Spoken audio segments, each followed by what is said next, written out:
Hello, ladies and gents, and welcome to the Clown Showdown Finals. Really happy to have you with us today for some 15v15 action from both EU and NA regions. I'm going to be your host and analyst for the weekend, and as you can see, I won't be alone to do so because once again, I'm being joined by Octo. How is it going, mate? Good morning, North America. It's 11 a.m. in New York, so it's still early for us. I can't wait to see how the NA teams perform earlier in the day because normally they're performing around 9 p.m. Eastern, so we'll see how that goes.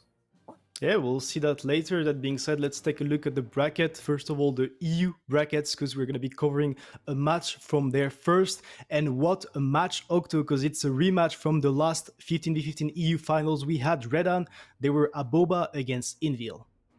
Yeah, Redan is a majority Ukrainian team, if I'm Yep. correct on that. So it'll be interesting to see how they do in the European server as well.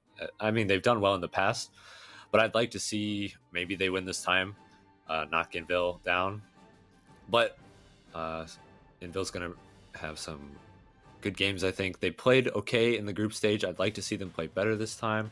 Aurora is going to face Volgus in the other match. Aurora is a Fame Raid mix German team against Volgus, who's starring our lovely Verui. And then in the lower bracket, it's Nice Try and Tread. Yeah, it's going to be pretty hard for Nice Try because they're going to be either facing Redan or Invil, which are probably the two best teams we have in the tournament. And then, as you mentioned, the last match from the EU tournament today is going to be Tread. We also are going to be covering two matches from NA. We can probably take a quick look at the bracket from here. We're not going to be covering all the matches, but as you can see, there are going to be a total of four covered: the number 1, 2, 7, and 8. Frey against Give Up. What's your take on that? So Frey is a cracked team essentially, but it's their quote unquote B team. So we'll see if they can perform above their standards against Give Up, who is a very good clan. Then we have Cracked and Mahu facing each other. Those are the two finalists in the Clan Cup recently. It should be a very good match, just like we're watching Redan versus Inville. And two teams that I semi expect to both be in the final. And then the lower bracket, a newer team, Goat, whose color is German Intelligence, a streamer on NA, and Puños, which is sort of a crack team. They're South American. They speak Spanish. So yeah, it should be interesting to see how they do. They're also newer.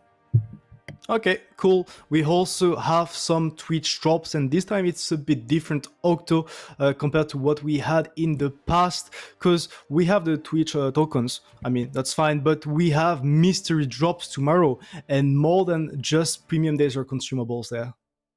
Yeah, so you're going to have the 2D styles, Veles, Red Desert, and Boxing Kangaroo, but then you're going to have premium accounts 1 day and 3 days. Then there's the Tier 60 3485M, the Tier 8 STA2, and the Tier 8 Centurion Mark 5.1. So hopefully you're lucky enough to receive one of those.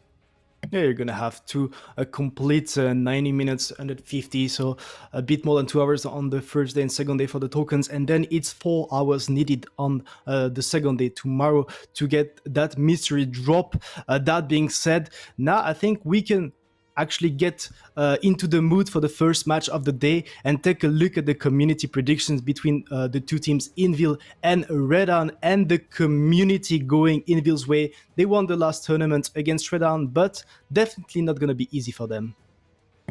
Yeah, when I was watching the group stage games from Redan, their player skill was very good. Their chemistry was very good. They were able to play out of situations where they're possibly going to lose. So I think it should be more 50-50, but I could be wrong. I mean, I guess that could be very 50-50. We'll have the castles and analyst prediction later shown. And I guess, Octo, that's enough from the two of us, because now we're going to be having our amazing castles to introduce fully that first match of the day, Kihen and Daki. Take it away.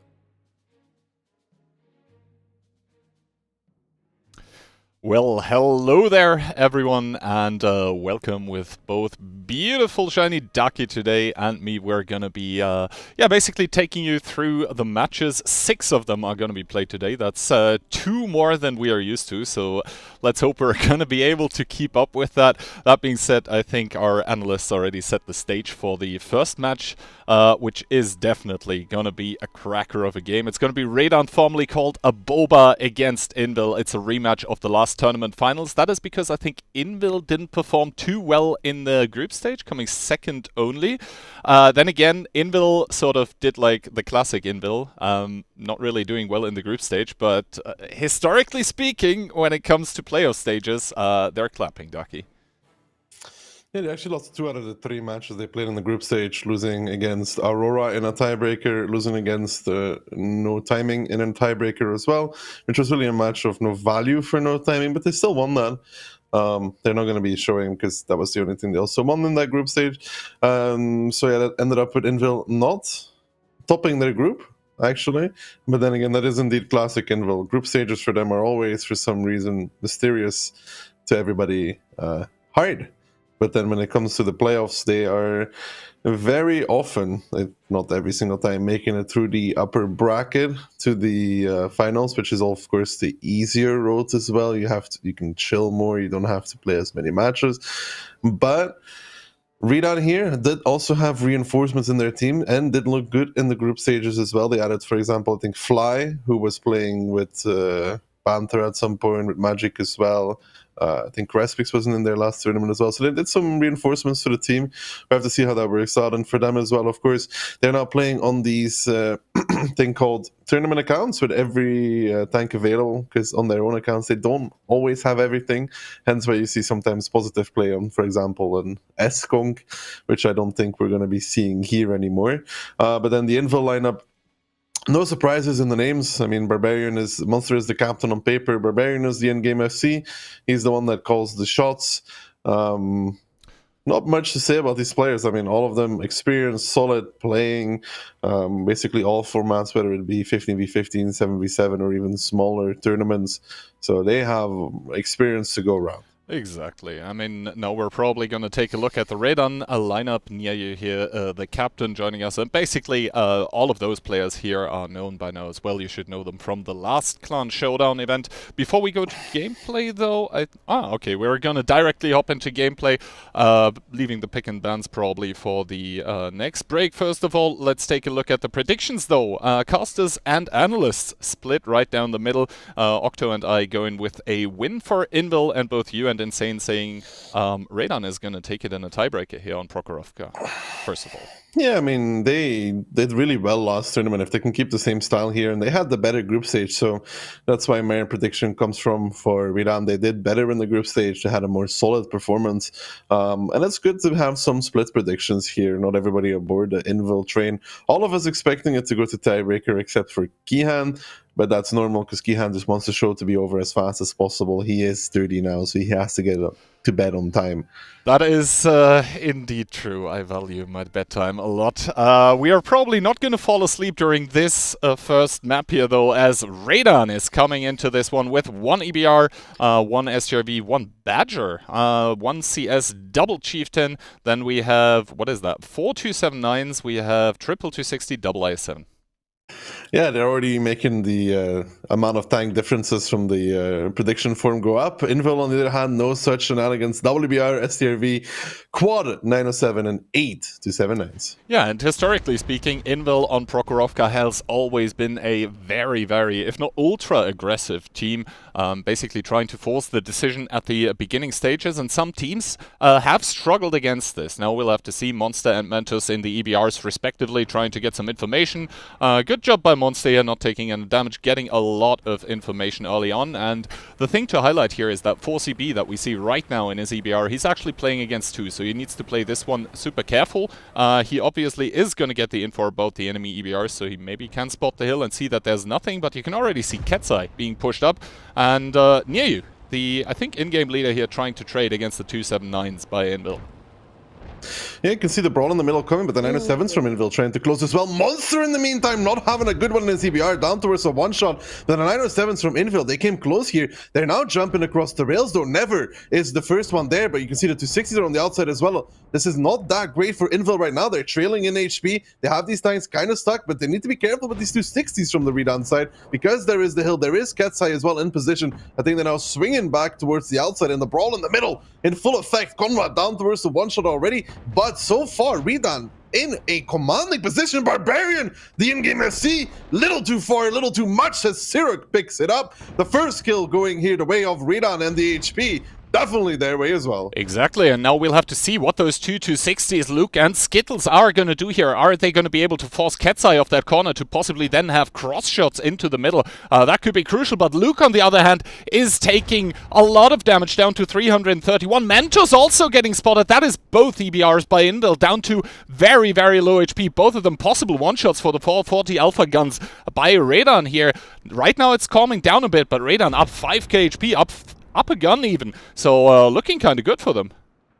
Not forgetting, of course, that Invil is attacking, so if the battle just stagnates here and goes into a stalemate, this is perfect for Redan. I mean, yeah, Rexer is going to get some shots, but the hill, if it gets pushed by Redan, would be a mistake. They should just use these 260s to give shots towards the middle area, the F-line. You can do that from that zero-line position, and Redan right now, very, very well established. I mean, they have everything they would ever want locked down. They even have the advantage of both EBRs indeed being a one-shot, which is great for them.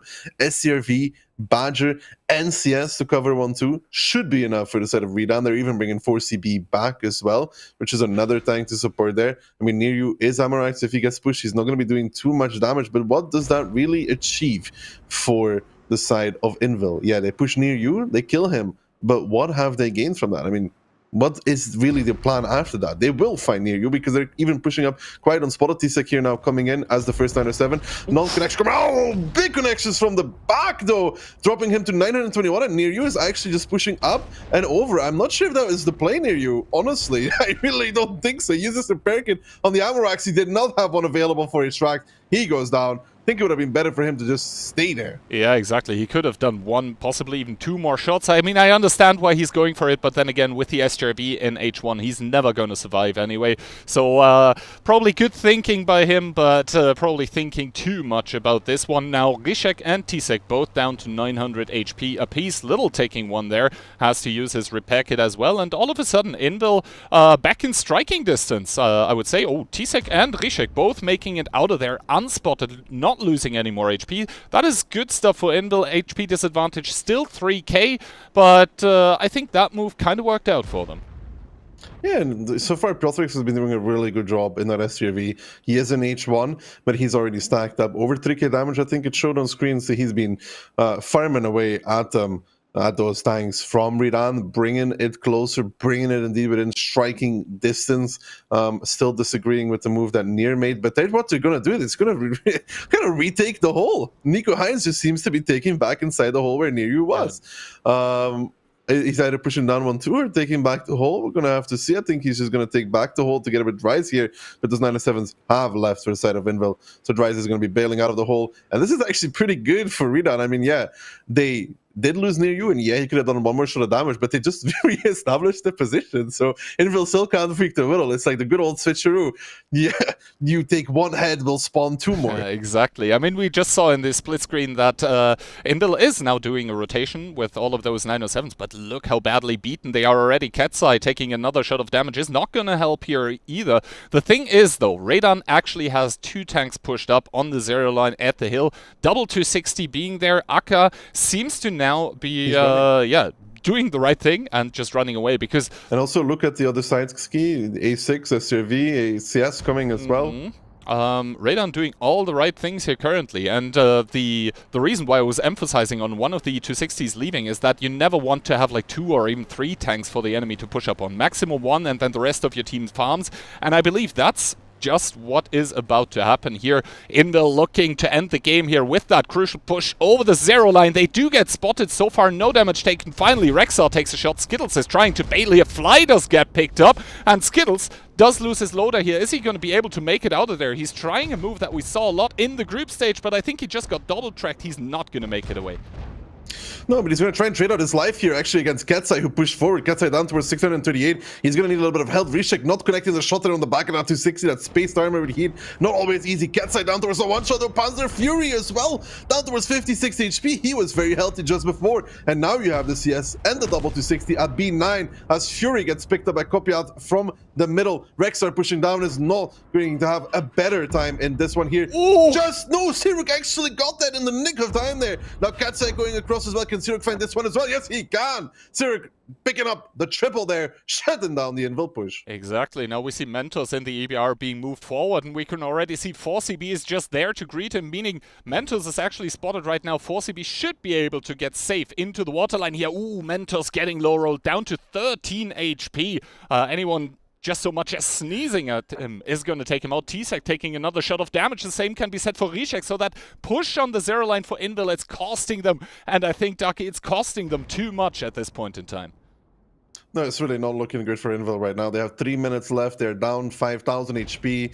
Rishek and his friend T-Sec are not in a good position. They're even starting to get repushed by the 260, and Invil now scrambling. I mean, yeah, the SCRV is coming towards 1-2 to siege up against the I-7, but there's still the Badger behind with Rambo, full HP. They're not going to be able to do anything against Rambo. He is going to pick them up.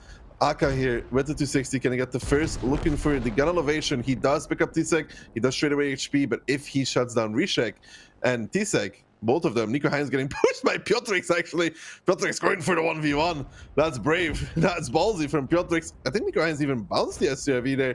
So I think Piotrix is going to be picking it up, but Nico Hines there seems to be just trying to push up Piotrix into the guns of the middle. I don't think he'll get him just quite there. Ooh, Piotrix bouncing on that IS-7. Nico Hines bouncing again on that SCRV. That's 2 bounces, but as we can see in the zero line, Rishek has fallen to the guns of Dries and Aka and 4CB, and it's still 4,000 HP lead here for the side of Redan, and they still have that full HP Badger inside of 1-2, which is going to be a pain to kill at any given moment. I mean, the EBR is now being pushed through the 2 lines, so possibly able to outspot, but Ozek getting picked up by Kopiat is going to reduce the amount of guns even further. Rambo is now spotted here, and I think Nico Heinz is probably having a good time right now with his STRV. I don't think Rambo can stay completely hold down here, but you can already see 4CB is coming here. He's going to get pushed, and yes, even if he dies, if he spots Monster and Monster dies for this, is going to be worth it. Rambo down to 763, so Piotrix right now doing a good job, but now Monster does get spotted,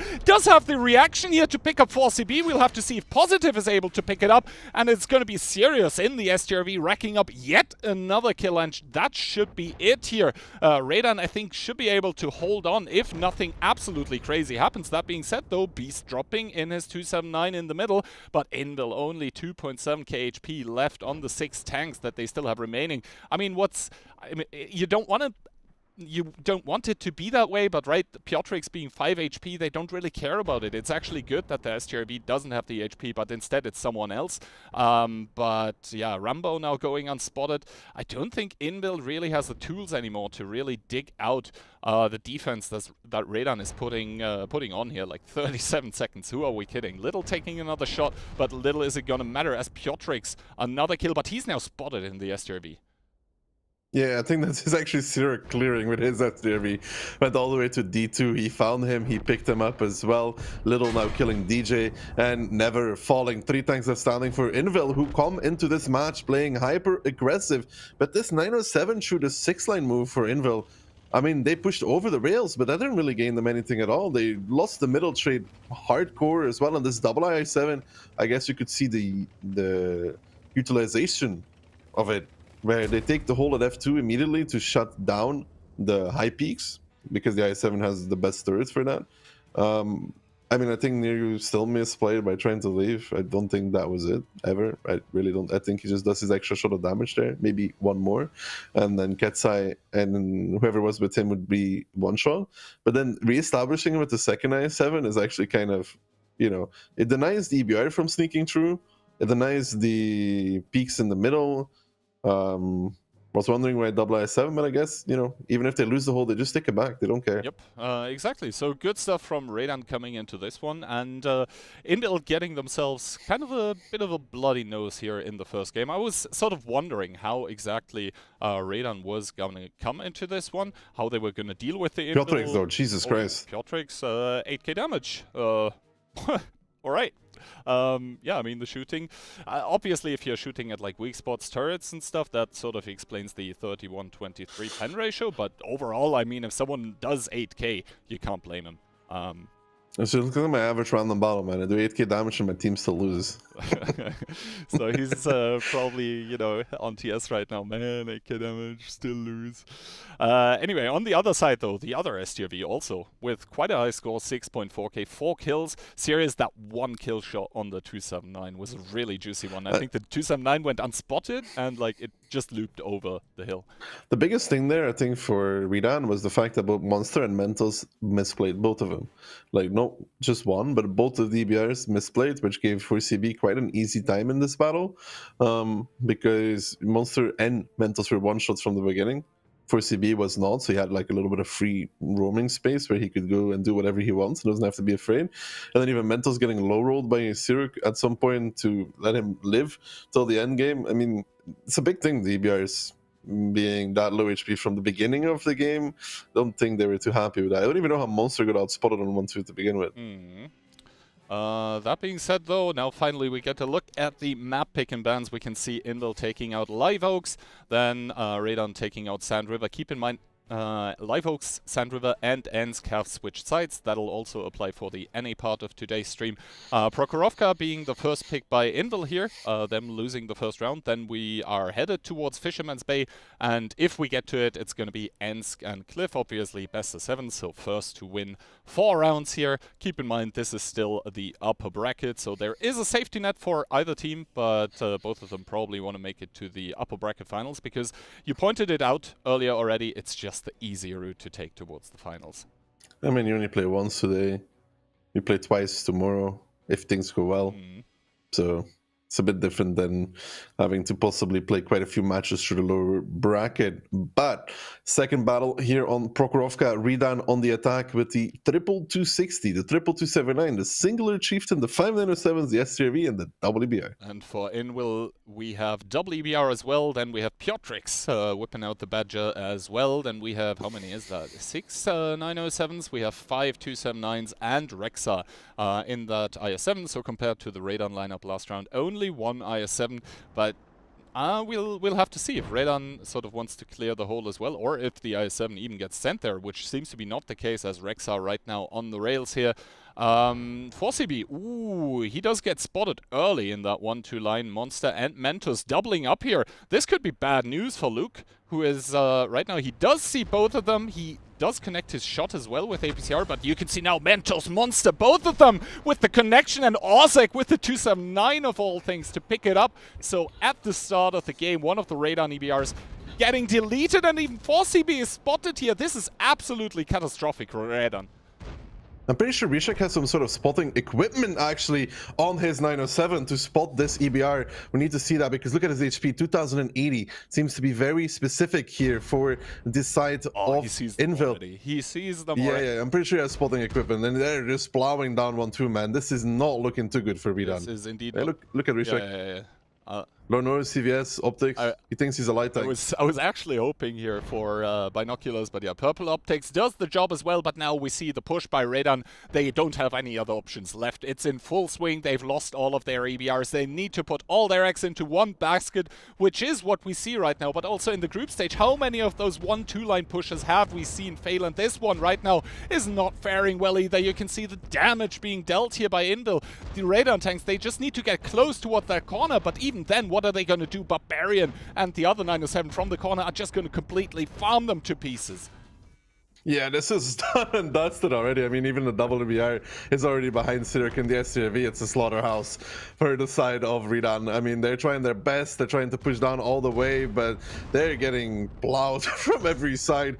This WBR falling in the beginning was the worst possible outcome for them. And I think Invil just won this immediately on opening, like straight up won on opening with that WBR going hill to fight the singular EBR.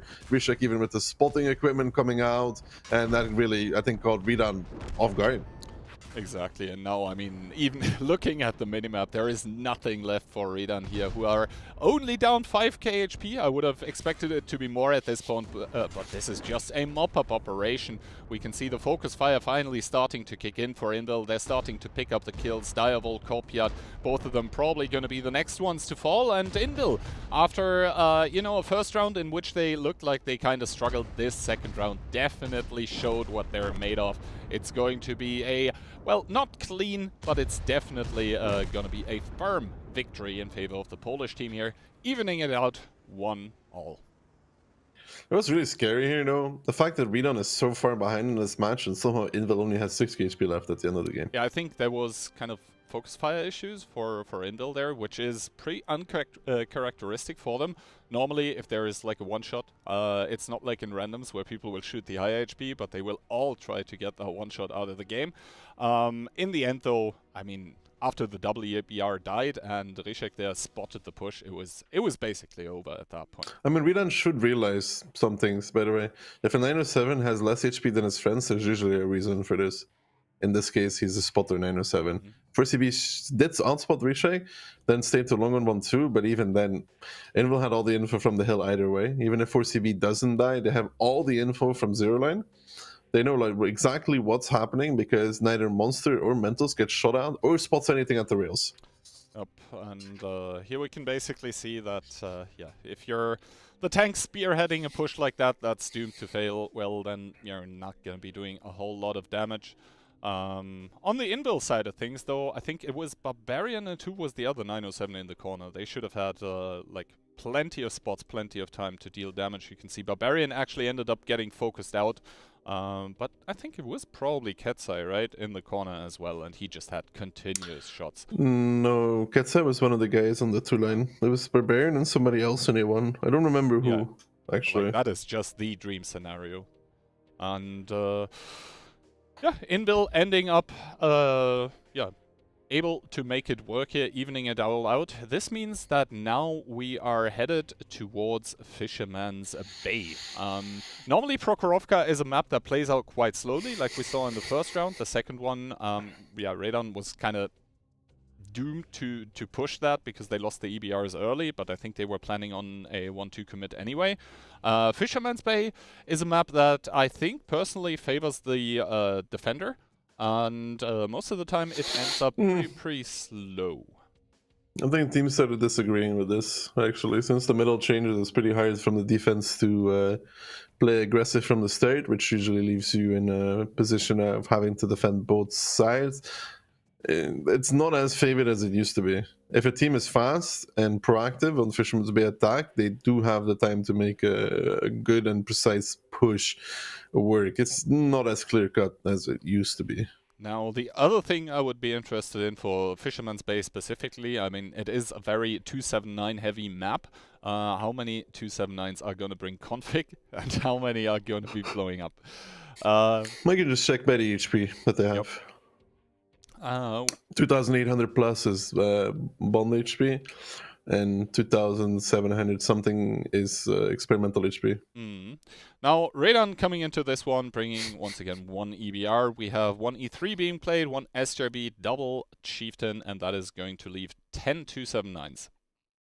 Invil, on the other hand, has chosen the option of 14 279s and one singular 268 V4 played by Ketsai. That is, yeah. That's a lot of 279s. That is indeed a lot of 279s. I'm going to. They all use experimental HP, by the way, except for Rambo. All right, so because 2,750 is experimental HP, if I'm not wrong. 2,840 is bond HP. Yeah, and I think for the Chieftains it's bond HP, right? 2,550. 50 is bond HP, yeah. Right, so first of all, these splits at the start of the game. Invil fanning out, sending some towards 1-2. Conrad, getting spotted here early, taking one shot of damage, but he should be able to make it towards D1. Just maybe I spoke too soon, taking another 2 hits. Make that down to 1,100 HP. Conrad not going to be happy about how this one turned out. And there is actually a lot of tanks from Radan able to shoot at him. Not sure if he can actually survive here now, because now they will probably try those juicy cupola shots. He also just dies at some point when the middle gets pressured, by the way.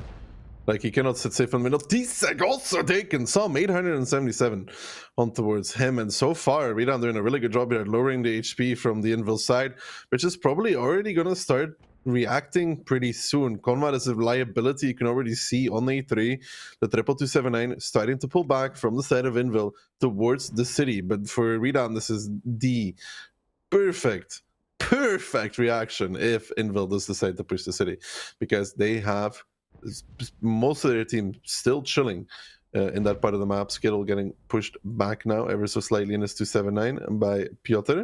And Invil seem to have stopped at A3. Not deciding. Another good shot there on towards him. I think that was Ketsa with a 268 V4.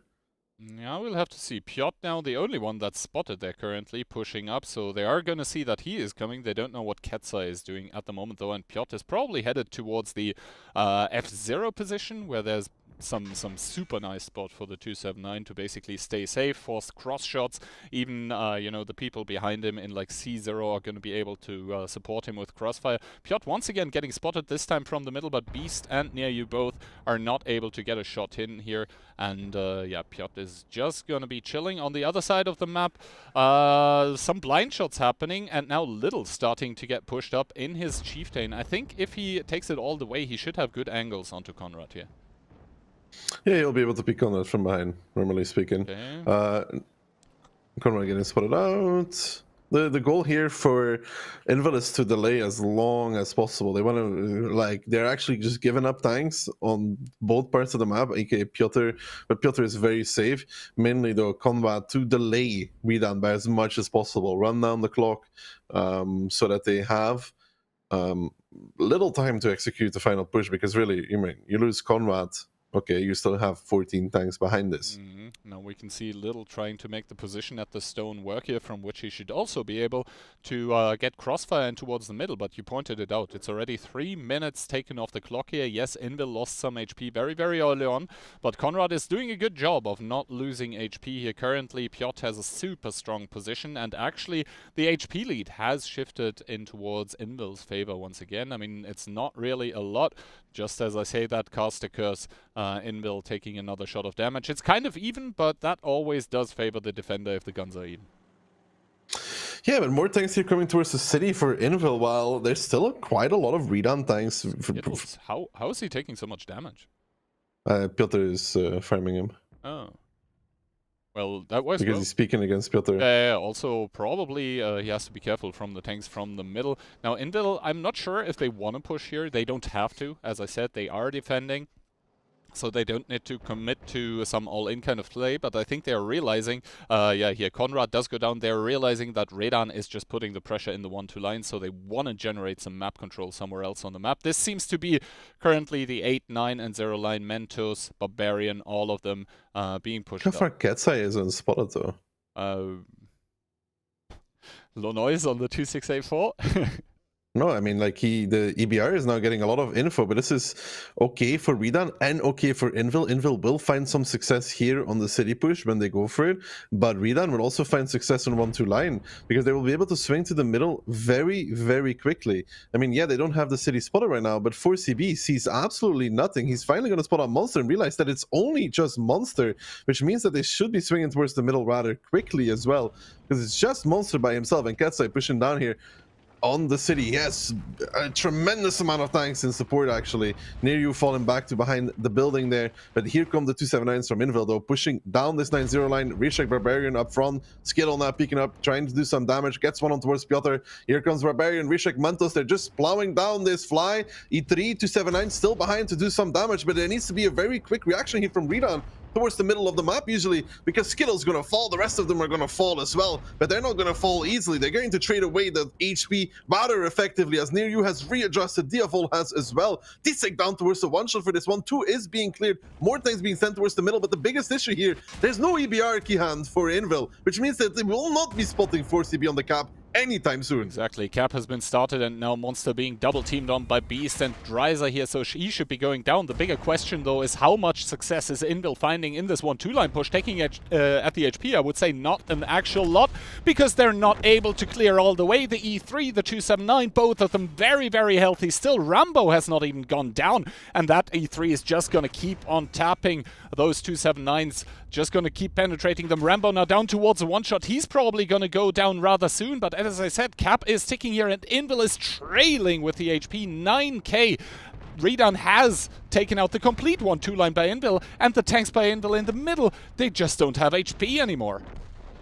And even if they did, they won't be getting back to the cap here either way. 4CB is chilling. Gopiat has established A6. Great moves here from Redan across the map. That E3 to 7. The K-line hold is so strong for Redan. Even with such limited amount of tanks, it takes forever to really clear that part of the map. I mean, Nico Heinz is still alive at this point. Sirik is covering that.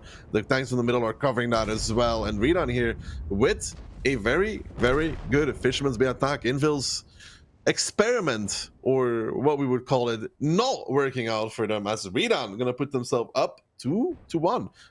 Exactly, 2-1 gonna be the scoreline, so Redan once again pulling ahead. By the way, beautiful camo for the Redan guys, I love it. But yeah, good attack, and you said it, the 9-0 line push through that city, it just completely ended up blowing up into Invil's faces. Like, we'll have to see what the actual damage numbers are, but I would expect the E3 to possibly be up there for the side of Redan, because he was alive until the end, and yeah, if you're an E3, you just don't miss onto the 279s. You just penetrate them 10 out of 10. Nah, even with the nerfed view range, E3 is still quite powerful. In these scenarios with the 375 pen, Sirik's having a dream game so far. I mean, like the second Prokhorovka, the man couldn't do anything because his EBR noob spotters died early, so he couldn't do anything in his TD. He stopped damage again, covering the middle, covering the K line. Then Nico Heinz coming in as second one. Good stuff overall. And honestly, yeah, like, I understand Invil's approach to things here, like try to delay as much as possible. You have Conrad there, you have pushed up in the city. The enemy team is afraid of playing the middle because you have like 14 279s and a 268, so you can get overrun at any moment. 10-7 too. Yeah, well, at least he has lead damage, right? It's something. So I understand what they're going for. It's like delay, and then force them to make a push they don't want to make. But then it doesn't make sense that they're rotating to the city themselves to push it out, to play for split map, when Redan is pushing out 1-2. Like, at that point, it doesn't make any sense anymore. Like, this would be something you do if you make it so the enemy team is pushing down 1-2 with everything. But Redan wasn't pushing down 1-2 with everything, because 4CB had, like, the perfect info. He knew that it was only Monster. Yep. And before that, they already many tanks there by all the tanks that were spotted in the middle. So also worthy of highlighting is that we just saw the first attack victory of the match, which might become relevant in the future when it comes to possible tiebreaker. Basically, the way the rules work is fastest attack win counts as the first kind of rule. We can get into the others later. But that was a pretty quick attack victory on Fisherman's Bay. And was it? It was like 7 minutes. 6, 7? I mean, for Fisherman's, it's kind of quick, no? For Fisherman's, but I don't think that will be the tiebreaker decider here. I mean, we still have another map coming after this, no matter what happens in this one. I'd be surprised if that would be the quickest attack of this match. We'll see. The thing, though, who's also surprised at the moment probably is Invil, because normally, or like the last few times they basically played Clan Showdown, Invil, yeah, sort of ended up winning their first game, then just being able to chill the rest of the day. Now they're really having to struggle against Redan, who are leading currently. So Invil is probably going to have to pick it up a notch. And I'm being informed we have a restart, but already looking at the lineup, there is going to be one more tank to check off the list. Yeah, the Yak Panther being picked, taking a leaf out of Banter's playbook, I guess. Maybe the guy playing it can aim better. We'll have to see. Already starting to throw the shade. I see how it is.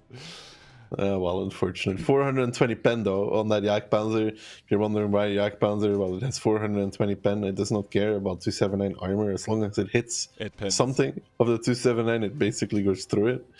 So Also, yeah. the thing is, I think if you don't have config, then the Jagdpanzer actually has a decent chance to just straight blow up the 279. It depends where it hits you. I don't think it should be possible with the experimental HP though. I'm not sure. You have to do the math behind it. I don't know. Guess we have. I use Fitman for the calculations. Exactly. I say things and then I get Fitman to double check it and confirm if I'm right. But yeah, obviously that's what the Jagdpanzer is going to be used for. It's also kind of a bit of a fear factor, right? Because when you push, no one really wants to take the shot by the Jagdpanzer, but obviously someone has to. So I'm going to be very interested into how many shots of damage the Jagdpanzer is actually going to be pulling off. On the other side of the lineup, I think we also saw a 1-2-1B being picked. Basically, it's not the same thing as the Jagdpanzer, obviously, but basically good heat pen, good accuracy, good DPM. Yeah, how much heat pen? 350. Correct. It's the same as... What equipment would you put on it? For this kind of gameplay? No, in randoms. Let's hear it. In randoms, probably HP Turbo Rammer. Hi, crazy dude. What the hell, man? That's too far, dude. Not even I do that on a 1-to-1B. What's wrong with you, man? So you're the guy that puts the equipment setups for the Wargaming videos. Check. Found it. Found them. What would you go with? Bro, you need stabs on 1-to-1. It's either like you're playing Vance Improved Aiming Rammer to go for full sniping, or you're playing with stabs and HP. Not without. It's too bad without. Okay, that being said though, Redan, as we outlined already, positive. Bringing out the Jagdpanzer. We have Sirius once again in the STRB. If it ain't broke, don't fix it. We have one EBR triple chief, then we have 1-279, and the rest is going to be 8-279. Sorry, 1-260 and 8-279s. Yeah, Invil double 260, tremendous amount of 279s, a Chief 1-1B, 268v4 and EBR. They're really a fan of that 268v4, and 268v4 is also like not a pure counter to 279, but 279 needs to aim quite well to pen the 268. Mental's taking a shot there from 4CB, and it does have that, I think it's 360 heat pen on the 268v4. Something like that, yeah. So it doesn't really struggle against the 279s either. The thing that spoils it a bit for me is the gun handling on the 268v4. I'm never really able to make it work. Then again, there is a reason why Ketsa is playing and not me. But all of that being said, Indel here with a straight push through the city. They're sending a lot of 260s, 279s directly through the 268v4, waiting behind them, but they're going to meet a lot of Redan resistance. That is a lot of tanks by the team in red, just waiting for that Indel push to strike. Diavol probably going to get collapsed upon. There's not really a lot of tanks that can help him here right now, but it's going to take some time for Indel to actually get him out of there and basically push him into the water, possibly even drowning him. I'm not a fan of Redan actually pulling back here and letting Diavol die. Like, I'm not sure if I'm like too big of a fan from this. Yeah, they're gonna push him into the water here. Diavol is gonna slip and slide, but he's gonna survive for quite a while. More pens coming out now though. Is Invil getting baited into continuing the push here? Probably not. Ketsai though, a little bit too aggressive by himself there in that 268v4. They could trade this off here. I'm surprised Redan actually just decided to pull back. Like, they went back all the way, trying to bait Invil into pushing forward. They did establish the EBR to spot the crossing, so they will know when these tanks try to leave. That is the biggest thing here. 4CB's position, he will see if they try to pull tanks back. Ketsai is isolated though. Ketsai kind of isolated, yes, and I don't think he's going to be able to make it out of there without taking at least some amount of damage. But as you already mentioned, 4CB there with a good spot, with a good read onto what Indil is doing. Ketsai actually able to leave without even getting spotted, but he should be spotted later on the cross. Mentos meanwhile trying to do rounds, and I think Invil realized that the EBR needs to be somewhere in those bushes to be able to spot that crossing here, but they're actually blinding the ones that are a bit too far forward, so 4CB doing a good job with the Look at the grouping here. though. Ooh, 4CB taking 2 shots here. I think it was just one from the V4 Or one actually. from the V4, yeah, also. But like, that is half HP on the EBR. That's not where you want to be. And let's be realistic, 4CB did nothing wrong.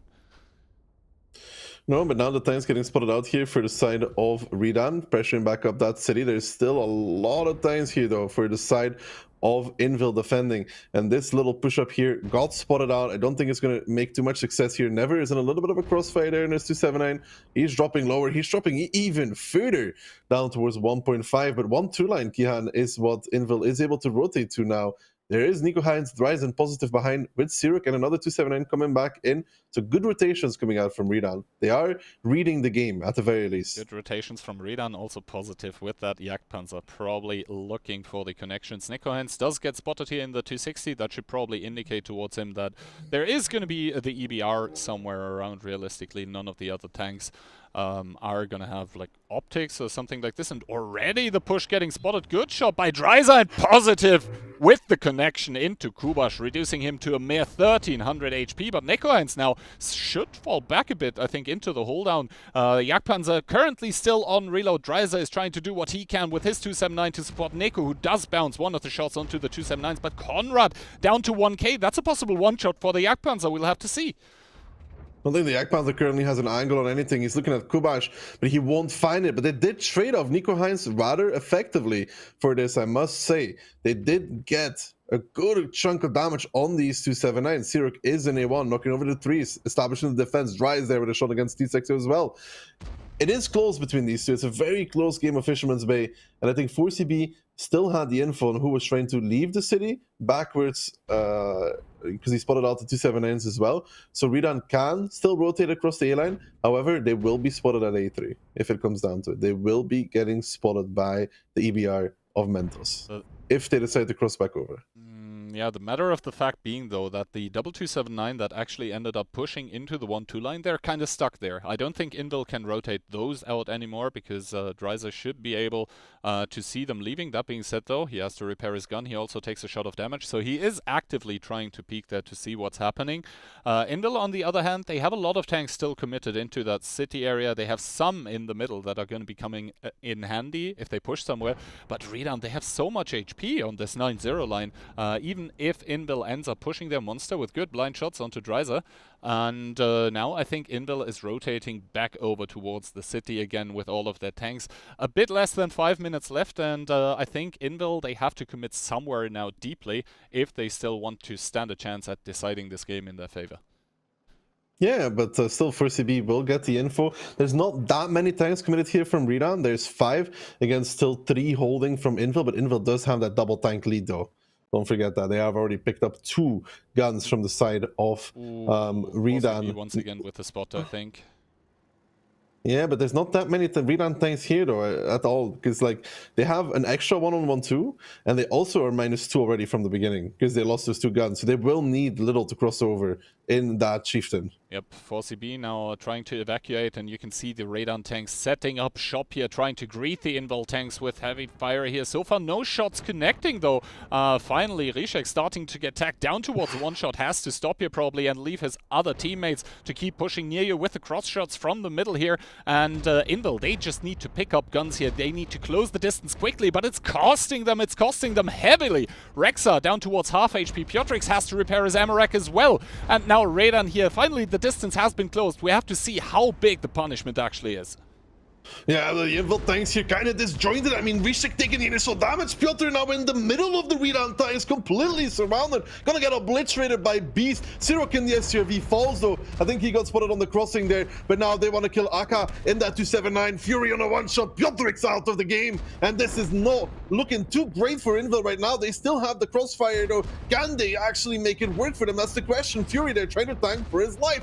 Kopia down towards the 1-shot. Fury finally falling against Rambo, and can Redan hold on here. The HP evening back out. They had a pretty good lead. Now Flyery pushing on towards Orchek to kill that 279 there. DJ finds a kill on Kopia. That chieftain falling. Skittle down towards low HP as well. If Redan can hold here, there is some potential for them. Fly now picks up the crossfire from Orchek near you, finally falling in the middle. It's completely dead even between these two. Redan and Invil going head to head. 1-2 though. There's the push from Invil with the 3 times they still have left there, because it doesn't look like the water is going to be a win for them right now. The water indeed doesn't look good for Invil here. Trade still going on. Min roll there actually on DJ, who is now down towards a 2-shot. Fly also falling down towards a 1-shot. Still Katsai from the backlines with that 650 alpha should be able able to one-shot both Skittles and the Chieftain. They're finally Barbarian and Neville both getting pulled. I think one line is kind of stagnating right now because Invil is afraid of that Jagdpanzer that seems to have just done another shot of damage. Dreiser now getting collapsed upon. The Ram does not kill him, but Kubash does.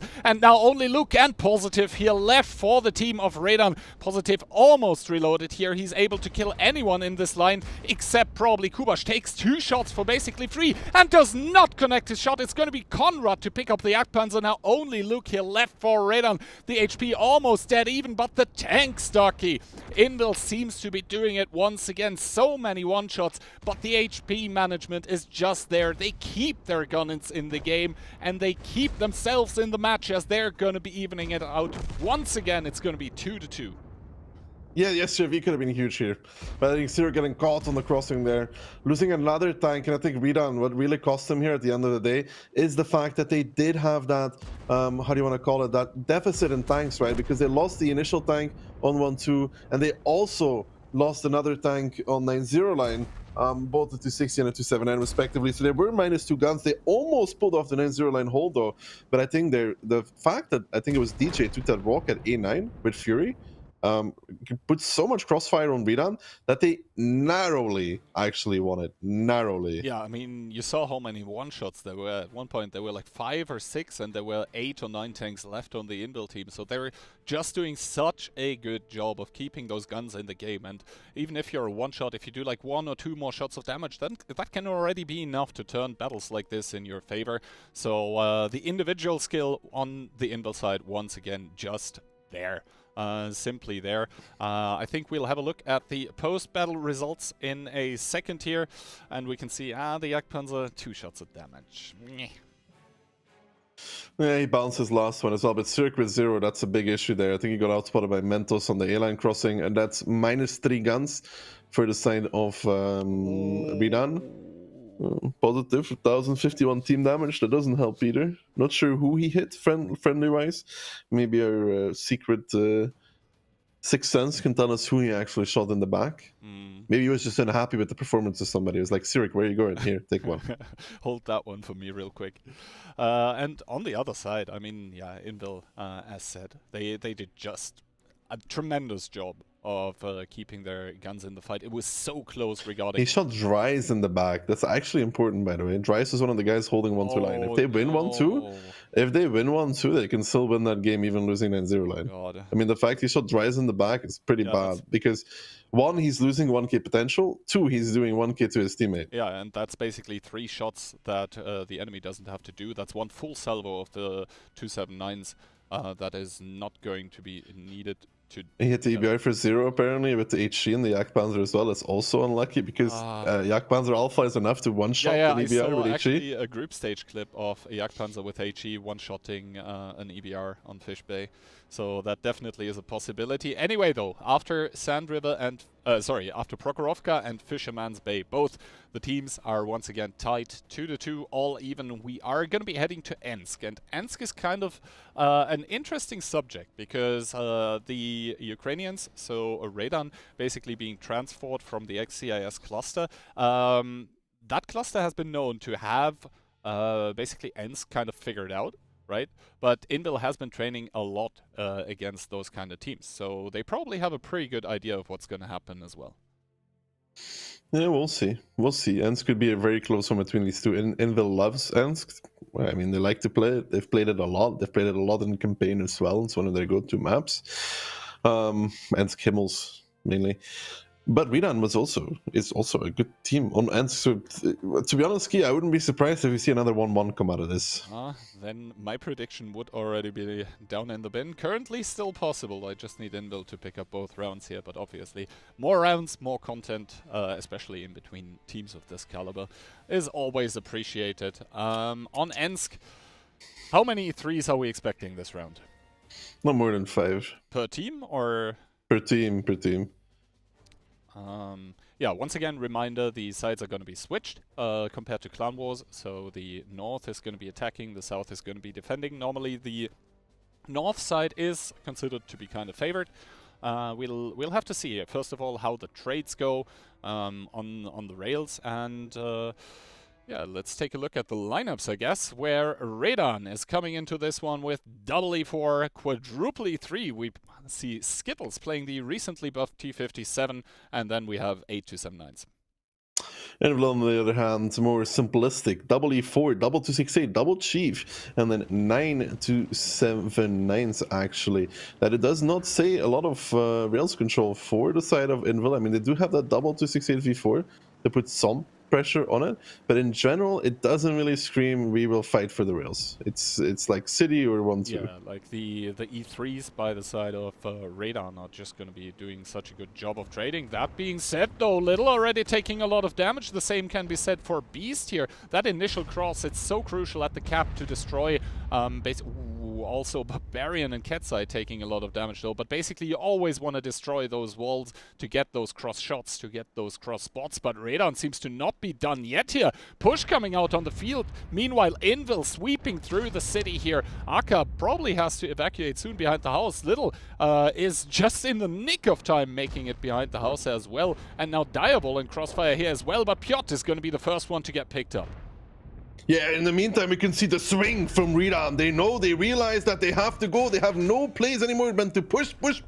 And that's what they're doing. Little gets absolutely executed by the guns from Invil. And Invil knows that they have to push the base because they are not winning the field. They're not holding that green side. Diavol and Aka here trying to hold on for as long as they can. The most important part for them is not to make shields on the cap for Invil to play behind us. Redon is just plowing down the 9-0 line in straight effect. They're actually up in HP as well, but Invil is on the cap first, which is something to pay attention to. Diavol's falling. Aka is going to be the next in the grave here, but can Redon actually come back? Because I don't think they can cap themselves. And Skittle with the T57 is just going for it and absolutely using that interclip to the best of his ability. Yeah, he takes a lot of damage, but Invil now continuing to push this out, trailing 6,000 HP, and Redon with the whole W key, no stop. The strategy is making this work as Conrad gets blasted on the crossing, and Invil here, this split looked tremendous. It looked great on paper. Pressured him from the left, pressured him from the right, but Redon had no such fantasies of sitting there and taking it and actually brought it to them on the field. And as a result, they're up 10,000 HP key and they're going to put themselves on match point. Exactly. The E3s here by Radon at their own cap, just enough to just hold the door as long as possible for Radon to just win decisively in the northern part of the map. We can see Piotrix now getting cleaned up by Kopiat. Piotrix, yes, he does get the T57 out of the picture, but little is it gonna matter. Ooh, Kopiat there actually with a bounce, but Radon is indeed gonna take this round here with a beautiful push over the green, not stopping, sending enough tanks, just enough tanks back to hold there. And honestly, those big alpha guns that do not bounce on the 279s, the E3s, the E4s, it's so hard to pull off these pushes over the cap against them if you still have some ground to cover. So beautiful job by Radon in this round. I think if Redon doesn't instantly repush the field there, like they did, because they didn't stop, they lose the game. Because Invil's split was like an insane choke. Like actually, I mean, a choke hold in that regard. They would have the field pressure, they would have the city pressured, and they would be already in Redon's base. If Redon doesn't like instantly decide like we're going, we have to go, they lose that game. Because it would take them too long to find the tanks on the field. Now they found them rather quickly and were able to go back to base, which puts a lot of pressure on Renville, by the way. And those TDs there, yeah, all in the second half of the scoreboard. I mean, those 279s, Piotr was one of them on the field. They're top performing tanks are actually the double E4 with Piotrix and Monster with 4.4 and 3k respectively. So they're doing what they're supposed to do in those E4s. But yeah, I think, like I said, if Redon doesn't stop there, if Redon stops there for a second, they lose the game. I mean, Little still did at least 2 shots of damage, even though he was low HP from the beginning. That's the good thing about that E3. You don't have to shoot much to have a good game in it. Yeah, and it kind of makes me wonder if Radon from the start of the battle was basically planning to sort of take the... I think there's 279s. I mean, I think they were expecting Invil to push the field more like the way that they're driving looked more like they wanted to... Of course, they're defending from the south, right? So that they want to hold from the field, but it's kind of hard to hold from the field if the enemy team is pressured on it. It's really hard. We've seen Invil time and time actually break the field hold from having tanks pushed up. But I think this 279 push up on the 5 line gave them the trigger to be sure that they want to push the field. Because you had those 279s from 5 line that got spotted pushing up, and there's no way double 279 goes by themselves there. There has to be a follow up. Exactly, and this actually puts Invil into kind of a predicament here. As we said, Radan is now on a match point, and Radan is now playing from what is considered to be the stronger side of Ensk. They still have to convert their attack now, but yeah, Invil, whew, sweaty hands now already for the gamers from Poland. Yeah, I mean, what can you say? They've really only looked convincing so far on their Prokhorovka win. Like that Prokhorovka win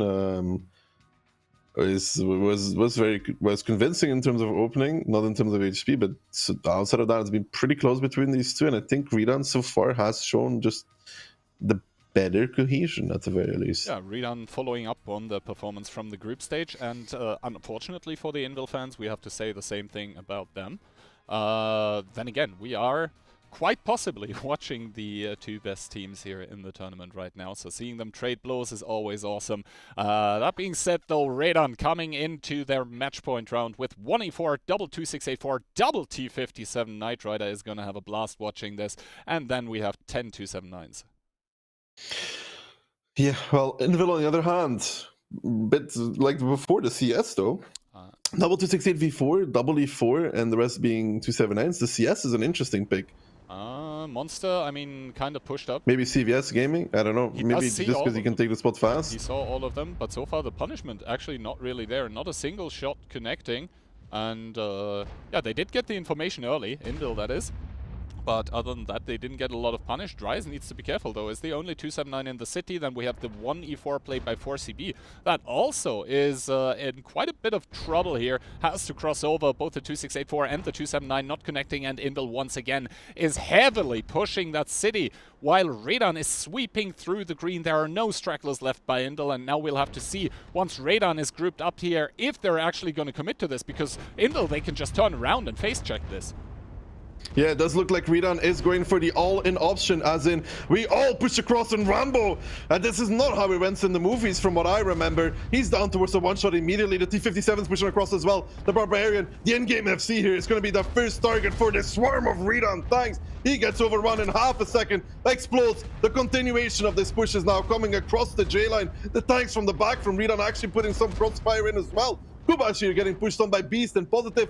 Now the Invil tanks re-pushing back towards their own cap to try and make the difference here. I want to say though, Key, the crossfire from Invil was not there. They didn't have the tank deep down. They were not really expecting this Redan all-in push as DJ goes down towards 83 HP. Now the Redan tank swinging back in with this T-57s, making their clips, making it work, making it count as well. As skills go left, right, and center, but Redan yet again, just with this immediate all-in push, has Invil by the throat and are choking them down, and Invil, unbelievably enough, is not holding this. Invil not holding this. They're trying to do what they can in the city. This is where the majority of their tanks is left. Beast trying to stay alive, but he does get picked up. But for what price? Pan's Fury going down to 282. And we can already see Rishek on the rail. He's sandwiched. He's not going to be holding for long. Radan here with double the HP. Dreiser and 4CB completely out of the game for Radan right now. So possibly a ray of hope, a ray of light here for Invil. But with 4k HP remaining, I don't think it's happening. Near you here with the double experimental equipment, able to pick up Kubash. Cap does complete here, and Invil is for the first time in what feels like ages going to be dropping down to the lower bracket. Deservedly so. Redan just showing us a class of no fear, I guess, on both sides of ends, just going for it, not stopping. And I've got to say though, Invil, this is a failure on their part on this end. Like, Redan did a great push, but this push is very holdable. It is very, very holdable, this push, especially because they were spotted plowing down the 9-0 line the whole time. So they know it was coming. You can set up a pretty good crossfire to hold this because Invil is defending. So really, they have to make sure that they don't get pushed. Like, they have to take the north still, but at the same time, they have to make sure that they don't get pushed in their base. And they didn't have the positions to hold their base. You need like a pretty good setup on the J line, where you saw like 1-2-7-9 drive there from Invil late. But if you have more tanks on the J line, you can actually hold this push pretty decently. But they seem to be surprised that Redan just kept going for it, man. Yeah. Also, the thing is, yes, the punishment on the cross. Also, second rail is useless. Yeah, that as well, but like the punishment on the cross was decent, but it wasn't anywhere near where it could have been, right? I mean, the punishment was okay, but it's the positions that were not there for Invil. First of all, like if you're going to be doing the split defense from the city, the second rail doesn't provide you anything in the beginning. It's something you can take back later at any given point. I think they had 2 tanks in there from Invil. Those tanks driving out are always in trouble and are always going to get focused when they do arrive. So those tanks are just like not useful whatsoever for this kind of game. I mean, they do their damage, but Also, Dries, like, they're neither north or south. remember, Dries was actually the 2-7 Dries was in the north. Yeah, that's because Invil pulled all of their tanks back from the north, So- man. They rotated with the entire team from north to south to repush their base, but they didn't have base positions to actually play from. Like, you need J-line for that. You need deep J-line for that. You need tanks in positions to actually shoot this. I mean, unless I'm tripping, the analysts will probably agree that if you set up proper positions on the J-line with crossfire and not send too many tanks towards the north, you can hold this base push. It's not the easiest thing in the world, but it is very possible because you win the initial trade. Yeah, you do so much damage on the initial trade. You probably even pick up a gun, maybe 2. But yeah, in the end, this means that Radan is going to be winning 4-2 against Invil here, putting them into match number 5, which is going to be played tomorrow. It's actually going to be the first match. So Radan is going to be chilling. And Invil will have to face off in the lower bracket. No more safety nets against the Tilt team of Nice Try. The upcoming match is going to be the basically all German matchup in between Aurora, who is a 10s team, and Vulgus, who are an all-in team. Probably like the clan name, the team name, not that well known yet, but they actually have some players to back up the claim of being here in the upper bracket. I believe they were second in their group. So, yeah, we'll have to see about that. That all being said and done, though, I think, Daki, for the time being, that is enough from the 2 of us. Let's see what our analysts are making of this Invil loss. Well, thanks a lot, guys. And Octo, what a victory from the side of Redan. Complete control in this match, and maybe Invil a bit underperforming. Yeah, Kian essentially got the prediction right, just wrong team, I guess, unlucky. But no, the teams performed really well against each other. The only weird battle was that proc defense from Invil, where Raiden had an unlucky game. They just had to push 1-2 line, so it was really good battles to see that. I mean, I think it was actually pretty smart and interesting from the side of Invil to play it that way, but we'll be covering that right now because the replays are ready, and the first battle was on Prokhorovka, but this time it was Redan on the defense, and actually pretty aggressive, going with Niyu in this ball at F2 to provide some crossfire. Also tanks driving towards the 9-0 lines to also have some other control over here. And to be fair, that was pretty good from Redan and Invil. They were kind of lost on that middle. Yeah, they didn't really have control of the 0 line initially, and then Radan had the Struve and the Badger up high in the 1 line shooting down onto the 9Es. The 907s here are going to repush near you. Near you makes a mistake. We think that if he just stayed down and brawled the 907s, he probably could have got 1, maybe 2 more shots off, but instead he chooses to essentially just die immediately. But here, it's kind of a standoff. They're going to send one of the 260s back up the 9 line, which makes sense because eventually, I mean, the 907s leave. They send these CSs from Radan back into the bowl. They see nothing's there. So they should have an inkling of a repush. But here, Radan's on attack, and their EBR essentially gets countered off right away by a double EBR, and the 9E hits him with a beautiful shot, killing him, along with the other EBR on the 2 line. I think I like this a lot more from the side of Invil because the fact they use double EBR on the hill, ForceCB had the feeling he could go more aggressive and take like a deeper bush in the 1 line, but they actually got Reshek here with the 907 that countered it perfectly, not allowing him to take that bush. And after that, well, Redan, they were down 2 EBRs and they had almost no other choice than taking the risk to push the 1-2 lines because all of their tanks were stacked down there. But Invil, they were perfectly ready for that. They had the rotation on time and on point. That was a pretty good and clear run from their side. Yeah, I mean, there's really nothing you can do once you lose those 2 EBRs. The Invil EBRs knew there was nothing 9 line, so and there really wasn't anything middle, so they had to know they were on the 2 line. It was just over. Here, Envil is defending on Fish Bay, and they played aggressive in the city in the 9 line and in mid, but they only left 127 A1, allowing for the EBR to really work his way up and figure out there's really nothing there.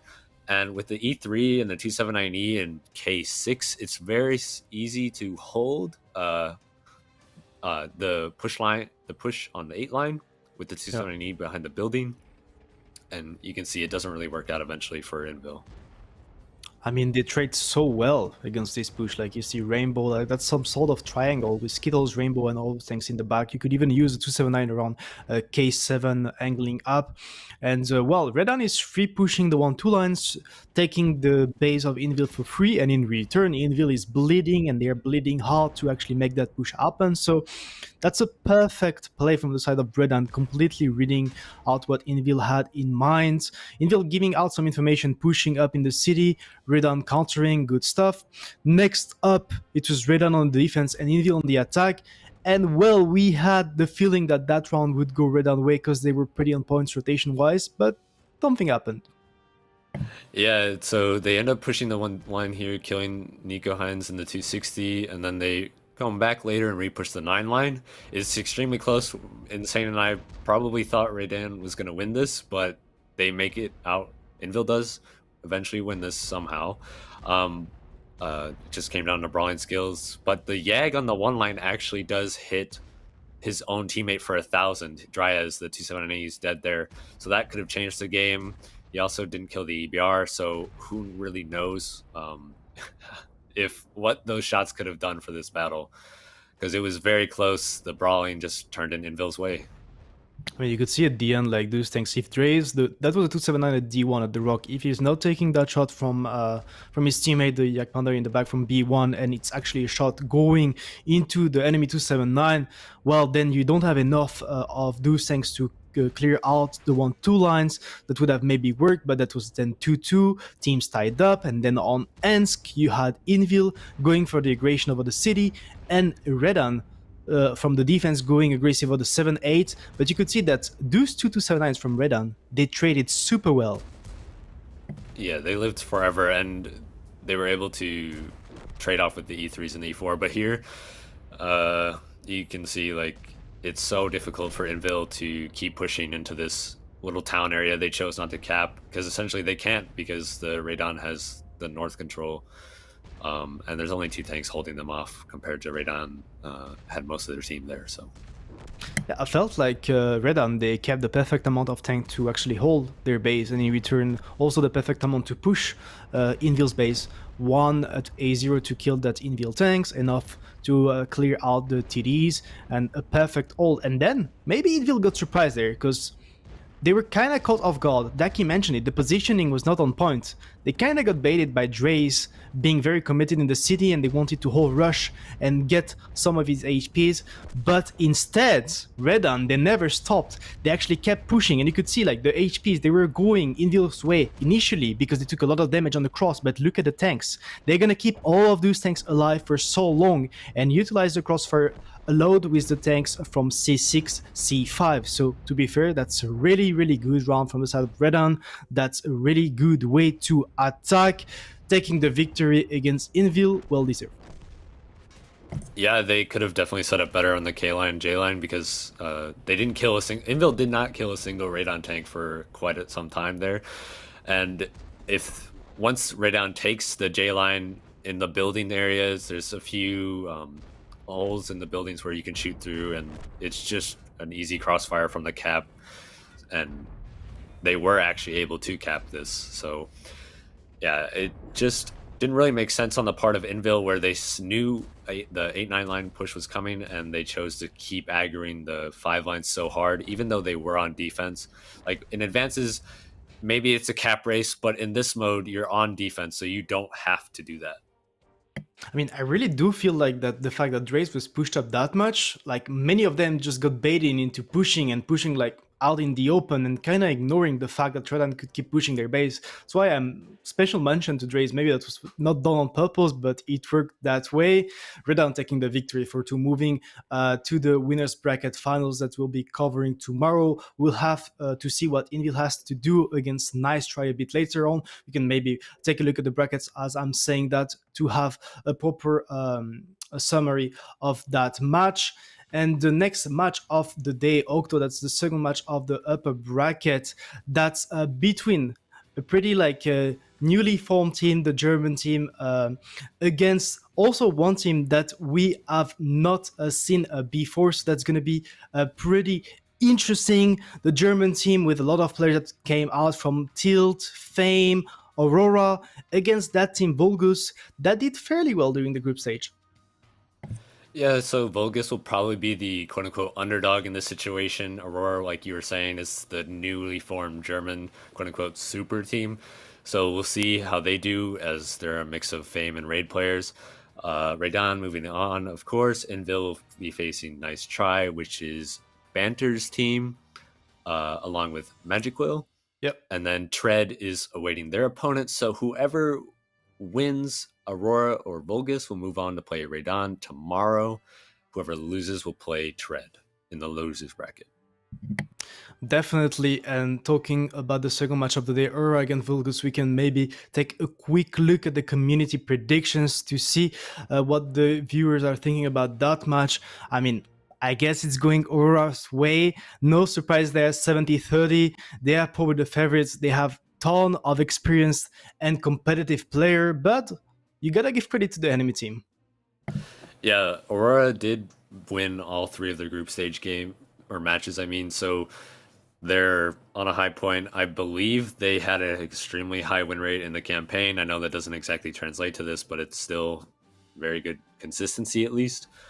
But yeah, Vulgus should put up a fight. I mean, they played above their standard, I believe, during the group stage. So they did fine, yeah. We'll see how they. I mean, this is a team that could potentially win in Aurora. So if Vulgus can beat them, then they could potentially go on and upset other teams as well. Yeah, definitely.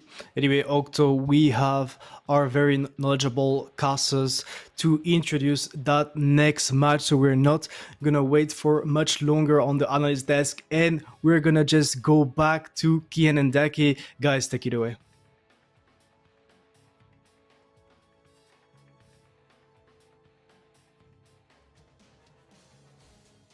Analysts already outlined. It's going to be a mostly German match in between the Vulgus team of All In and the Aurora team of Tents. Personally, let's talk about the players, but also callers. I think I'm kind of on the Aurora train. What are your thoughts on this? Aurora should be the better team between these two. They also beat Invil in group stage. They came top of their group for a good reason. They played very, very well, solid World of Tanks, but Vulgus, man, they in turn had a surprisingly amazing group stage for what it was. They did extremely well, making it through the group where nobody really expected them to make it in second. They beat Nice Try as well, which is something impressive because Nice Try is a team that should be like top 4, but they beat them convincingly as well. And yeah, I don't know. Not to counter Vulgus, but groups and playoffs are usually 2 different things. Yeah, indeed. We'll have to see. Anything can happen. You said it already, Vulgus in the group stage. Overperformed, I think, or at least you say that until you see the players. First of all, I think, yeah, here are the players. It's mostly All In, but they have some reinforcements from other clans, from other teams, and also some of their players have been in the Tilt clan in the past, probably picking up a hint or two how to win games, win matches, win tournaments is probably going to be a tough ask from them. But yeah, I am expecting good things. They are in the upper bracket definitely for a reason. No one really kind of expected them there, but here they are. And on the other side, we obviously have the Aurora team under the captain Katja Krasavice, and then a lot of players from the what used to be Raid team. We have some Fame reinforcements in there. A lot of known players in there, basically. Who do you think are the standout players for Aurora? Well, definitely not Jakifa.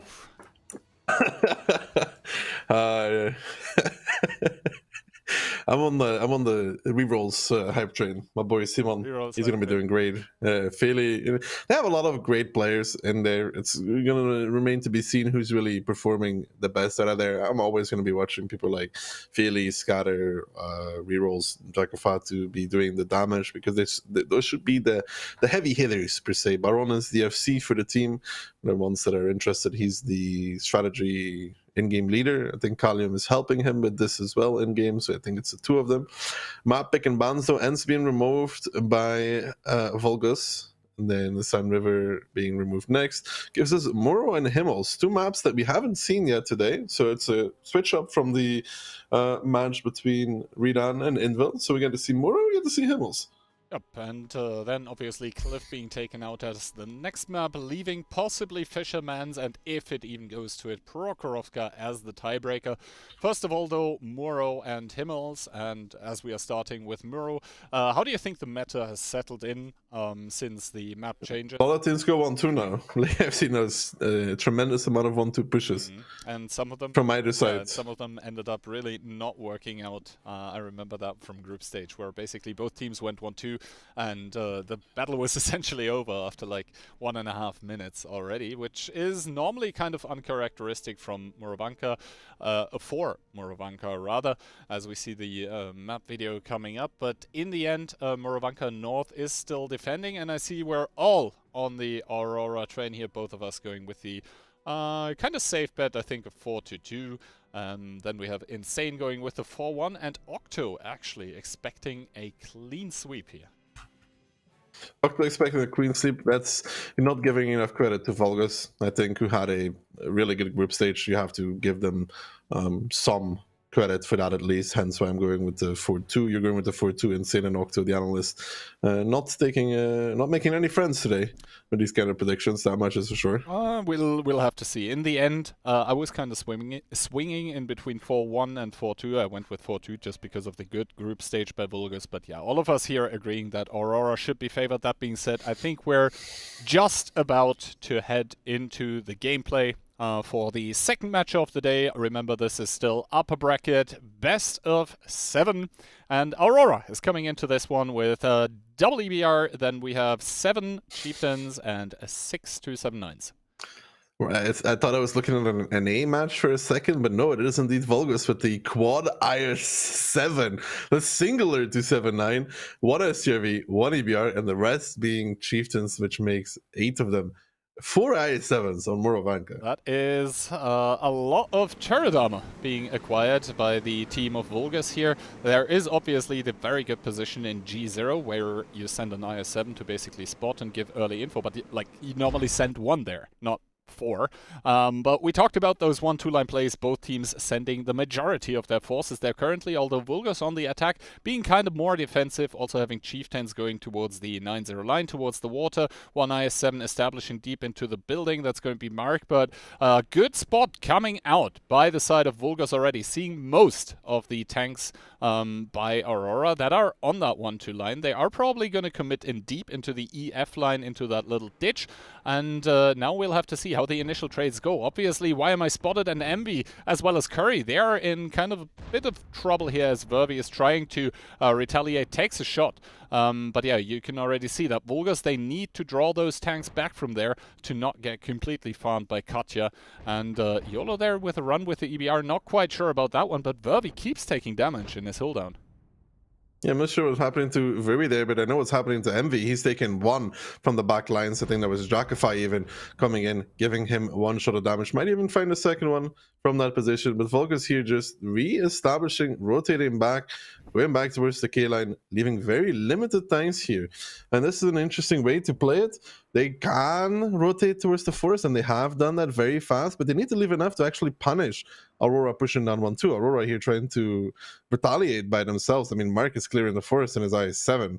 That's something I haven't seen for a while, to be honest.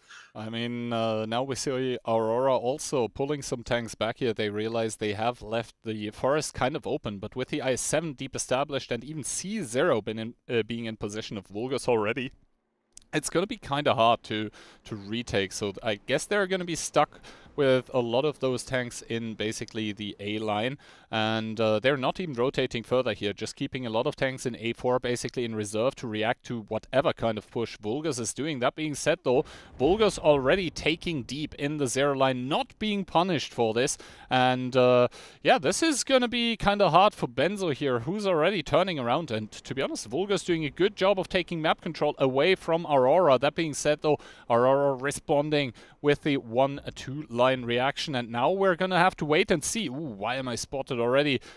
Taking a lot of damage here, but Benzo out in the open is not gonna survive for much longer. This looks like an easy pickup, and it is. Aurora kind of playing against themselves here, rotating out of 1-2, now rotating back into 1-2. This leaves Vulgus with a lot of time to make a reaction, to re-establish positions, because they will have to react, because the entirety of the Aurora side is going to be pushing down here, down 1-2 line. Viri is going to get pushed on. There is not that many things defending here, and now Vulgus needs to make a play off of this. But like I said, man, I think Aurora playing against themselves here, making it more difficult than it has to be. Yeah, Viri will get called out in his chieftain, but they still need to get Yran out of the game behind this. Very there getting picked up by Feely and Scatter from the outside. Why am I spotted? And one more chieftain there is going to be doing the damage, but now Vulgus needs to rotate. They need to actually make some pressure here. Seppers is going to get pushed on by Destroyer, who's a little bit out by himself, a little bit too far alone right now. He might fall for this. Vulgus has the HP, is pushing through the A line, and that is good for Vulgus here, because it's going to take a while to clear this K line. And Destroyer, like I said, a little bit too far by himself. He might survive. No, he does not. Why am I spotted falling? Seppers should fall as well, but Vulgus here has Aurora currently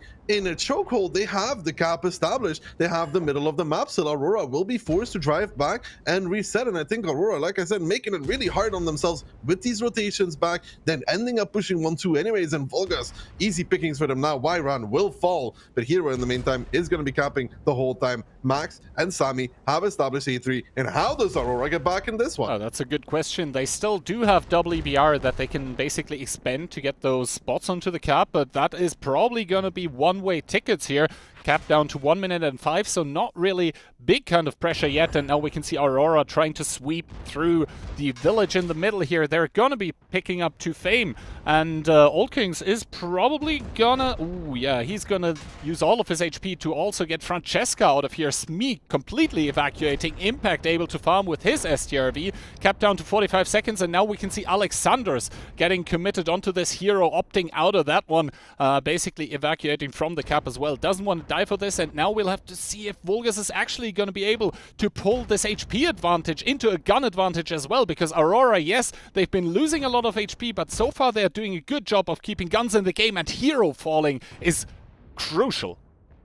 I think here the issue is Hero falling, not leaving the cap on time, actually giving Alex the opportunity to take the A-line, and Aurora is making those pushes work for them. And I think for Vulgus here, the big issue is they have HP, but they're not finding the kills. They're not really able to kill any of the Aurora tanks. Finally, they pick up Magnus, but now when we're looking at it, it's 6 tanks for Vulgus against 11 still standing from Aurora. Yeah, the tanks are currently quite scattered all around the map. Impact now breaking 3k damage here, and Baron basically needs to do a good job here against Sami to not get picked up. Rerolls, on the other hand, falling, and now we have reached this crucial tipping point in the game where Aurora, they just need to do those 1 or 2 crucial more kills.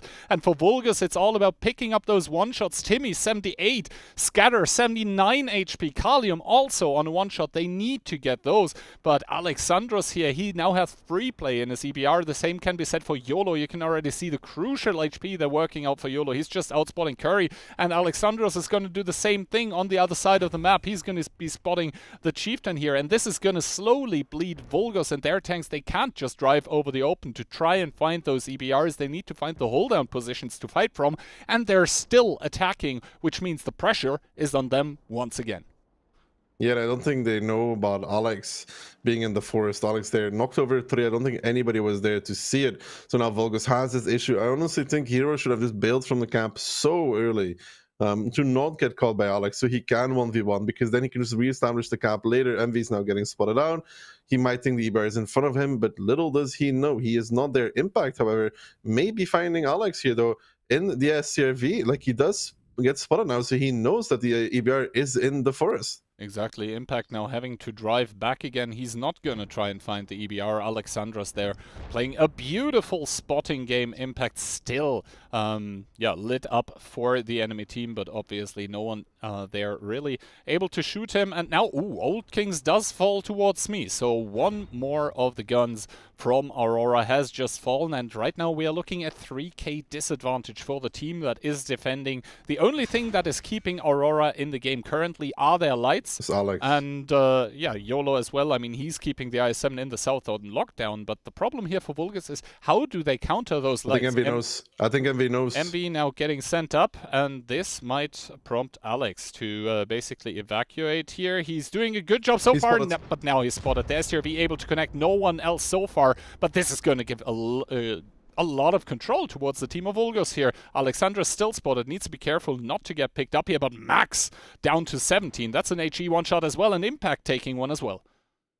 Yeah, Impact there takes another shot. Alex survives though, because Envy did not connect the shot that is crucial here for the side of Aurora. I mean, Alex did a really good job in the forest there. Sadly for Vulgus, they did a good clear. Ooh, nice from Curie, picking up Scatter there on the back lines. But in return, they're taking some damage on this IS-7 of which is Sammy Smina repushing Kali, and Baron actually finding Max before that, though. That is, again, very good stuff there from Baron in that Chieftain. And now the entire team from Aurora seems to be rotating towards 1-2 line, though, but the time, Kihan, the time is so awful for Vulgus. And the thing is, YOLO's still full HP in his EBR, so he could even initiate a fight onto the C1 IS-7 and then just disappear into the hole, never to be seen again. 1 minute 13 seconds here. Kalium trying to stay alive as long as he can against Smee here. Smee finally committing and picking up Kalium. Curry spotted now, starting to move over. Baron does get picked up by Sammy, however. 1 minute left, 4.5k HP, separating Vulgus from winning this first round against Aurora, but you can already see the bleed that was put onto the Vulgus team. It's so heavy. The HP disadvantage for Aurora, it's almost gone here. Only 500 HP remaining. YOLO is going to drive out of there. He's not going to get picked up. Yes, Sammy might be able to pick up Timmy or Katya if he does well here. Katya taking another shot from the sides. Impact has to come close now even. Timmy does another shot into Envy, and I think with 30 seconds left, no one is going to be able to find YOLO. Yeah, hero there, dying disaster for Vulgus. I mean, I think we can just conclude that Vulgus did a really good job here. Aurora is really trying to defeat themselves in this round. In my most humblest of opinion, they made it so much harder than it had to be by rotating back to A4 and rotating back down 1-2 to push 1-2. I mean, it made no difference for them there. Feely's going to get picked up by Smido, and it's going to be a 4v3 here with 5 seconds left. But Aurora is going to win it. No convincing, though. Really not convincing from Aurora. They're very lucky there that Hero didn't leave the cap immediately because there was no really anybody to shoot anymore. There's like a few things there for Vulgus. The tanks in the middle, Smee actually backed off, which was the correct play. They should have done that with more tanks, actually, because they gave Aurora a push potential on those tanks in the middle, which they did. They could have been back from that, and Hero not leaving the cap. Alex winning the A-line, because Hero took 1 or 2 shots from the actual tanks, and Alex was for free in the A-line then. Yes, exactly. I think if Hero survives that play and basically gets safe in that A-line, then we are looking at a completely different kind of game here. But like this, unfortunately for Vulgus, they are going to be down a game here, even though they did a good job of basically taking the mistakes that Aurora made and just, you know, completely exploiting them. Ended up not being enough, but that was a messy round 1 that we just spectated. Yeah, like I said, I think Aurora made it really hard on himself by trying to rotate back to A4 and then deciding to push 1-2 anyways. They could have done everything so much faster for the side of Aurora, where they could even sneak an EBR on the cap themselves. It's really hard to clear an EBR on the cap from the side of Vulgus. Like from the, if you split, clearing EBR on the cap when you only have one is near impossible, so they could have done that as well for the Aurora side. There's a lot of potential there. Maybe it's a shaky nerves coming into the playoffs here, but it is a little bit worrisome. It is indeed a bit worrisome. Then again, if you're from the perspective of Vulgus, you're probably not going to be happy about losing that round.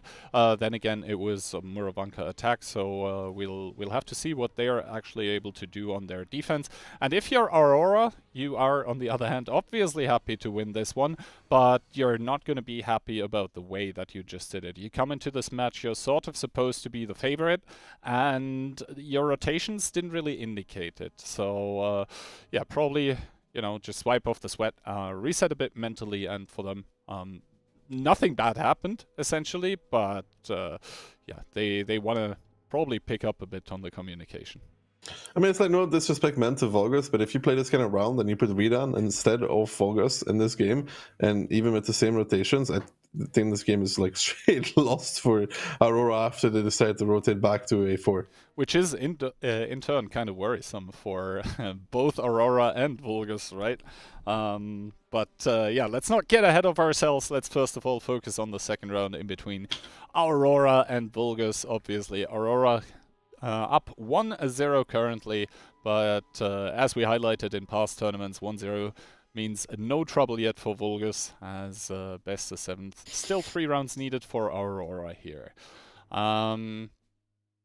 Now, the thing is, both teams, or at least Aurora, completely focused on the 1-2 line, while Vulgus kind of fanned out at the start of the battle, and they got a lot of map control off of this. So is that possibly a potential counter for teams just super all-inning, no pun intended, the 1-2 line?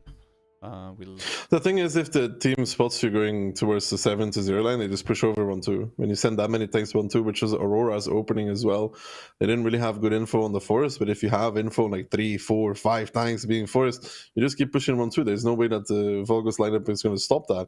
But Vulgus in this one, IS7 as CRV, singular EBR again, 4-2-7-9s, and 8 chieftains behind it. And for Aurora, we have double EBR, we have a 5-2-7-9s, and that leaves 8 chieftains. Okay, so first of all, we see a very heavy 1-2 line commitment once again by the defending team. At this time, it's Vulgus. Basically, everyone going there save for 2 chieftains and 1-2-7-9 who are driving towards the forest. Other interesting piece to note is that we are seeing double EBR against singular one, Aurora bringing 2. So they should have the spotting advantage. Alex already getting a good kind of read onto Sami and Curry. Ooh, Sami even taking a shot into his side, but he's going to get towards a hull down, and from there he's going to be a nuisance for the remainder of the game. It's pretty hard to dig out a tank from there if you don't have 1-2 established very, very deep. And from Vulgus, they look like they're about to consider at least pushing 1-2. Yeah, they just really just want to establish Mark in E1 next to the building because it's an annoying position to dig out. And then if they see a forest push, they'll push over 1-2 themselves. Mark will take one shot on the crossing there. It's a very limited price to pay to take the building where he's pretty much uncontested. Curry is spotting out the forest. So this is a bait from Vulgus, right? It's like, okay, we play these positions here. We won't push behind it. If you push 1-2, we're going to kill you. If you push 9-0 line, we're going to push 1-2 and hopefully win from a split defense. Now, obviously, you highlighted it. It's kind of a bait. The 279 Curry being established this deep is supposed to signal towards Aurora, hey, we have a lot of tanks behind this, when in fact it's only 2, and the majority of their tanks is actually in the western part of the map, ready to just completely initiate a repush. Hero getting spotted out there, doesn't take damage though, and Aurora seems to be ready to to just say, hey, you have that 279 established deeply, but what's actually behind it? Let's find out. Yeah, like with Benzo, Magnus, and Timmy, it's a very limited push still from Aurora. I think they have a good read right now on what's actually happening. They're not overcommitting to the forest. They're just establishing, trying to see if they can find some tanks, some reaction, some rotation here for the side of Vulgus. But they're still leaving a very healthy amount of tanks on the 3 line and on K5 in position to rotate if needed. Scatter now being pulled up as well. That's going to be 4 heavy tanks then in the forest. And Baron, spotted on the rotation in his chieftain here, is probably going to stop behind the building for the time being to not take more damage than necessary.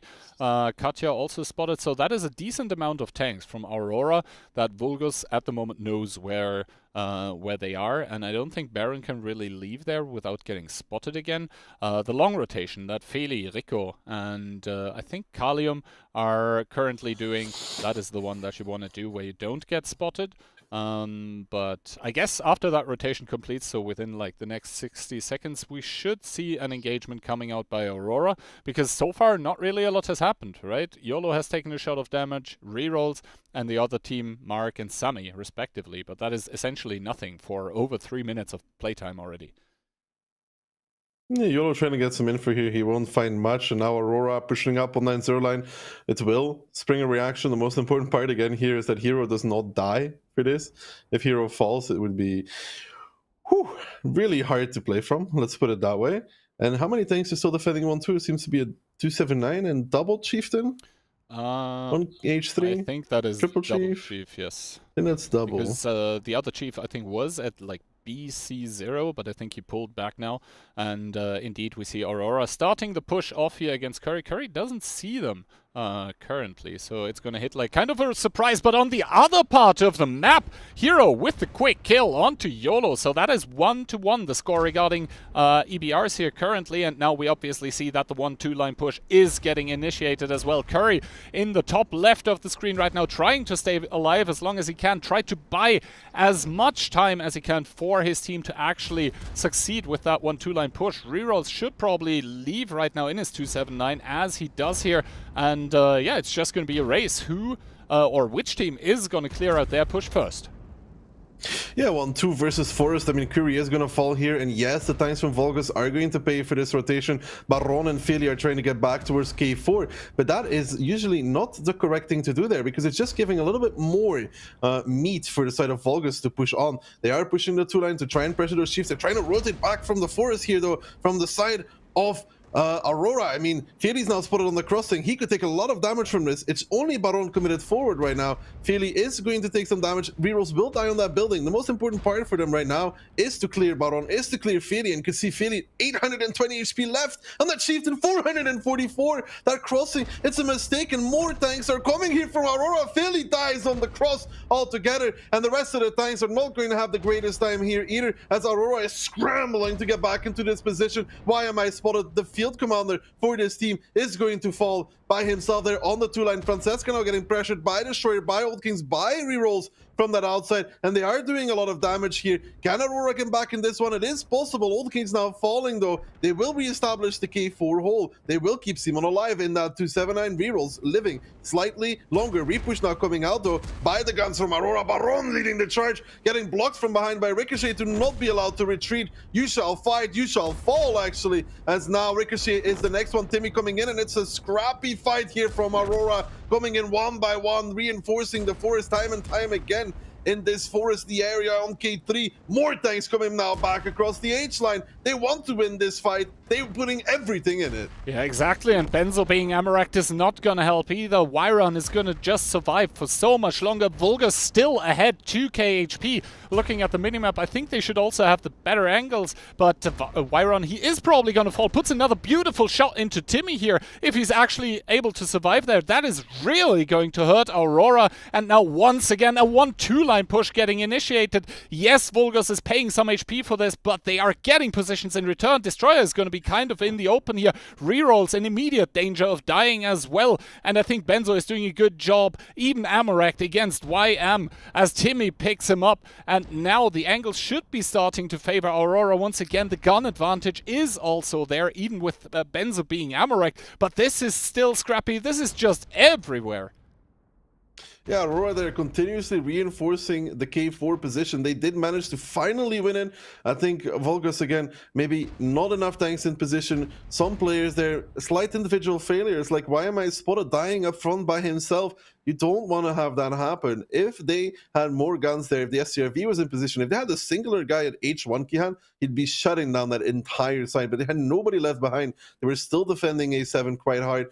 Some tanks out of position, and now SME is getting pressured back down towards the one shot. I think Aurora, again, is edging themselves ahead, but it's scrappy. It's not really what we want to see. Tanks coming in one by one. I mean, Fairly dying on the crossing, but MV here committing forward. I don't think that was the play either, to be fair. I think Aurora has stabilized this game, but It's very close. It is indeed very close, and now you can see Hero and Alex spotting each other out. Alexandros with the pickup. That is the EBR gone for the team of Vulgus that only have 4 tanks remaining. Max, the other one-shot, is also spotted, does get picked up by Destroyer, and all of a sudden only 3 tanks remaining. Yes, still 6k HP, but look at the amount of guns by Aurora.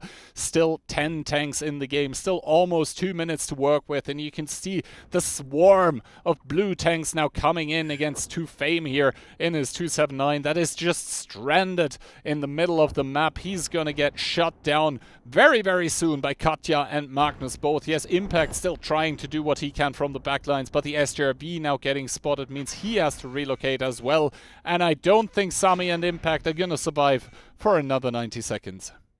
Yeah, I don't think it's looking rather likely, but Vulgus is trying their best here. They almost had Aurora again, man. I'm gonna say it. There was missing like maybe 1 or 2 tanks extra for this 1-2 push to play the G3 area to counter the crossing. Why am I spotted? Also died up front there somehow, which is not what you want to see, right?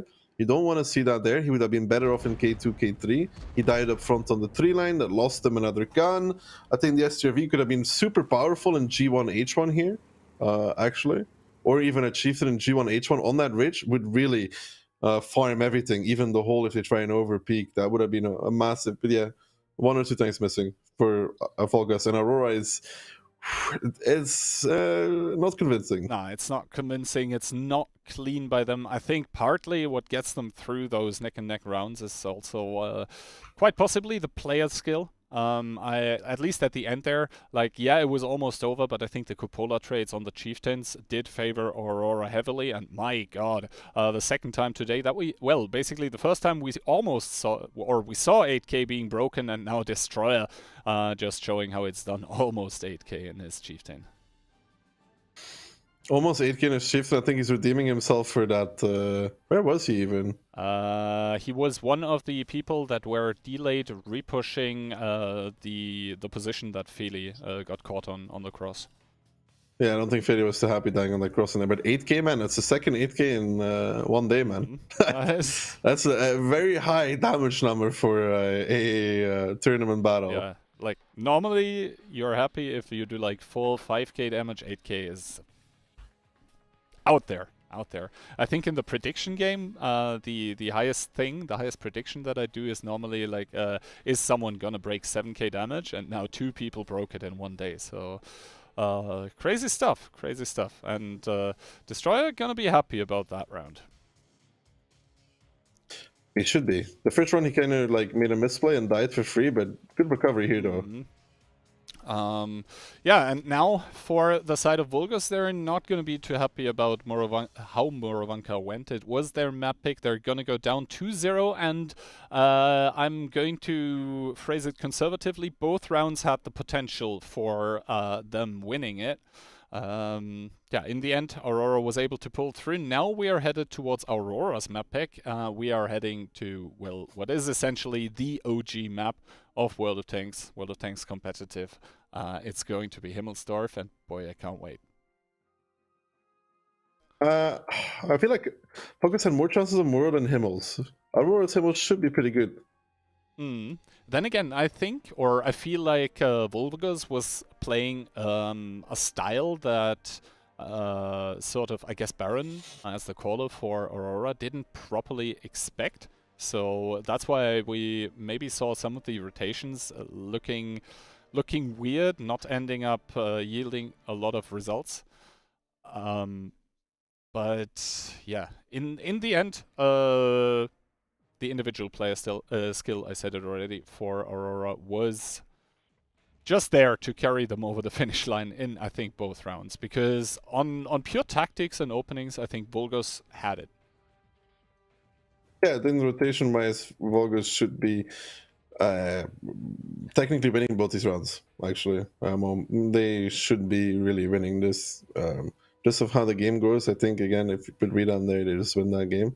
Then they were missing very little things to actually win. And Aurora, they shouldn't have the better player skill edging themselves ahead.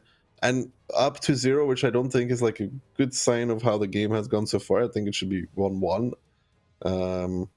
At the very least, I think both teams deserving a run here.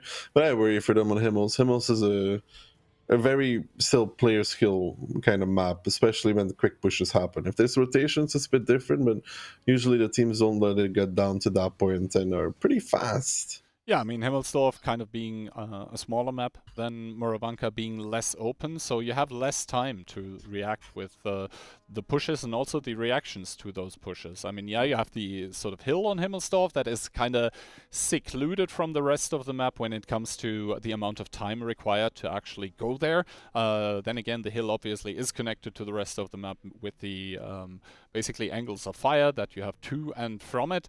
But in the end, the information game on Himmelsdorf being a crucial factor in it as well. And we'll have to see if Vulgus this time is able to convert the surprise that they probably have prepared against Aurora into an actual round win. Because, to be honest, like, I agree with you. Vulgus, they should have had at least one round. But Aurora... yeah, not having any of it. Aurora coming into this one with double E4, 1 Chief. We have double 50B, and that leaves 10 279s. 10 279s indeed. Vulgus, on the other hand, has triple Chief, a single CS, double 50B, rest 279s. This double E4 needs to pay off really well for Aurora for this to work. I mean, if you hit your shot, it is still a bit of RNG, but if you hit your shots, they're super powerful. Yes, YOLO with a pretty good spawn actually, driving towards that 1-2 line. The same can be said for rerolls. We see Ricochet and Wyron, both of them getting committed towards the middle of the map, exchanging spots. But other than that, no one has been seen yet. Curry and Francesca on the 1-2 line for the Vulgus team now also getting seen here. But Hero in that CS is not even boosting anyone. He's just driving forward. He wants to get that information. And I think with the amount of tanks that are driving towards the hill, we're about to see a hill clash. Good bait though by Vulgus. They're sending one of the 279s down towards, or down through the courtyard basically. But I think that position kind of indicates, hey, we're taking hill. We are taking hill, and Aurora rotating off of it.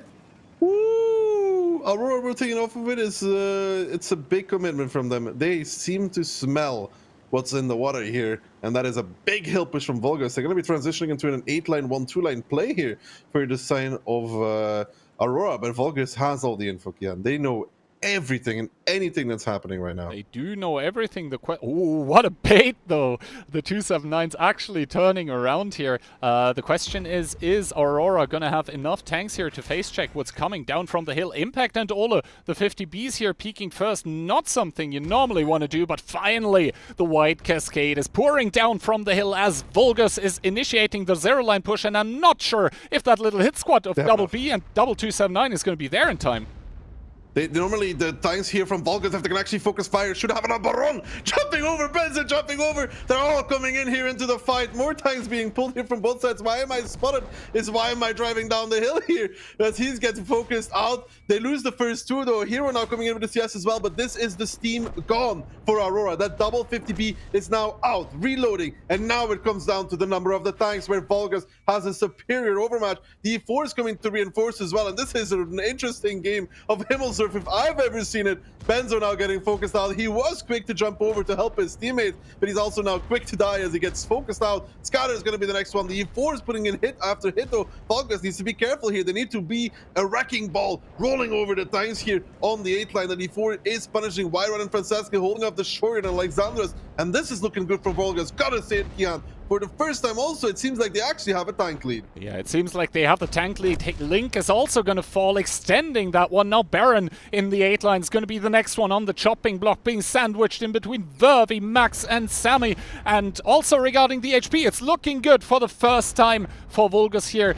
The E4s obviously are able to punish this crossing here, which they are doing, but has Vulgus done enough yet is the question. Destroyer being committed in deep means that he's probably going to be falling towards Sammy here. He does one more shot. Sammy does take his sweet time and actually bounces here. Not what you want to see from Sammy, but I think Vulgus, they kind of have it here. Rerolls and Ricochet being the last bastion here behind their own cap. Sammy is going to get Destroyer here, and now I think Envy, Max, Mark, 2Fame, they are going to be swarming the tanks by Aurora that are on their own cap. Ricochet here down to 1200 HP, but this is the superior amount of guns for Vulgus that is actually going to secure them the round.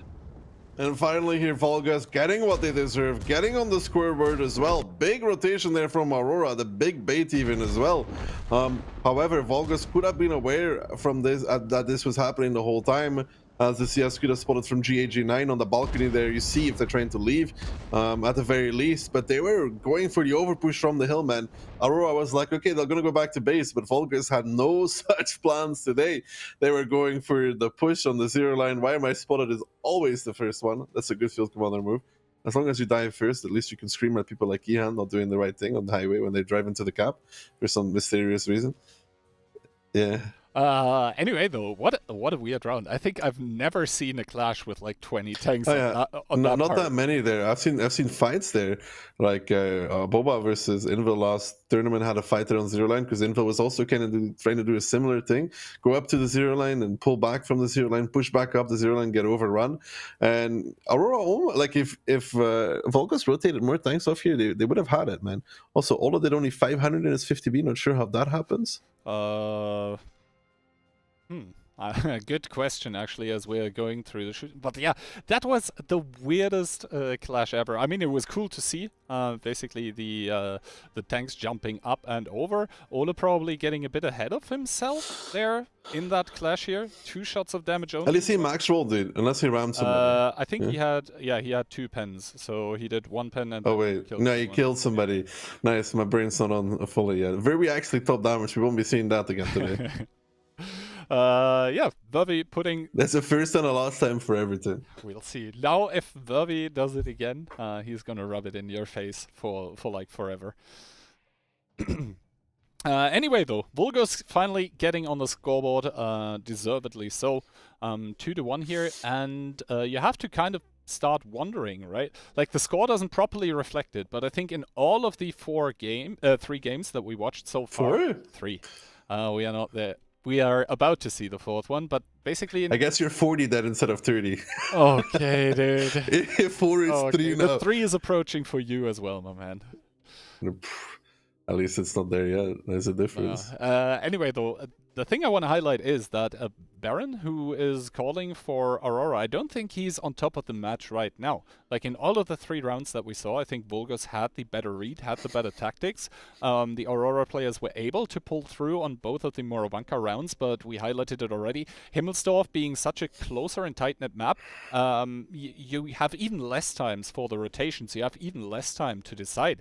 And Vulgos just coming in with that simple all-in over-push over the 1-2 line, able to get it. And I really don't think sending the hit squad like down and then back up again, first of all, the timing was off, and second of all, I think with the amount of tanks, or with a small amount of tanks that that Vulgos actually had on the lower side, they stand good chances of just doing 2-3 line and 8 line push and then putting cap pressure. Anyway, though, game number 4, Aurora against Vulgos. Aurora coming into this one with double CS, 1 bad shot. Then we have 12 279s, and that's it. 12 to 7 ends, yeah. Volgas, double 50B, double CS, and E4, 5 Chieftains, and the rest being 5 to 7 9s. This is a very Invil-esque lineup from Aurora, I gotta say. That it's like they watched Invil and they were like, oh, we want to try this as well. We'll have to see. First of all, though, Vulgos sending Sammy in that CS directly down the courtyard. He's going to take crossfire positions very soon. Luckily for Aurora, no tank is actually going into the D line, or rather D3, D4 right now, where the CSs could really wreak havoc on him. Instead, the medium tank hit squad by the team in blue is getting sent towards the hill here. Double CS and that shot, that is obviously going to give them the priority on the hill. They're going to be following it up with some heavy tanks, but Katya actually getting spotted out here in the 8 line, and look where Hero is already. Yeah, Hero, they're really deep into the 5 line straight. It's interesting moves by the CSs here. Hero will have to leave that area though, and it's a quick 1-2 push here coming out from the side of... wait, Sammy's chasing, dude! Sammy's just chasing the CS, he just doesn't care, dude. Today is Sammy's day. He's gonna pick up Ricochet. Link, though, shielding pretty well here. Sammy in the CS is going absolute Giga Child mode. Hero is still staying in the 5 line. And I think Vulgus' weird style here is absolutely confusing Aurora. I think they're very confused to what's happening half the time. Yes. and are unsure how to react to it. Yes, now a hero trying to side scrape against 279s. That's not really working out for him, but he's further confusing them. Actually trading 2 for 1, so hero, the same Giga Chad mode that Sammy has. And the thing is, through the 5 line, there's actually the chieftain that can sort of support hero here. He can't really get repushed that easily. And now we're gonna have to see what Aurora does with the hill control. They are attacking, they're down a bit of HP, but nothing is decided as of yet. YOLO actually taking a shot in his CS. They will have to make those positions on the hill, those angles that they create, they will have to make those count to generate an HP advantage because they have less armor with that triple medium. I gotta say, I think it's inevitable here that hero will die at some point. Also, this chieftain in the window, I don't know who it is, but there is an angle on him always. If they get a tank established on the top of the hill, there always is an angle on that guy. It's like a pixel. You can see right now on the can shoot it. the Batchat basically trying to have a look into that G line. He does see it, but Tefeli, I think, decides not to fire. Seppers needs to be very careful. You said it. It's questionable whether he can stay safe or not. No, I'm telling you, there's an angle where he just dies from. Yep. So Vervi now proxying Baron and Katya. Kalium also spotted.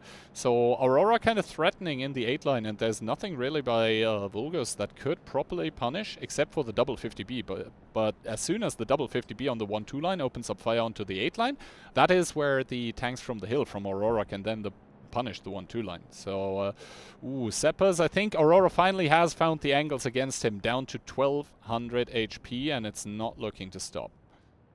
yeah, no, there is a pixel gap. Well, it's not even a pixel. There's a small gap where you can actually shoot Seppers from, and you just die. That's the issue. Like, that window, I don't know if this is a lack of preparation for Vulgus' side or not, but obviously the Aurora guys found it, know about it, and are using it to their advantage, as Destroyer from the hill is going to pick up Seppers, showing that that position may not be as safe as you may imagine. Now Feli once again on the prowl here with that Batchat, and Vervi starting to get pushed upon by Kalium.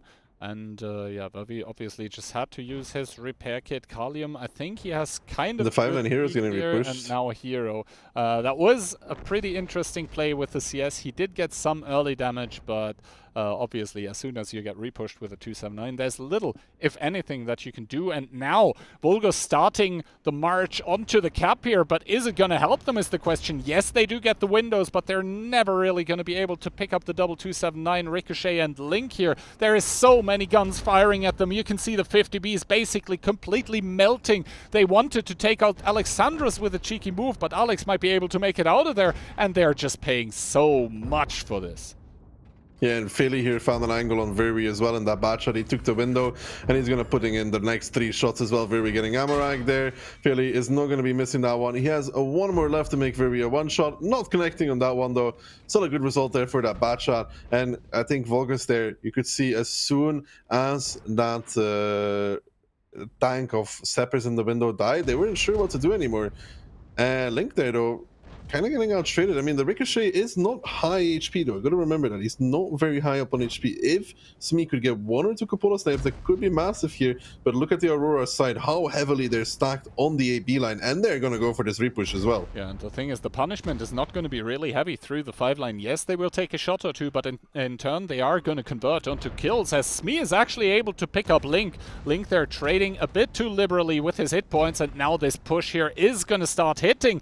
Is it going to be hitting well, though, is the question, because there's actually triple tank by Vulgus to start dealing damage as well. Ola now very, very deep in his clip, but I don't think he got to finish it, and now Curry needs to basically trade for his life here as to Fame and Envy. They probably can't really commit in here to try and save Curry, who does trade it out with rerolls, but overall Aurora still ahead in the HP department, and they have so many more guns. YOLO, though, on fire.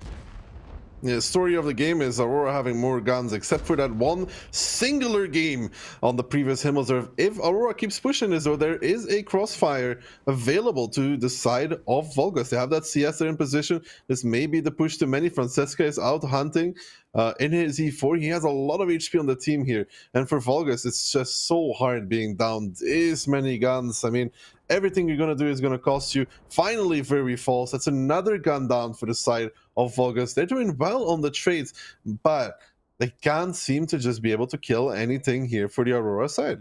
Francesca now going into that 5-lane, driving into the next kind of street. Doesn't want to be too isolated from the rest of his team. Feli obviously being a trump card, a prime asset. Not only can he cross over very fast to basically behind the church to start capping, that Batchat also has, at this point into the game, a gigantic clip potential. If you manage to basically isolate enemy tanks, that's basically a free kill assassination. And now Aurora, they have solidified their own cap, and they're assembling their tanks to start driving towards the cap here. I think as soon as Katya and Alex from the 8-line are there, we should see something happening, and obviously Vulgus is expecting this. Still, the HP kind of even, but the guns are favoring Baron Aurora. took a really good position though. And now Baron took back the window at D4. Oh, Benzo gonna drive through. Is Francesca gonna commit? He is. Good 804 roll, but this in turn also enables Feli to drive over, and it's always important to take the damage on that cross onto basically the single shooters, because then the Batchat can just make his clip while he gets pushed upon. Good shot into Francesca by Feli. Yeah, now Aurora coming to surround these guns here from Vulgus. You can see the angles are not really there for them. Wyran now pushing out towards Alex. Destroyer's already on the flank in his 279. Unspotted, unaware. Is he going to be able to pick up Mark? No, he doesn't. Actually, Francesca is going to rotate towards that. Wyran and Why Am I Spotted now want to find Alex before they actually go for the decap here. They have still 15 seconds, a little bit of time to work with. Wyran just gets exploded, but Why Am I Spotted does pick up YOLO in return for this. Max now trying to go wide, trying to get the reset on towards this gap. 7 seconds left. They need to find it now. They will find it, but at what cost here for the side of Vulgus? They do find a reset. They do get it, but it costs. It's so heavy to pay. Max falling. Why Am I Spotted? Joining him in the grave. 5 tanks left standing here for the Vulgus side. And look at the HP on the Aurora side. They have 6k left, but half their team, a 1-shot or a 2-shot. Exactly, and now Benzo is trying to win the DPM duel here against MV. Old Kings coming here also should ensure that MV on the cap does fall. So Aurora doing a good job of holding here, of holding the positions at the cap. You can now see Feli, Old Kings, Katya, all of them being lined up. MV doing a good job though. I think he probably has some tank to hide behind here right now, but Feli with the Batchat able to pick it up, and now only 3 tanks remaining for Vulgus. Sammy, one of them here in the 2-line, trying to do what he can. He's going to trade against Baron, but Baron with the fire is going to pick up that CS, leaving only Mark and Francesca. And this is going to put the scoreline onto a 3-1. But my god, did Aurora ever have to work for that 3rd point once again? Yeah, I'm gonna be honest, Aurora is not really convincing me right now. I'm not gonna lie. I mean, Feli's gonna leave the caps to kill all, but so far, like, yeah, it's 3-1. They're on match point, but I haven't found them to be very impressive yet. Vulgus here tried to do the split defense. I think they did not know that the G5 window is not safe. If they had known about this, perhaps they would have had some better positions. So they felt like they needed to do something after, but this push on the cap was not it. Yeah, the push on the cap, there were just so many tanks by Aurora just ready. And I think also what the blue team this time did a bit better than in the first round of Himmelsdorf is that as soon as the openings happened, they sort of, you could notice there was a slowdown in gameplay, and you could actually see them like thinking, hey, the enemy's doing, team is doing this and that. How do we respond to this? Because like it was a pretty weird sight to see the 279s just running afraid of the CSs, which probably is down. There was actually an opportunity there to push the cap, by the way.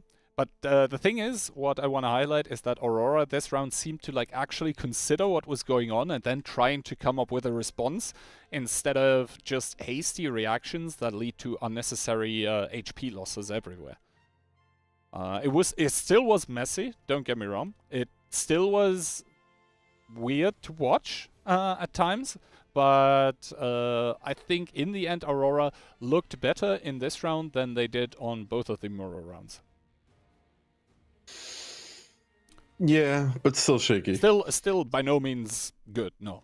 I mean, honestly, if Sami keeps chasing the 279s with hero, they probably kill one of them. I mean, if they kept pushing the cap, I think the 279s took so much damage that they could have killed them from sitting on the cap, and Aurora's game plan would fall to pieces. You gotta think about it. They have to climb up still, Kihan. If they kept pushed along the outside of the wall and went into the cap, Link and I don't know who the second one was anymore. Took so much damage that they could indeed just sit on the cap and Coppola snipe them, and it would take a little bit of time, but they would kill it, and Aurora would have a really massive problem off of that. I think Vulgus wanted to play the split defense, but in this case, with the amount of damage they did to the 279s, pulling back into the base, the push was probably better. Yep. So this now means 3-1 scoreline. It is going to be match point from here on out for Aurora. And the map is now going to be Fisherman's Bay. Normally a map, I think, which you would consider to be, if nothing super weird happens, to be a 1-1 split. We'll see if the teams do that, but if it actually goes this way, this would mean that Aurora takes the victory here and can sit the rest of the day out and chill and watch the games. But as we highlighted before, Aurora not really looking as strong against Vulgus as we expected them, kind of struggling with the style that Vulgus is playing.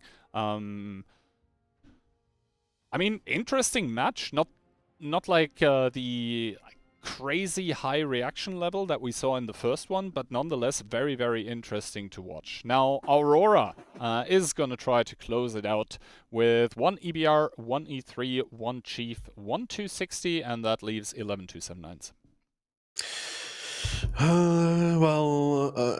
Vulgus 1 260 as well, 1 1 to 1B, 1 EBR, and 12 279s to follow it up. So they're pretty even in that regard. Normally, the 1 to 1B signaling most of the time which team is going to be defending. Francesca is going to set up shop somewhere on the A line, is going to try to get those juicy snipes into the 279s in the middle, while we see the initial split here from Aurora. Ricochet with that 260 is probably going to get committed into the 1-2 line at some point, but we also see a basically mirror 260 coming out from the side of Vulgus. That is Sammy. Sammy, though, spotted already. We'll have to see if Benzo is actually going to be able to connect that shot.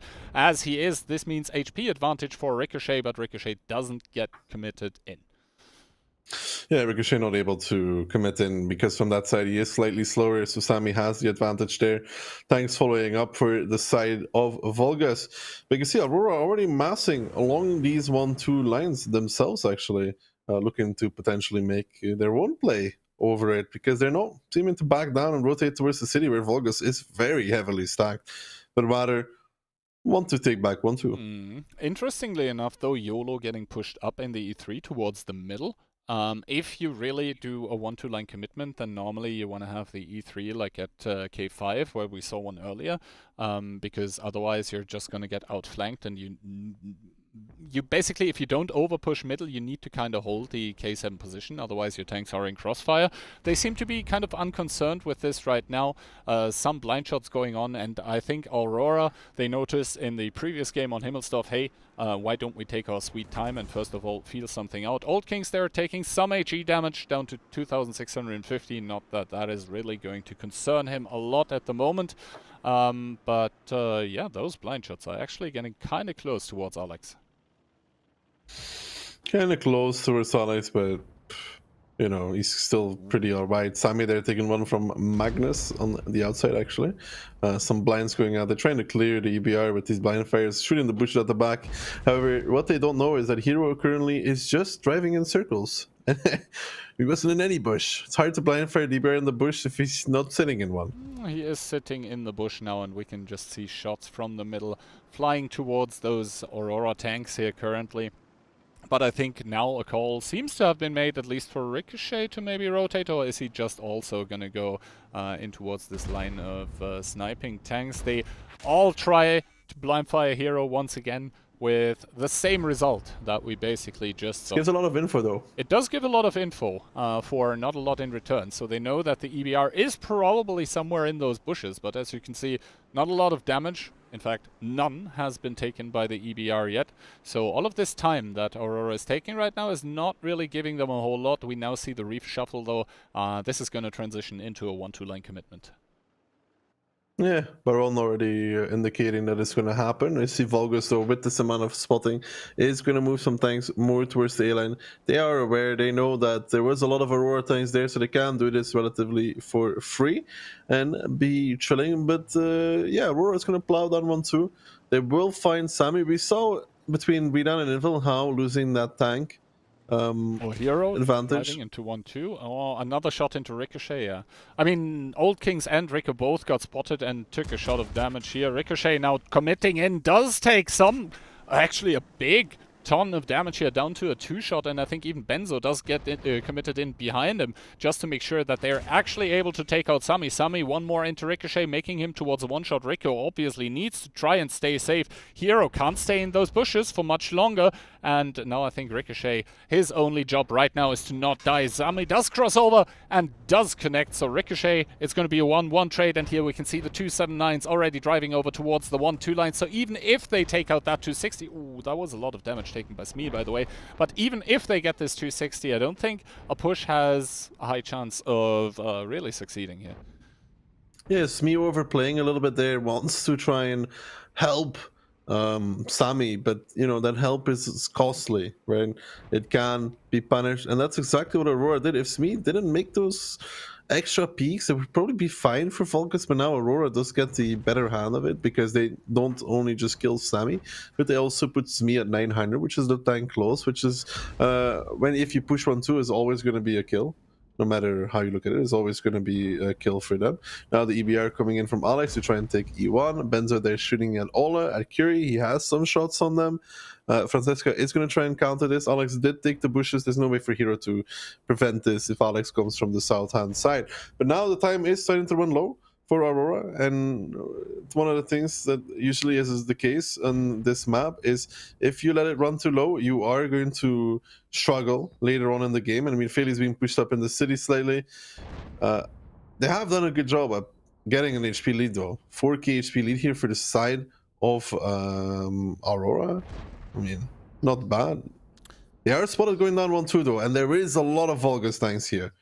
The thing is though, because the EBR of Alex has managed to take the bushes, the 121B actually can't really properly bring his DPM to use. You can see Francesca now got unspotted here, but now in come Kalium, Scatter, Jackifa, Link, all those 279s, and as you said before, they are gonna basically pick up Smee for essentially free. Another Amarek here. Was that even an Amarek explosion? Not sure. But now Seppa's actually in a heap of trouble, down to a 1-shot here. Didn't properly stay safe behind the building. Individual misplay starting to mount on the Volgus side. Kalium and Scatter, they are keeping on pushing. Francesca gets completely obliterated trying to run. And the next kill coming out from Aurora. This is not looking good for Volgus.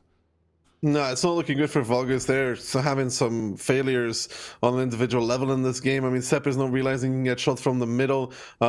Francesca being at the rock when the EBR could be there. Hero is now on fire in the EBR. They're trying to push down the city. They're trying to keep their dreams and hopes alive to push it one more round. Curie now falls, though, towards the Aurora tanks from 1-2. Now going to start pressuring up in towards this area. They have the numbers to do this. They have to do it in group, though, not by themselves. Jackifa there driving in as first one.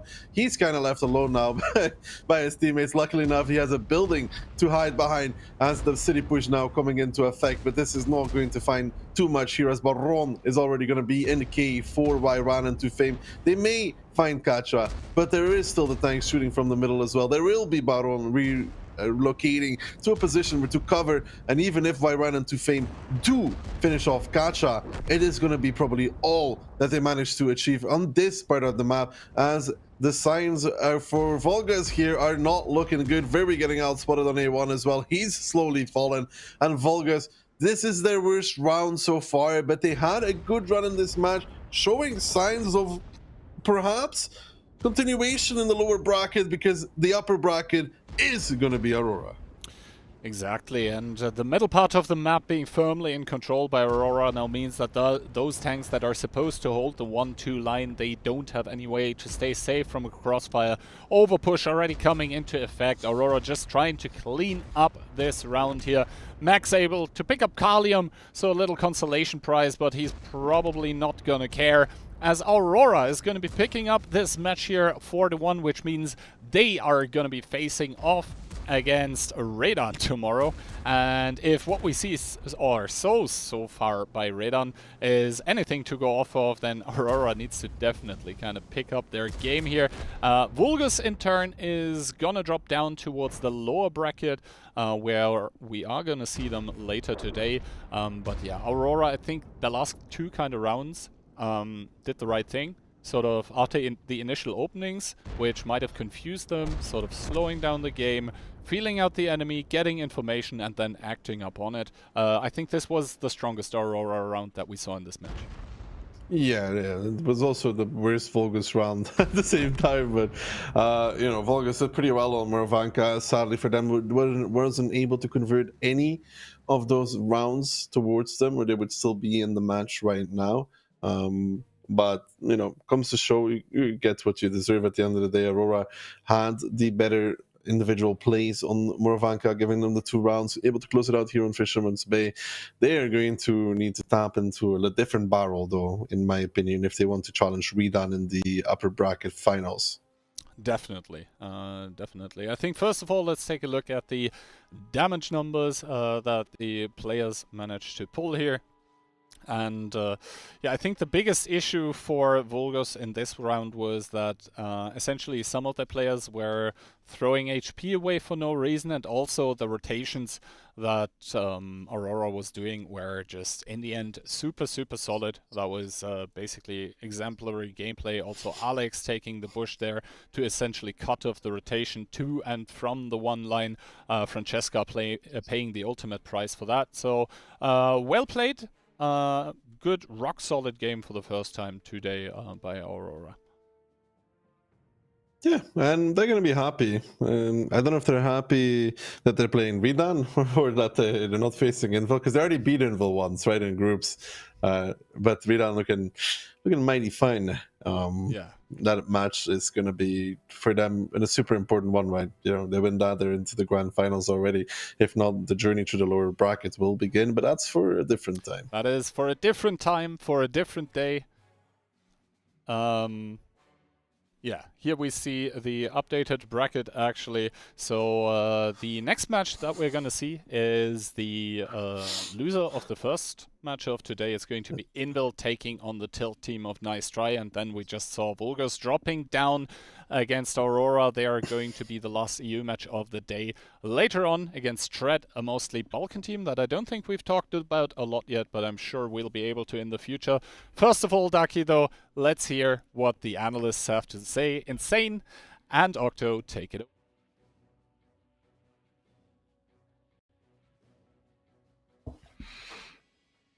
Well, thanks a lot, guys. And Octo, that's a victory from the side of Aurora. And overall, we can say that they have been stronger. We had Volgus with pretty good openings and counter openings initially, but Aurora always edging back in the games to take the victory 4-1. That's convincing. Yeah, it seemed like player skill was a huge factor in this. I don't know. Kehan mentioned it a lot, where the calling from Aurora didn't seem to be much better than Volgus side. So I guess basically end game situation, it always seemed to go in Aurora's end. But in the beginning, the strats that Volgus was coming up with were pretty interesting, to be fair. But they just were not able to contend at the end of the battle. Well, Volgus, they will be playing again later today. As I'm saying that, we can take a look at the bracket again. But before that, we have another match that we have to cover in the losers bracket. And what a match it is! Invil against Nice Try, the Tilt team. As you mentioned, was the banter magical, like both of those guys. They have been like leading teams that were pretty well performing. We could say top 4, top 3 in those 15v15 tournaments lately. So it's going to be very interesting. And Octo, we have seen that match between Aurora and Volgus. It's probably time to get some analysis done over the replays because they are ready. We were starting this match between those two teams on Moravanka, if I'm not mistaken, and it was pretty slow. Yeah, so Aurora's team actually started off on the 1-2 line with both teams, but then they rotated back to A4, which allowed time for Volgus to rotate around the map. And you can see they end up coming back up the 1-2 line with the Aurora tanks, and somehow they're able to pull out of this situation where they were surrounded and had tanks in A4, K4, G3, and C3. but the Aurora tanks were just able to fight their way out. They were re-pushing the G line. They picked a few tanks there. Maybe it was the IS-7s that, with the long range, the penetration as well against 279Es is not so good. I mean, they had too much tanks on the middle, although like F5, E5, and Aurora, they had a pretty simple play, push up here. You could see like all of those tanks on the middle, they're like 1 shot, 2 shot, 3 shots. They managed to keep the tanks alive, and they actually flipped that round. That was interesting, because Vulgus, they had the upper hand. And next, once again, you had the feeling it was great from the side of Vulgus. Actually, perfect read, getting the attention of Aurora over the forest, forcing them to bring a lot of tanks here and having the other match in return over the 1-2-3 lines. You can see even Philly trying to cross, taking a lot of damage, so it was looking amazing from the side of Vulgus. We had the feeling that game was done, but look at rerolls. He survived the entire battle. How is that possible? Yeah, so once they got to this position in K3, they should be able to kill rerolls and Crossfire Destroyer and Old Kings. But I believe that because they had so many tanks from Aurora across the K line that they were so focused on that they didn't have enough tanks in G3 to actually counter that repush from Aurora, and it ended up not working for Vulgus. And again, rerolls of so long, you ended up getting another kill after that. But here on Himmelsdorf, one of the weirdest games I've ever watched. Hill brawl off the hill on the ramp, and Baron just sends it like the Chad he is, and it just becomes a brawl essentially. And Aurora's hoping that they can get enough picks off the hill, but it doesn't really work out as there were just too many Vulgus tanks on the 0 line. It was a fun battle. I mean, all of those tanks from the hill just jumping down and managing to catch off like some Aurora's tanks. They had another match, so it worked in their favor. In return, like those tanks over the D line, they managed to stay alive for a long time. So good stuff from Vulgus. It was pretty hard to throw that round, so they pick it up. But next, I mean, this opening is interesting. Very aggressive with the double CS.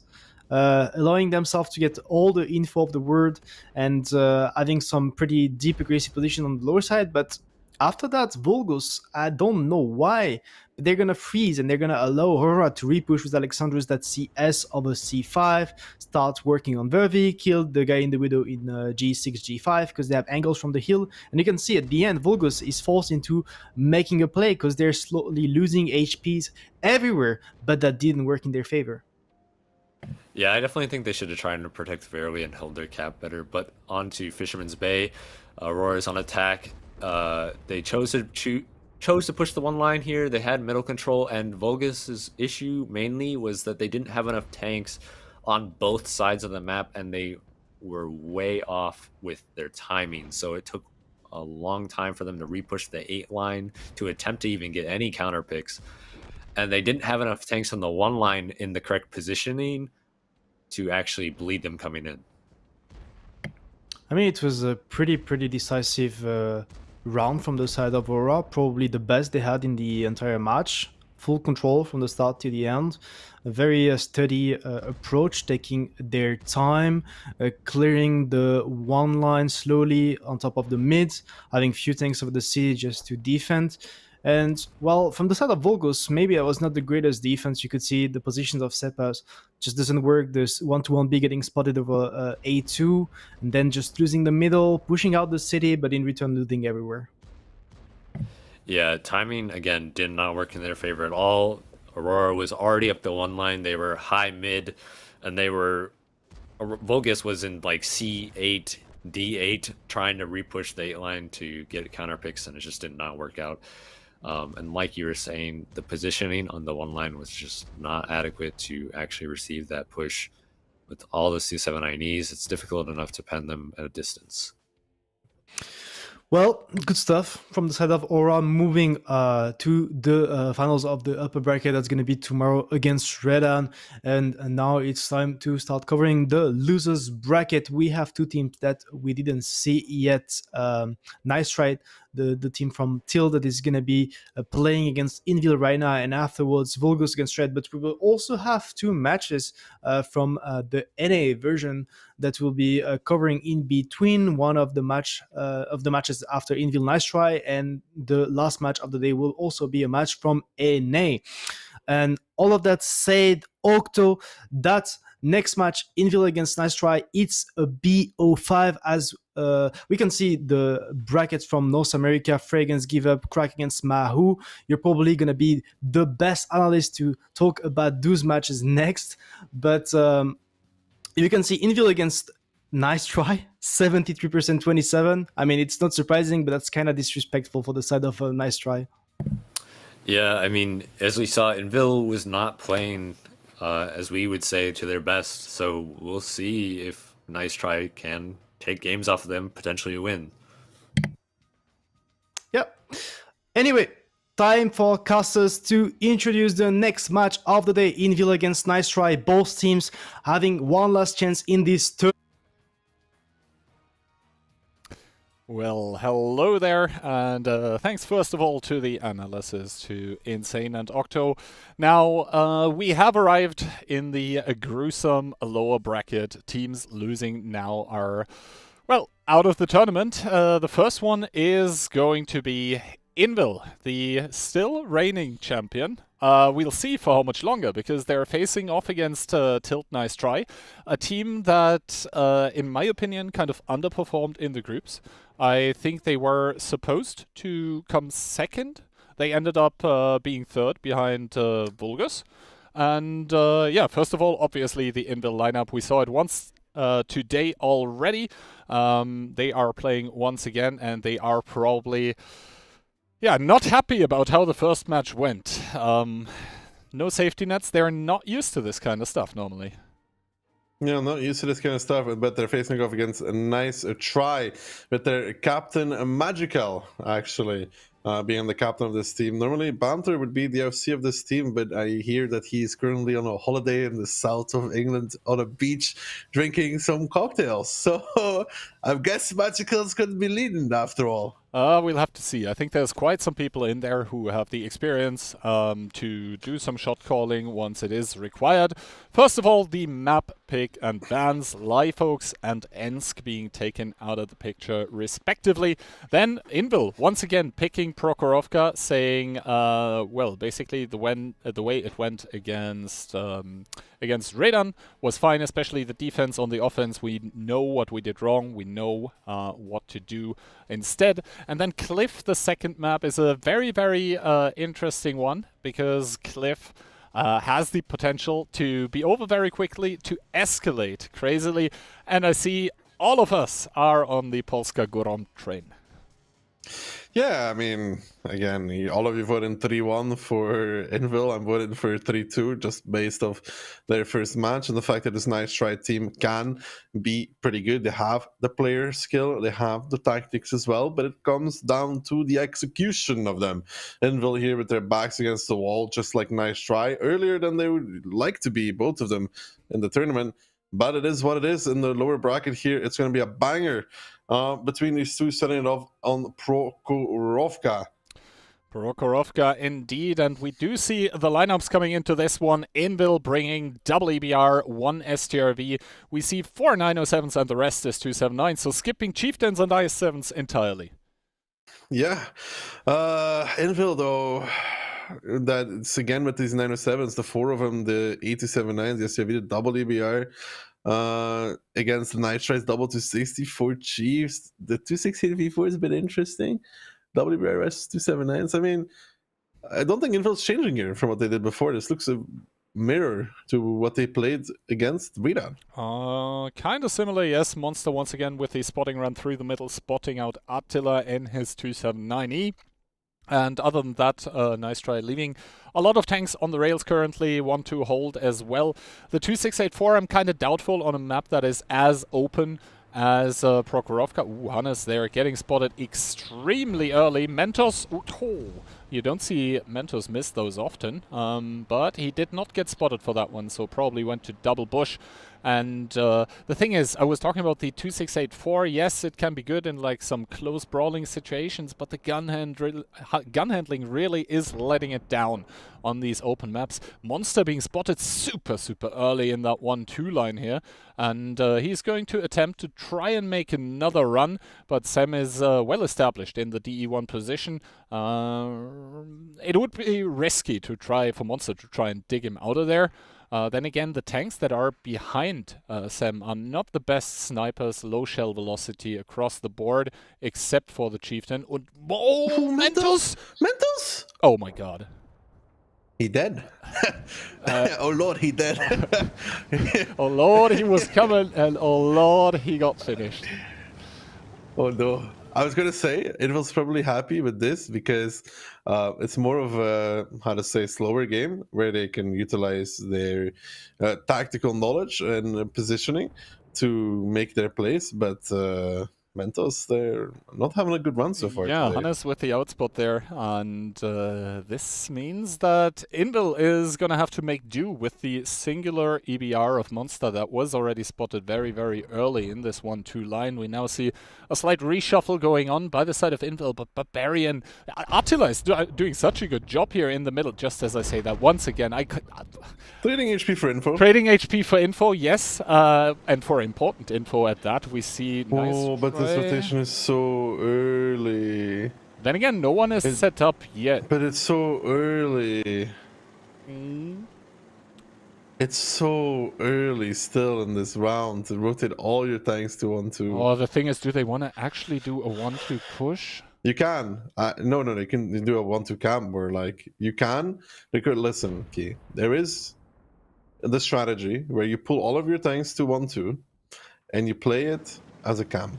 I think that's what And this happened. This works because Invil's already down an EBR. Yes. So they can only clear with one anymore. If they trade, if Nitra is able to trade off the last EBR and keep their EBR alive, they're always going to have this camp and good lockdown. We'll have to see. But this is a Giga Chad read though, not gonna lie. I mean, Invil is pulling all their tanks towards it. The question being, how effective is this push going to be? Sem is not in the DE1 bush anymore, so the tanks are going to be spotted kind of late. You can see they are trying to blind the bush the bush line that he was in earlier. They're not finding any success.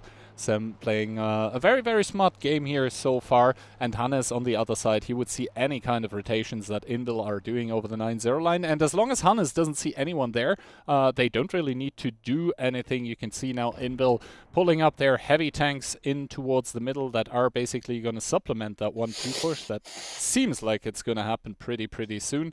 Never there on the hill obviously doesn't want to commit yet. Same for Conrad. They don't want to show their cards as They're bailing from the 1-2 push. They're bailing from the 1-2 push. I think they smell something in the water here. Invil rotating out of what could be a disaster for them. Switching it out. I would love to see Hannes run away now because the timer is below the 6-minute mark. I would love to see him just back off.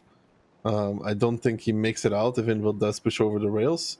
And now Rexor does get spotted here, and Monster is probably going to try and do a run. That would be a good establish if Monster manages to take the 6 line, but then again on the 1-2 line, Sem in the EBR remains, and now all of the tanks by Invil are going to start peeking. Obviously, Attila is just going to get picked up for free almost. Piotr taking a lot of damage here as well.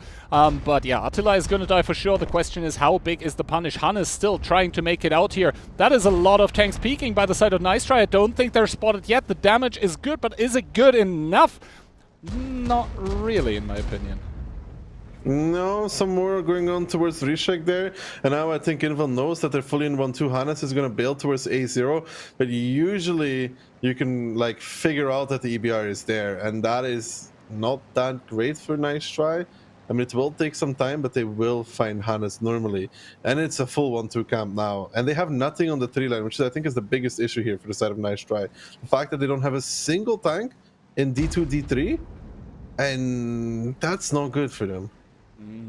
Obviously, Ketzai, Rishek, they can't really peek here right now. I think the most important tank for Nice Try is currently Sem in that EBR on the 1 and 2 line. The fact that Conrad gets spotted there, they know that Hannes is there. Yeah, but the thing is, only 4 minutes, 10 seconds remaining. They still need to find Hannes. They still need to take him out. And he's probably only going to get proxied, so they need to drive up there. DJ and another 279 being sent through the 7 line. So Invil is going to take the entire map. They're going to take control. control of all of it. The question only remaining whether Tilt or Nice Try is going to be able to push it over that finish line. Their biggest asset, I said it, is Sem right now. The playmaker for Invil being Monster. Both of those EBRs are going to be crucial. And yeah, I think they even blinded Hannes. So they are definitely aware of where he is. And Hannes maybe going to do one more shot or even two, but the damage that he's going to inflict is probably not going to matter.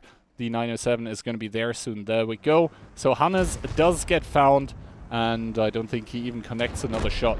There we go. That is one EBR down, one to go for the side of Invil. 2-2 the scoreline regarding kills.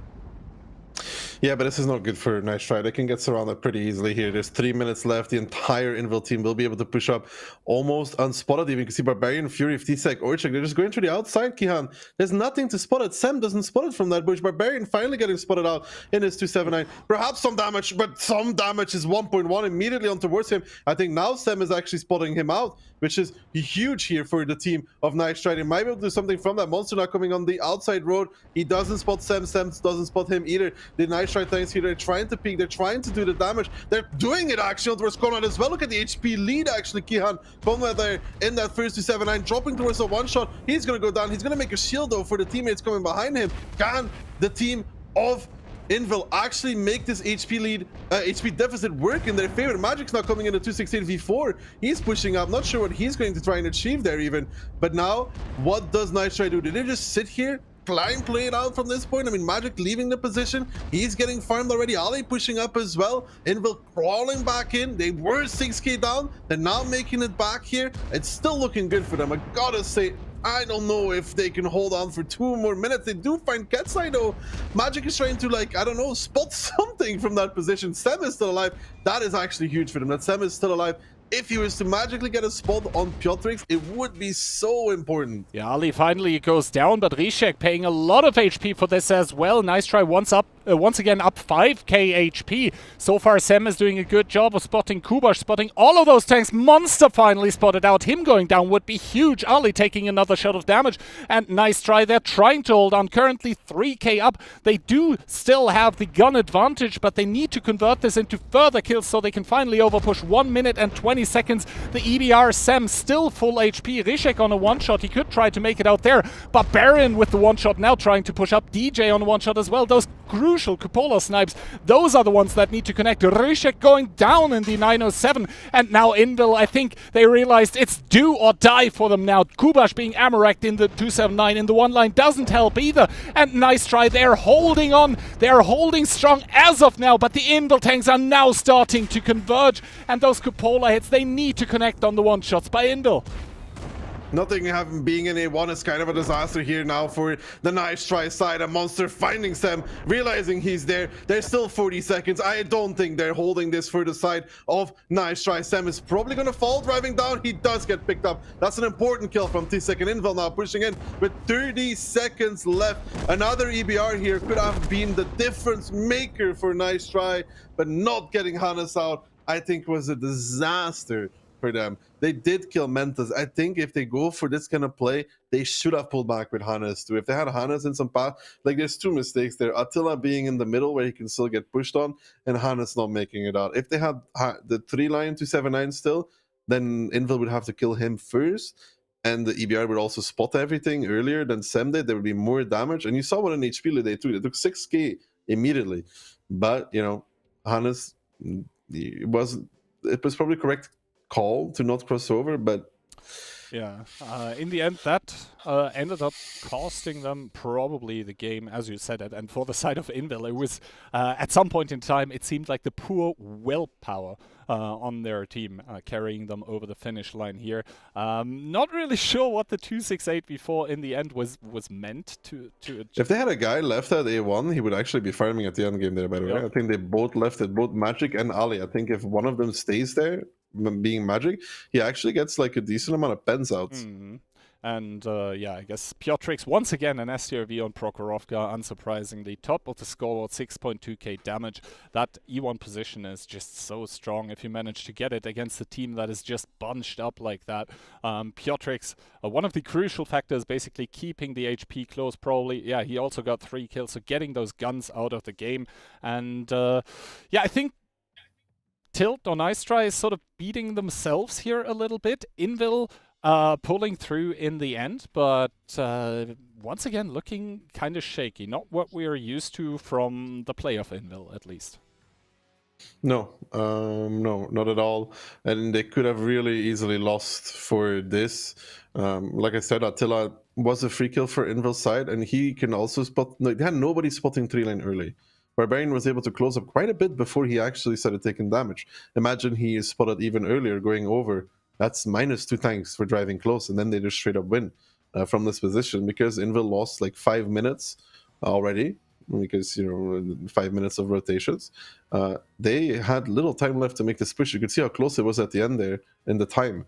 If they could have done more initial damage, killed 1 or 2 more tanks, then I think it's all over for them. Yeah, and also the thing is, like, it was not that close at the end. Like 7 tanks. Also, I don't think Attila's spot was that good, bro. Like, I think about it, Attila peeked and spotted them, but I also think that's why Invil decided to rotate.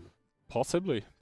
I mean, He saw Barbarian trying to go back towards 1-2, and that's... Then Invil was like, yeah, now they know we're trying to go 1-2, and then Invil did probably one of the very few things that at this point in the game was still going to give them a decent chance at winning.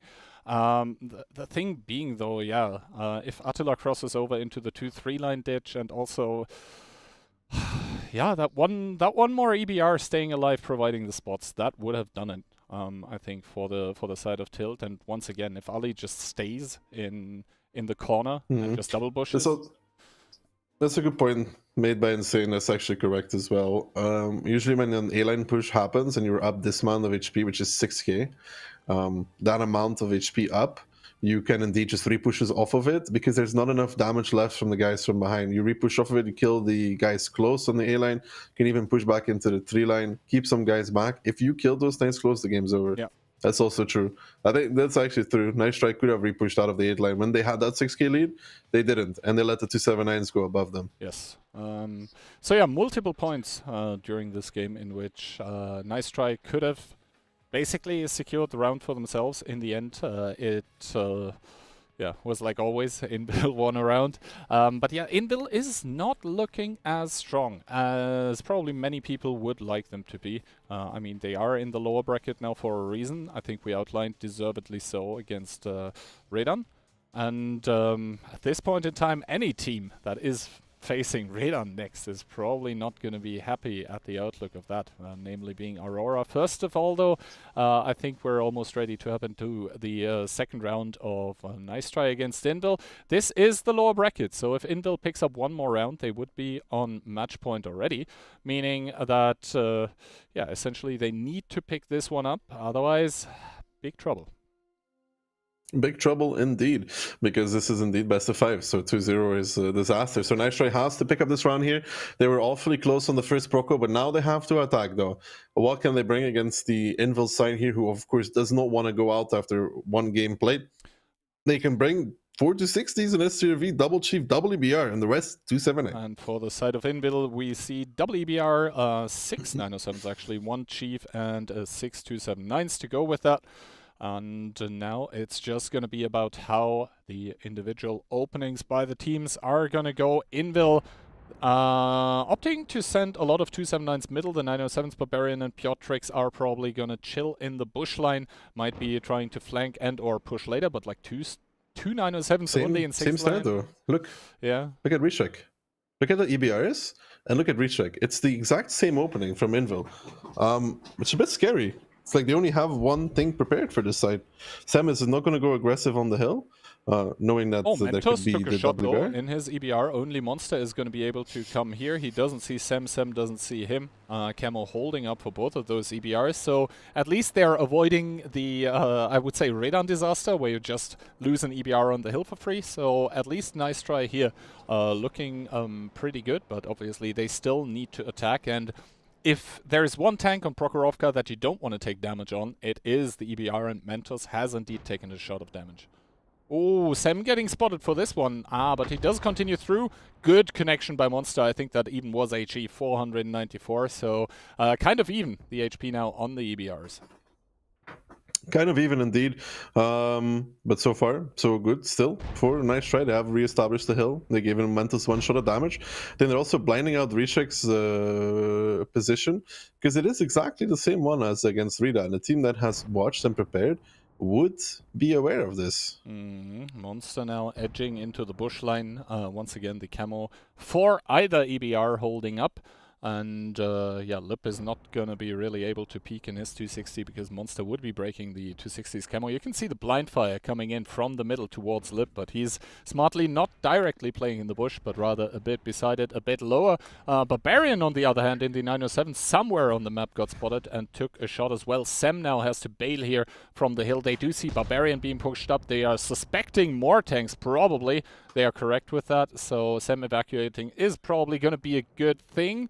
Mentos, however, with a deep run. Deep run, which is pretty risky as well. The 907s are even going to be able to get onto the hill for free. Magic there taking 2 more from the zero line. He has to be careful in that position. Yeah, Attila also getting farmed. I think that's from C1 as well. So Inval's doing a good job here at lowering the HP of this nice try team, who are very stacked inside of 1-2 line, which is kind of what Inval would want, I guess. Inval currently winning out on the individual trades, it seems. Matching, they're taking 1 more to the cupola. Not going to deal damage, just taking out the observation device for now. But yeah, for Inval, if you're Inval right now, everything is going not exactly according to plan, because Rishek had to go back in the 1-2 line, so he's going to be spotting this push kind of late. We'll see how many tanks they actually have there. Finally, the tanks do get spotted here. Rishek is going to start bailing, and Orzek and Piotr, those are the tanks that have to make the crossfire work here. You can already see how Pan's Fury, Ketzai in the back there trying to go into the hold down. This is a lot of nice try tanks though, but they're also taking a lot of damage.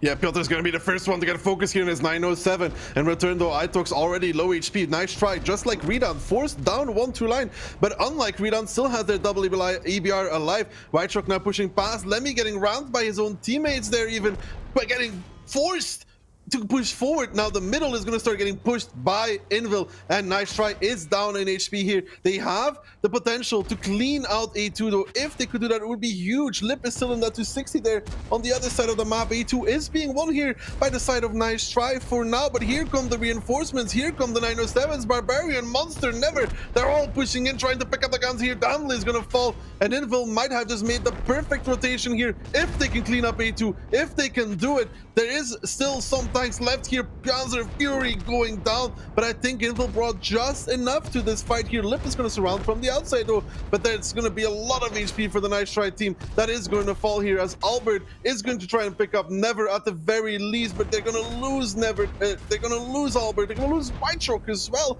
and I think this is looking again great for Invil. Yeah, the HP is still kind of even, but the guns are actually in favor of the Polish team here right now, and now they're looking to swarm over White Rock. The double 907 is just going to flank. Monster is going to come in from the side. The EBRs probably the crucial factor in the fights here with those 390 alpha every 10 seconds. White Rock's HP just melting away. The tank withering away. And Nice Try now down to like 6 tanks, but 2 of those are EBRs which don't have DPM. And Invil still defending with more tanks here. Yes, there is one 260 from across the rails that right now has the crossfire, but it is just that one 260. And now Monster, Conrad, Tisek, they are going to start peeking on towards Lip that now has overstayed his welcome at the rails, now has to drive away, and Monster is even looking to give chase with that EBR. Yeah, Monster chasing with EBR. Sam is trying to help here though, but Lip all by himself to the left. His own devices, great shot on the move there on towards Monster, 479.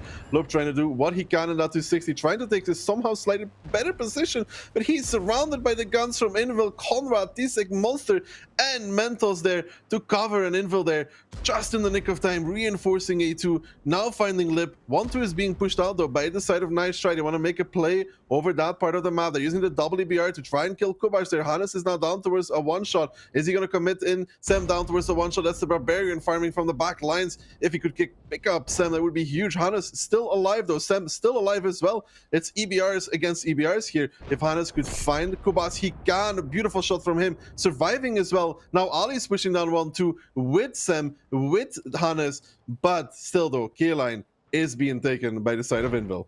Yeah, the double EBR here for Invil is going to be crucial at the end, and the HP as well are favoring that double EBR. Essentially, the nice try EBRs are going to have to load HE. Now, Ali being pulled back in the STRV, that is essentially all of the HP that nice try still has, but the problem is the STRV is never going to be outspotting Monster, and now Hannes falling in the EBR as same as Attila in the 279 is probably going to spell the beginning of the end of nice try in this round at least. Invil here once again making it close, making it look shaky, but the individual skill, the communication, the coherence once again favoring them. You can see Barbarian now starting to clear here against Sam. Ali is spotted in the STRV. That's also not a good sign. He's actually going to be the last tank on his team to be alive, and now Monster does throw away his life with the ram, but it is going to be 2 for Invil and 0 for nice try. Match point for Invil. It's very quickly like this. Not looking good for nice try here. Invil with the clutch rotation there coming in to reinforce A2 with just enough tanks to actually win it, bringing EBRs to the fight. And unlike when other teams are doing it, the SRV here, not an E1. He couldn't have played an E1 anyways because the Invil tanks were so close. But it's a big miss when you don't have that tank at the very least shooting. And you could see it was even there for quite a while. But then when Invil was cleaning up 1-2, there was Albert and White Rock, and there was 4k HP of the Nice Try team because they were full HP. And once they both fell, I mean, yeah, you have Lip on the outside, which is really cool, but he just gets pressured by 4 guys then because you don't have the tanks to cover anymore. Exactly, and once again, Invil with the pure willpower here, staying alive in this game. Also, I have to say, I think the individual trades throughout the middle of the game sort of favoring Invil, where we basically saw, I think it was Attila and one other 279, I think it was Magic, sort of taking damage for free in the middle without really any chance of retaliating, and I didn't see that they got any information out of this that would warrant this loss of HP. But yeah, in the end, once again, Invil Prokhorovka late game is a force to be reckoned with, especially if they have the tools to do it, the EBRs, especially if those are still alive. Yeah, good stuff there. Not good for the match, of course, because Invil's now up 2-0. What's our second map? That is a good question, and I think that's also a good cue to hop to the pick and bans, and we see, yeah, it was Cliff. So... That's a scary one.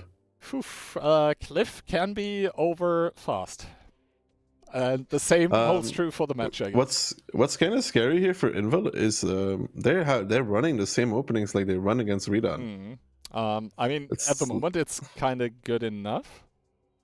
I mean, it's risky as hell, though. Yeah, it is risky, and we already saw Mentos. Basically, in the game against Redan, the double EBR on the hill was able to essentially take out one of the Redan EBRs for free. And this time already, nice try trying to sort of counter that. This time they didn't get any damage done onto the EBR on the hill, and they even lost HP on Mentos. So if they keep doing that on Prokhorovka, it's going to be a hard time for them. Good for them, though. Cliff hasn't been played yet. So whatever they have prepared, no one was able to see it. Yeah, true.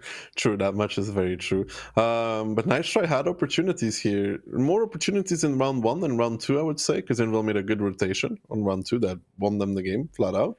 But on this round 1, they really could have picked it up. So many mistakes. And the more I think about it, the more mistakes they actually made in it. It's like, not Attila going to the 3-line, Hannes not running away. If you commit to the full camp, you're committing to the full camp anyways. Not really pushing A-line and 3-line when you're up 6k HP, so you have like 3 tanks extra worth of HP, which means that no matter what, you're going to win the fight, kill the tanks close, and then just fall back into a camp. It's all kind of worrisome here. Yep. Now though, Cliff, completely different beast of a map. I don't think we're going to be seeing the full camp that we saw during some other stages or some other tournaments, basically where you play with like T57s, E100s, stuff like that from the defensive side, because you never want to give the initiative to a team like Invil. I'm not even sure who's going to be defending or attacking, but let's first of all take a look at the lineups. Invil coming into this one, well, I guess now we know who's attacking and who's defending. Invil, double TVP, 5 CSs, double 260, and 6 chieftains. Nice try then for Chieftains, double 50B and EBR in 907, and the rest being CSs for them. So both these teams reverting back to Chieftains on Cliff. It's been a while. It hasn't it been a while. 260s were a really, really popular pick for a lot of tanks. I think one of the teams last tournament, was it Aboba? So Redan playing with 15, but first of all, let's take a look at the splits. Invil sending some chieftains towards the lower side. I think that's 4 or 5. On the other side, the CSs from Nice Try are going to get sent in towards that one line. Hannes getting a good spot, a good read onto those chieftains. Now the CSs, they need to get safe and wait for reinforcements because the Nice Try heavy tanks are still nowhere near to be seen. You can see the CSs now from Nice Try are going to be bailing out of that position. They haven't spotted the 1-2 CSs coming in yet, though. It seemed like Nice Try is getting caught off guard here a little bit with Floki and Sem, who didn't run on time, and Invil yet again in the driving seat so far. The CS is pushed back towards the middle. Savi start blowing up on the crossing, and this is amazing so far for Invil. Blowing up that first and singular CS already. Albert now coming into the middle, but he's going to get crossfired from the outside. There has to be careful from Never and Kubash. There needs to be some play down the middle here for the side of Nice Try, but it doesn't seem like it's coming. The TVPs are re-pushing around the hill. Ketsa is on top of the hill. It's all a disaster so far from Nice Try. If you look at it, no hill established here for the side of Nice Try, which is really what they need right now. Without it, they're hopeless. I think Piotr just bounced the second shot on the EBR there, but in comes Ozek with the repush onto or around the hill. Attila is going to try to go behind the wrecks of his dead teammates there. Ketsai still from the hill is able to rain down fire, even though he's a one-shot. Finally, Piotr able to pick up Hannes in his EBR. Monster there has to stay down, stay in cover with the one-shot TVP, but right now Invil still in the driver's seat. They have more tanks. They have, in my opinion, better positions right now, even though they still need to repush the middle. And the problem is for Nice Try that as soon as the Invil tanks manage to actually close the distance around the hill, that they could generate more kills and the hill control. Yes, Ketsai is only on one shot, but even that one shot can be very, very annoying. Without any hill control here, Attila will just slowly fall against Ketsa. Ketsa has the game in his hands. He can and will dictate the pace of how it goes. He is a one-shot, and it's really awful that Nice Try doesn't have anybody on the hill here. It's like such a disaster when thinking about it. I mean, Piotr is low HP there, but once Ketsai starts speaking from the top of the hill, he can actually get some farm out here. And I think Nice Try is going to try and hold it out like this, but if that's going to work, it's a big, really, really big question. Oh, Lip now starting to move up the ramp in his chieftain, and in comes actually the repush by Invil. This middle repush, time and time again, has been very costly, but I think the punishment actually is not really there currently. Yes, the CSs are able to pump their DPM into the sides of the Invil tanks, but now the Invil tanks are turning their turrets, training their guns on the triple CS. There, Kubash with the next pickup, and I think Albert and Skirpi are soon to follow to the grave.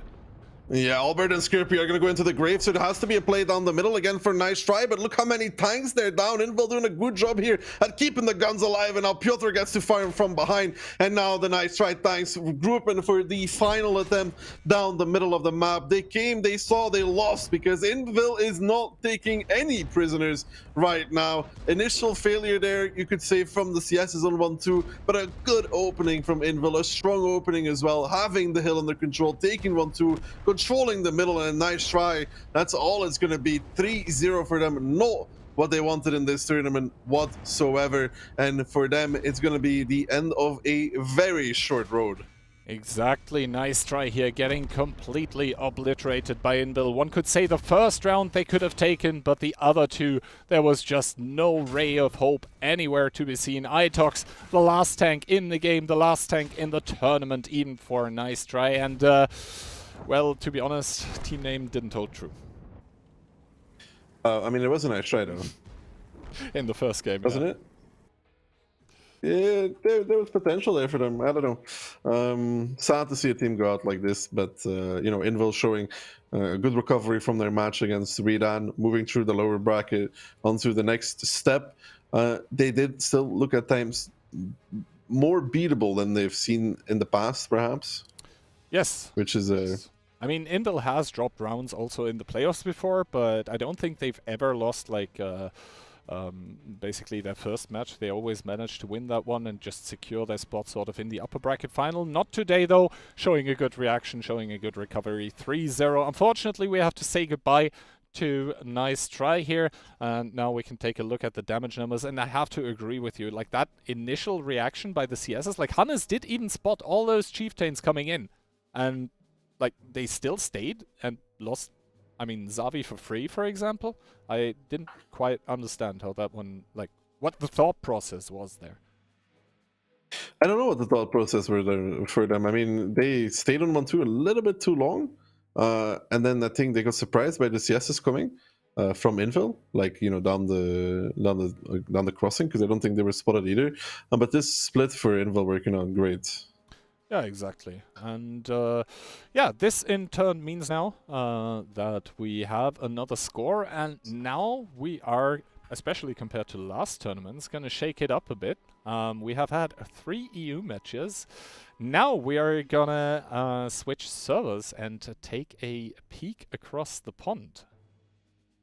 I mean, obviously, first of all, here the bracket for the European Clan Showdown that's currently going on. We just saw Invil, yeah, kind of devastating. Nice try, 3-0. We are going to watch Bulgus against Tread later today. First of all, though, I would love a peek at the North American bracket to talk about what's going to be happening there. And I think after that we can head towards our lovely analysts. But yeah, here you can see the North American bracket. You can see the little indicator which matches are going to be streamed. The next one is going to be Frey against Give Up. So quite a cracker. Stay tuned. And with this, quite enough from us for the time being. Let's see what Insane and Octo have to say.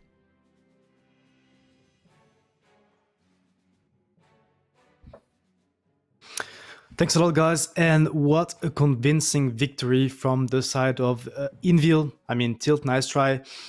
I guess they possibly had the keys to win some rounds, especially the first one, but they actually made mistakes. And in return, Invil, they have played solid. So, well-deserved victory from their side.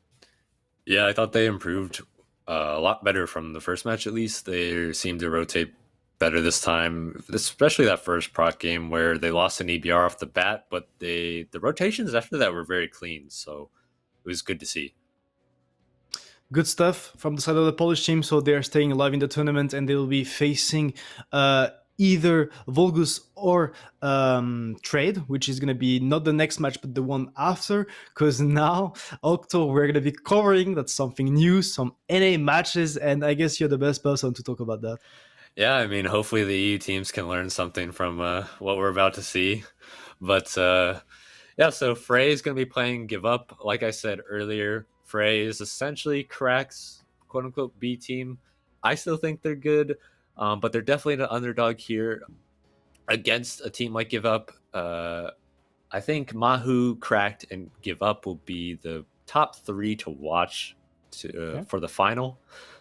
And then again, in the lower bracket, it's Goat, called by German Intelligence, and Pyonios, called by John, who's actually a European player. So Yep.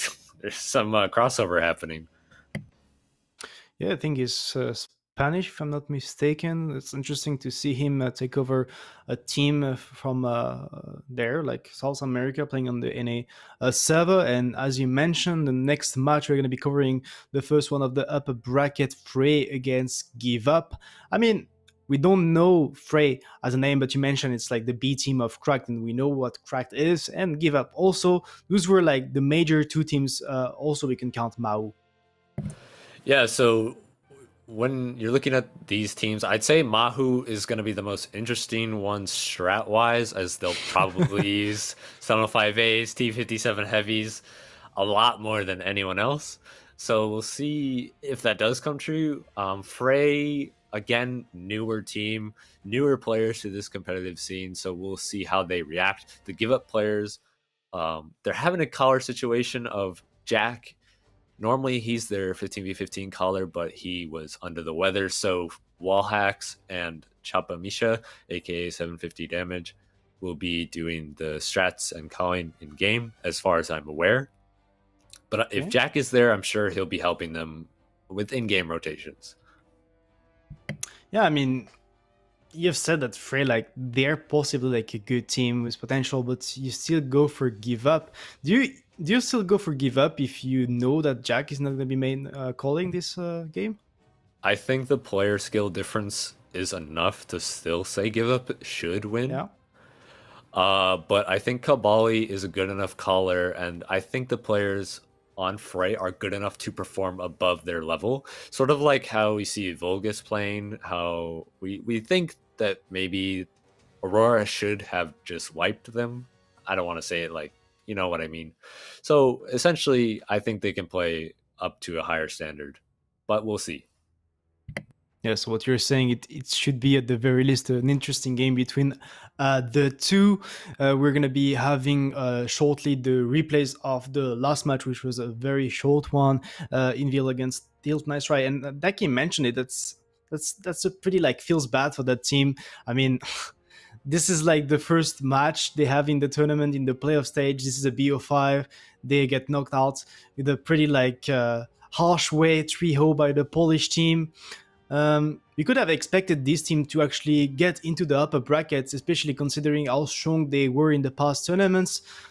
Maybe that was not the greatest, but anyway, Octo replays ready, and Invil against Nice Try the first round on Prokhorovka. You could see that Nice Try, after picking up Mantus, they went for that 1-2 camp, which is not that bad, but Anes was kind of caught off, and there I would have opted for like jagged shot play, for example, going over the water over the 9 line and try to get behind the lines, but he didn't risk it. And at the end, Invil, with this combination of 2-line and A-line push, doing the job with those 2-7-9s.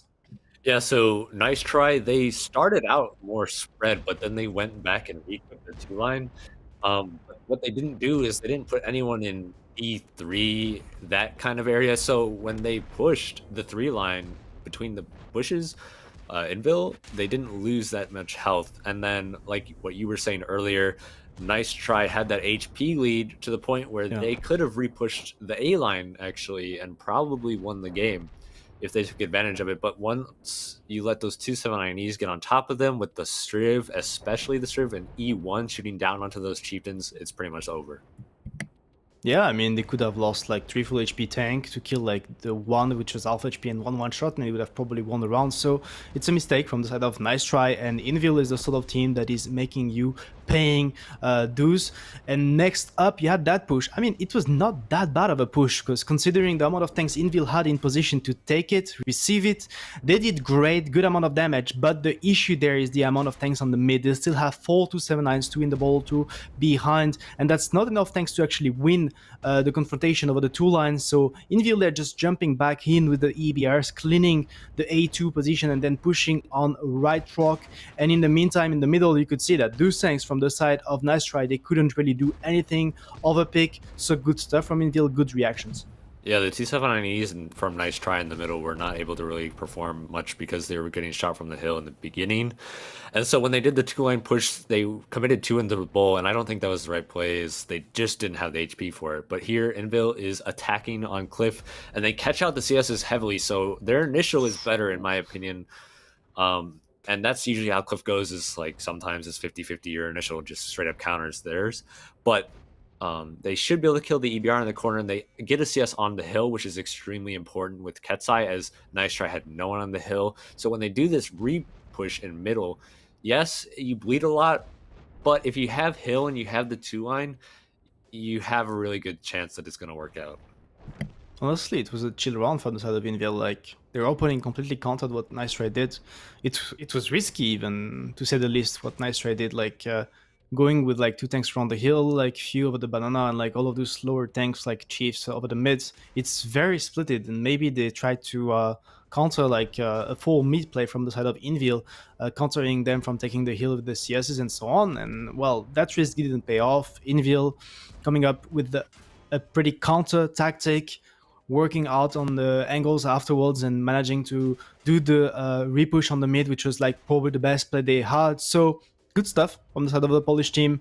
A 3-0 victory over Nice Try, well deserved, and we'll see them back tomorrow in the losers brackets. But right now, it's the time to actually see what the teams from NA can show to us. The next match, we talked about it earlier, Frey against Give Up. Maybe we have some community predictions about this match, even though the EU viewership is not very used to these teams. Very close, actually. Maybe you could have expected something higher for the side of Give Up because they're more known name-wise, but interesting predictions.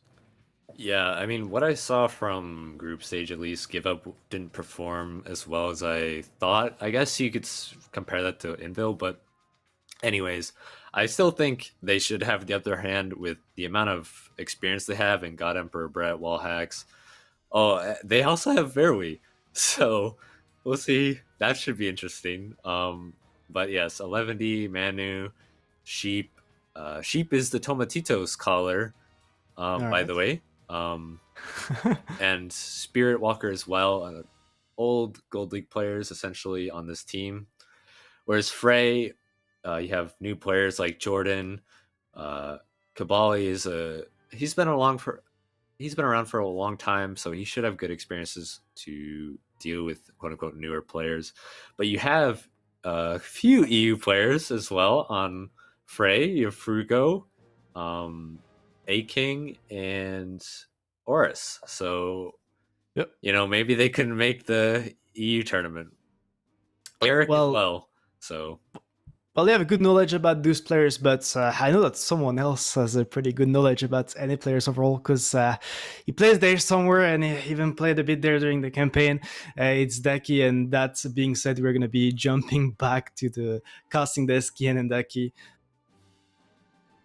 Well, hello there, and welcome back to the first North American match of the day. Give Up against Frey. Frey obviously being, as Octo already highlighted, the supposed cracked B team. We'll have to see how all of it stacks up. Basically, I think we've already gone over the tournament bracket enough, so I would be more interested into the pick and bans in between both of those teams. And here we go. So Frey opting to take out Prokhorovka, then Fisherman's taken out by Give Up. Ooh, the Fame logo on the machete there, my goodness. Then we're gonna play Ensk first into Sand River, so 2 maps with reverse sides. Himmelsdorf being taken out by Frey. Cliff, if it comes to it, and tiebreaker would be Himmelsdorf. Now, one might ask, why is Himmelsdorf a tiebreaker if it was in the pick and ban before it? That's basically because as soon as you do your pick and ban, for the tiebreaker map, you do a separate one with all the maps that have been banned and not picked. Yeah, man, that's the final map there. But it's going to be an interesting one to see how these NA teams come into this one. Of course, they're not 100% familiar.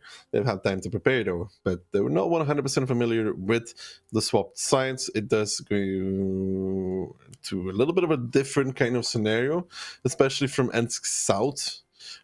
You always feel like you're behind if you're attacking from that side because the enemy team has just better initial positions than you. But the defense nature that you have will swing it back towards you. Keyhand is showing absolutely zero knowledge about NA here, voting for the second. I'm just hoping for an upset. That's interesting. Okay. That's an interesting one. I was initially going to copy basically Octobear's homework, but then I decided like, nah. I don't need to copy Octobear's homework, actually. It looks like you did though. Nah, we just had the same thoughts, me and Octo, you know? All right. Anyway, though, yeah, Give Up is probably going to be the favorite in this match here against Frey, so we'll have to see how it all works out. Ensk, sort of, for the North Americans, being kind of a newer addition to the competitive map pool. Obviously, both pools for NA and Europe are going to be aligned, but yeah, I don't think it's going to be long until we hop into the first game, as we do see the lineups. Frey coming into this one with quadruple E3, 1 Chieftain, 1 E100, and then we have 9 279s. Give Up, on the other hand, 268v4 quad E3s, triple chieftain, a mouse, and then 6 279s. Yeah, with the mouse and also sometimes the Type 5 does get picked. It's always the question, do you actually want to make a shield or do you want to sponge up during a push? That is essentially what those kind of tanks do. We'll have to see. Obviously, the mouse being from the defending side here right now could make a shield in a K1 if he chooses to do so. The wall being destroyed a little late, I want to say. Not really a lot of spots going on here currently. Vervi does get spotted out. Also, they returned in his E3 completely sideways. And Anthony immediately taking a beating here, down to 900. Yeah, and Vermilion there in the 268v4, not having the greatest time either, down towards half HP, but they have established a field here for the side of Give Up at the very least. This is kind of normal on Ensk for it to go this way, right, Giant? You take initial damage on the crossing, on these rails from the south. It's something that happens no matter what you do. Good shot there, though, on towards Kabali. And now it's going to be a bit of a slower pace here. I mean, Give Up has taken their part of the map, taking the field. They have the mouse 279 combo with another 279 there. And we'll have to see how does Frey actually decide to attack this. I mean, Jack there taking a shot, has to be careful in the chief. But it's going to be slowed down for a little while. Kabali, though, getting owned right now. I think that's by Anthony from behind the bush in the base. He's down towards 858. The shot caller for Frey on that rail there, down towards 858. He has to play. Another one coming out. Kabali. It's not what you want to see here in the beginning. I think Anthony there having his number on speed dial. Yeah, exactly. Kabali now down to 124. That is like one, maximum 2 shots of HE by those high caliber guns. You could see Anthony getting spotted there, though has to be kind of careful as well. And Frey now reacting to this by sending tanks through the city. We've seen this before by Invil twice, I believe, and twice it did not work out. But Anthony and both Dua Lipa taking a big shot to the face immediately, and Kabali is gonna fall towards Anthony. So that is first rail control for the time, being at least in favor of Give Up. Yeah, you'd have to be careful though on the 268v4 rail, as we would like to call it, because Jordan's position is imba, as an imbalance, as there's not much you can do against him except for hope that you hit his cupola and Bennett, but he's going to be out trading you at every step of the way. That's why teams don't tend to challenge this whatsoever. They actually just need to get ready now. We've seen this Invil kind of defense as well on the HJ line. Aim at the crossing on 1-2 because they have to delete a tank going across. Right now, doesn't seem like they have too many tanks really aiming for this though. No, currently there's not a lot of guns trained at this, and now we see Dua Lipa getting spotted out here in the 4th rail, 268 rail, and Jordan there should be having quite a good time as you outlined, and as basically the game goes on, we'll have to see what the plan is going to be for Frey here, because they are spawning from north, they need to attack. They have this little hit squad of 279s here in the city that could be advancing, but the thing is, they're going to be meeting Bolt, Tank Ace, and PM. And the thing is, yeah, it's a mouse there, but as soon as the 279s actually get close, the mouse, excuse me, is going to have a field day, because the tank is just so tall that it basically negates the upper plate armor of the 279 completely. And the 279 in the corner, he can sort of angle up on these houses. Yes, the houses are getting destroyed, but you can still make your armor work beautifully there in the 279. Normally when this happens and you're a Bolt, you don't stay behind the houses because it's easy for them to destroy all of them and then give you 3 pence when you're driving down. I'm a big non-fan of it. He's actually going to be rotating across behind the mouse there. Just going to be PM spotting Tank Master, crossing. Tank Master gets immediately spotted when peeking, takes a big one straight away, which I'm not even sure where that one came from. I think that must have been PM in the mouse and probably getting a good timing onto the 279 hole wiggle. That is at least how I would explain to myself. Wally, though, on the rails in the 279, also starting to take some damage, and in the end it is going to be Frey who have to make basically those advancements through the 5 line, possibly even so first rails, and they have to bring those 279s into the game, get them close towards the enemy without taking a lot of damage on them, because Yeah, there is, like, the J line, you can see there is like 3-4 tanks per give up. There is an E3 even that's aiming the cross. Double E3 even. So, we saw this from Invil before, this kind of defense. It's really hard to break if done properly, because there's so much damage on the crossing that as soon as you try, you lose 1-2 tanks and you don't have enough to kill the mouse in 279 anymore. Yeah, we'll have to see. I think Frey right now is sort of talking to themselves as to where do we actually push, when do we actually push. Ooh, Jordan breaking 3k damage there with another hit onto Dua Lipa. Frugo also starting to trade in his E100. He's still pretty healthy, but the window trades against the 279 are always going to favor the 279. Yeah, the only weakness here is that Manu is actually able to get pushed from behind without noticing. There's nothing really stopping them from pushing through the 5 line and get this 279 from a angle from behind. That is something that is a possibility here if they decide to go for it. But so far, Frey here, 4 minutes left. The move has to come, man. That has to come soon. Indeed. 2k HP up, so at least the trades have been okay-ish for Frey so far. Obviously down a gun. That's not so cool, but if they can manage to get Anthony out of the game quick, they could equalize the scoreline here. A-King, not even sure if he's trying to find shots between sort of the rail cars, but actually he found one onto Dua Lipa, the second one-shot being generated on the team of Give Up. And obviously Dua Lipa and I think the 2684, they can't really move away from that because there would be other angles, and now I think we are going to see this J-line commitment here. Honey Badger starting to peak, starting to cross over. I would have liked to see them take a bit more speed, but actually, oh, Tankmaster, 1600 HP to the face, but they keep all of their guns alive. There was not even nearly enough damage here for the side of Give Up on this crossing. Many non-connections actually coming out, making it so these 279s, not even Tankmaster going down. That is not what you like to see here. You would expect far more damage to come out. Bolt is going to have a super strong position to play from them. BM is going to fall here in that mouse, and that's going to give a big HP lead though for Frey, but their biggest enemy right now is time, and time is always ticking. It does not care. Now you can see though Manu getting pushed from behind. That's what I was talking about, that he is in a bit of trouble, but good for him though. Nobody left behind to actually have another angle on him. He's going to be 1v1ing against Lightning. Tank is not getting pushed by Frugo and Logan. Here comes Fredo. They're now starting to make their plays across. Munya coming in to pick off Anthony in the E3. Now Bolt trying to reestablish into the buildings there, trying to stay alive. Give Up needs to start doing some actual damage here to make this work. Manu is doing pretty well in the 1v1. Tank is actually shutting down the EU powerhouse that is called Frugo, the Polish prodigy, as some would call him, but he's going to be watching from the sidelines as now Bolt trying to make Tankmaster a one-shot at the very least, pushing forward. He is not going to be connecting it at this moment in time, and still 2k lead here for Frey. 3 guns against the 2 down for their respective sides. Lightning now falling. Bolt staying alive much longer than expected. And Tank is actually surviving as well. Manu is still alive. Finally, he's getting pressured from behind. That took far too long though. Finally, Manu will fall, but Tank is still tanking like a champion. And even at his age, Kihan, there is still room for you to perhaps become a superstar.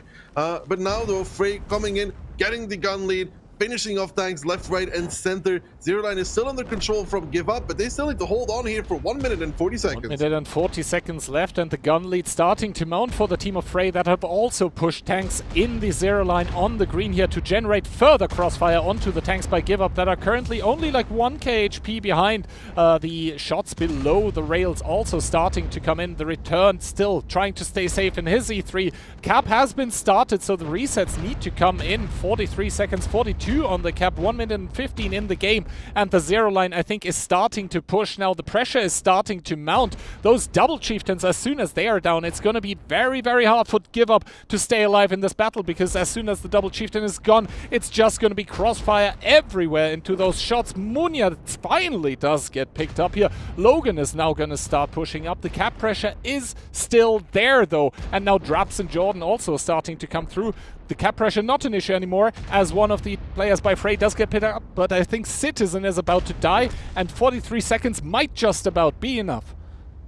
Nah, I'm not thinking that it's gonna be enough at this moment in time. Choppa does have a lot of the HP here. He's trying to pull back to stay alive, but he is gonna get surrounded rather quickly by drops and eat, and he somehow needs to live. 11, he needs to live here as well for his team to win this. But with 20 seconds left, 25 actually, it feels like an eternity here for Give Up to survive. And there we can see Choppa getting blown to pieces. 15 seconds left now. I don't think it's going to be it for Give Up here as Surf falls 11, the last remaining bastion of hope here. Drops coming around the corner, Ace coming around the corner, and I think Frey has just enough time here to shut it down as Ace closes it out in the last 5 seconds of the game. Give Up gonna be losing their Ensk defense. Give Up indeed gonna be going down 1-0 here against Frey with, I think, what was like 5 seconds left.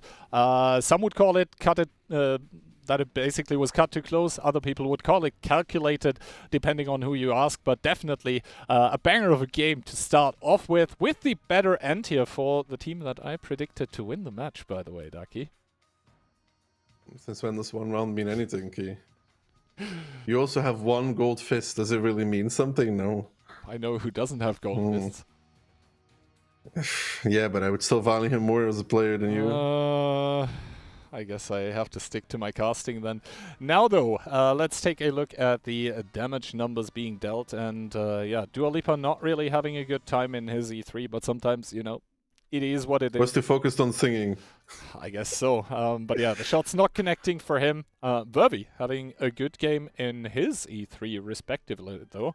But I guess the team with the superior amount of EU players managing to edge ahead, at least in this game. Yeah, good there from Frey. I will say the damage from Give Up on the crossing severely lacking. Right, the 1-2 damage severely lacking in this regard. I think the first tank to cross was like Honey Badger, and he took like 3 or 4 shots, and the only thing that it did to him was take off his tracks, which he immediately repaired. The second one on the cross took a lot more damage, like 1600, but as soon as you basically have that triple 279, they're able to start punishing away at the mouse, and then to just slowly start rolling up the flank from that angle. Yeah, more damage on that cross, and I think this game might go either way. I mean, it was so close at the end. So. Yeah, but bad shooting from Give Up, man. Yes, and they knew it was coming, right? Because the 279s that were crossing over, they hadn't even picked up speed. Like, they basically went to the corner and then started pressing W, when instead you want to like take like 50 meters to pick up speed, so the exposure time is going to be shorter. But correct. Yeah, that did not happen, but in turn it wasn't capitalized upon. So, yeah, 1-0 for Frey currently. Now the sides are going to be switched. It's going to be a Give Up attacking on what is presumably the better side on Ensk, but we'll have to see if they actually manage to convert that into a point to make it all even.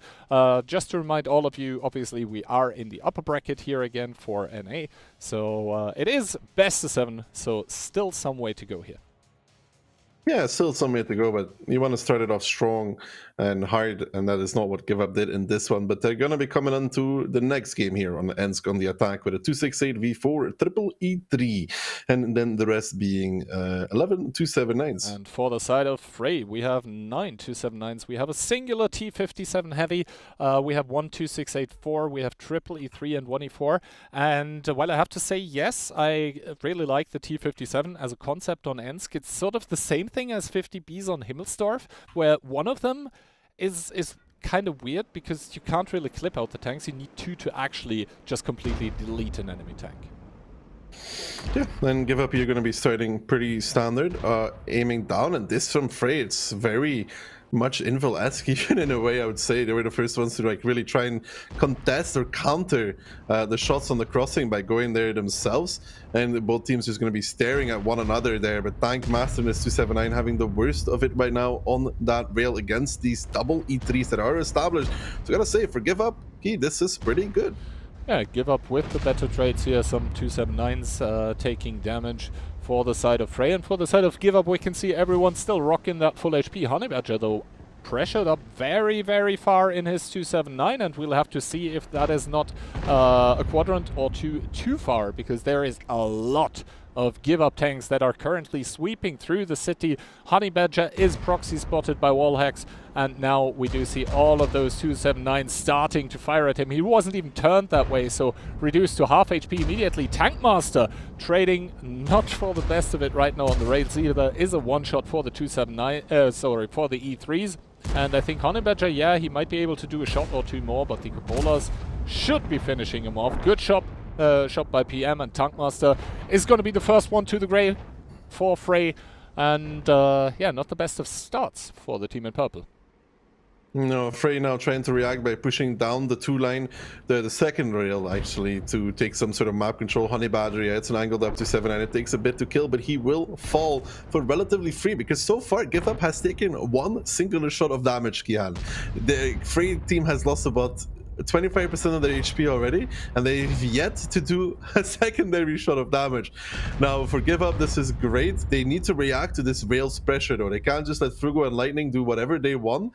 But they, as you can see, they started pushing down the city, taking some control, and Frugo, no Lightning there actually in front of Frugo, taking a big one as well, and yet still waiting for the second shot of damage, Key. Yeah, indeed. Finally, it does come through. Manu in his 279 taking one. So great success for the team of Frey, dealing a secondary shot of damage, but where Frey is actually struggling for that, Give Up has already succeeded with taking 2 kills and generating another one-shot and a potential one with Aching.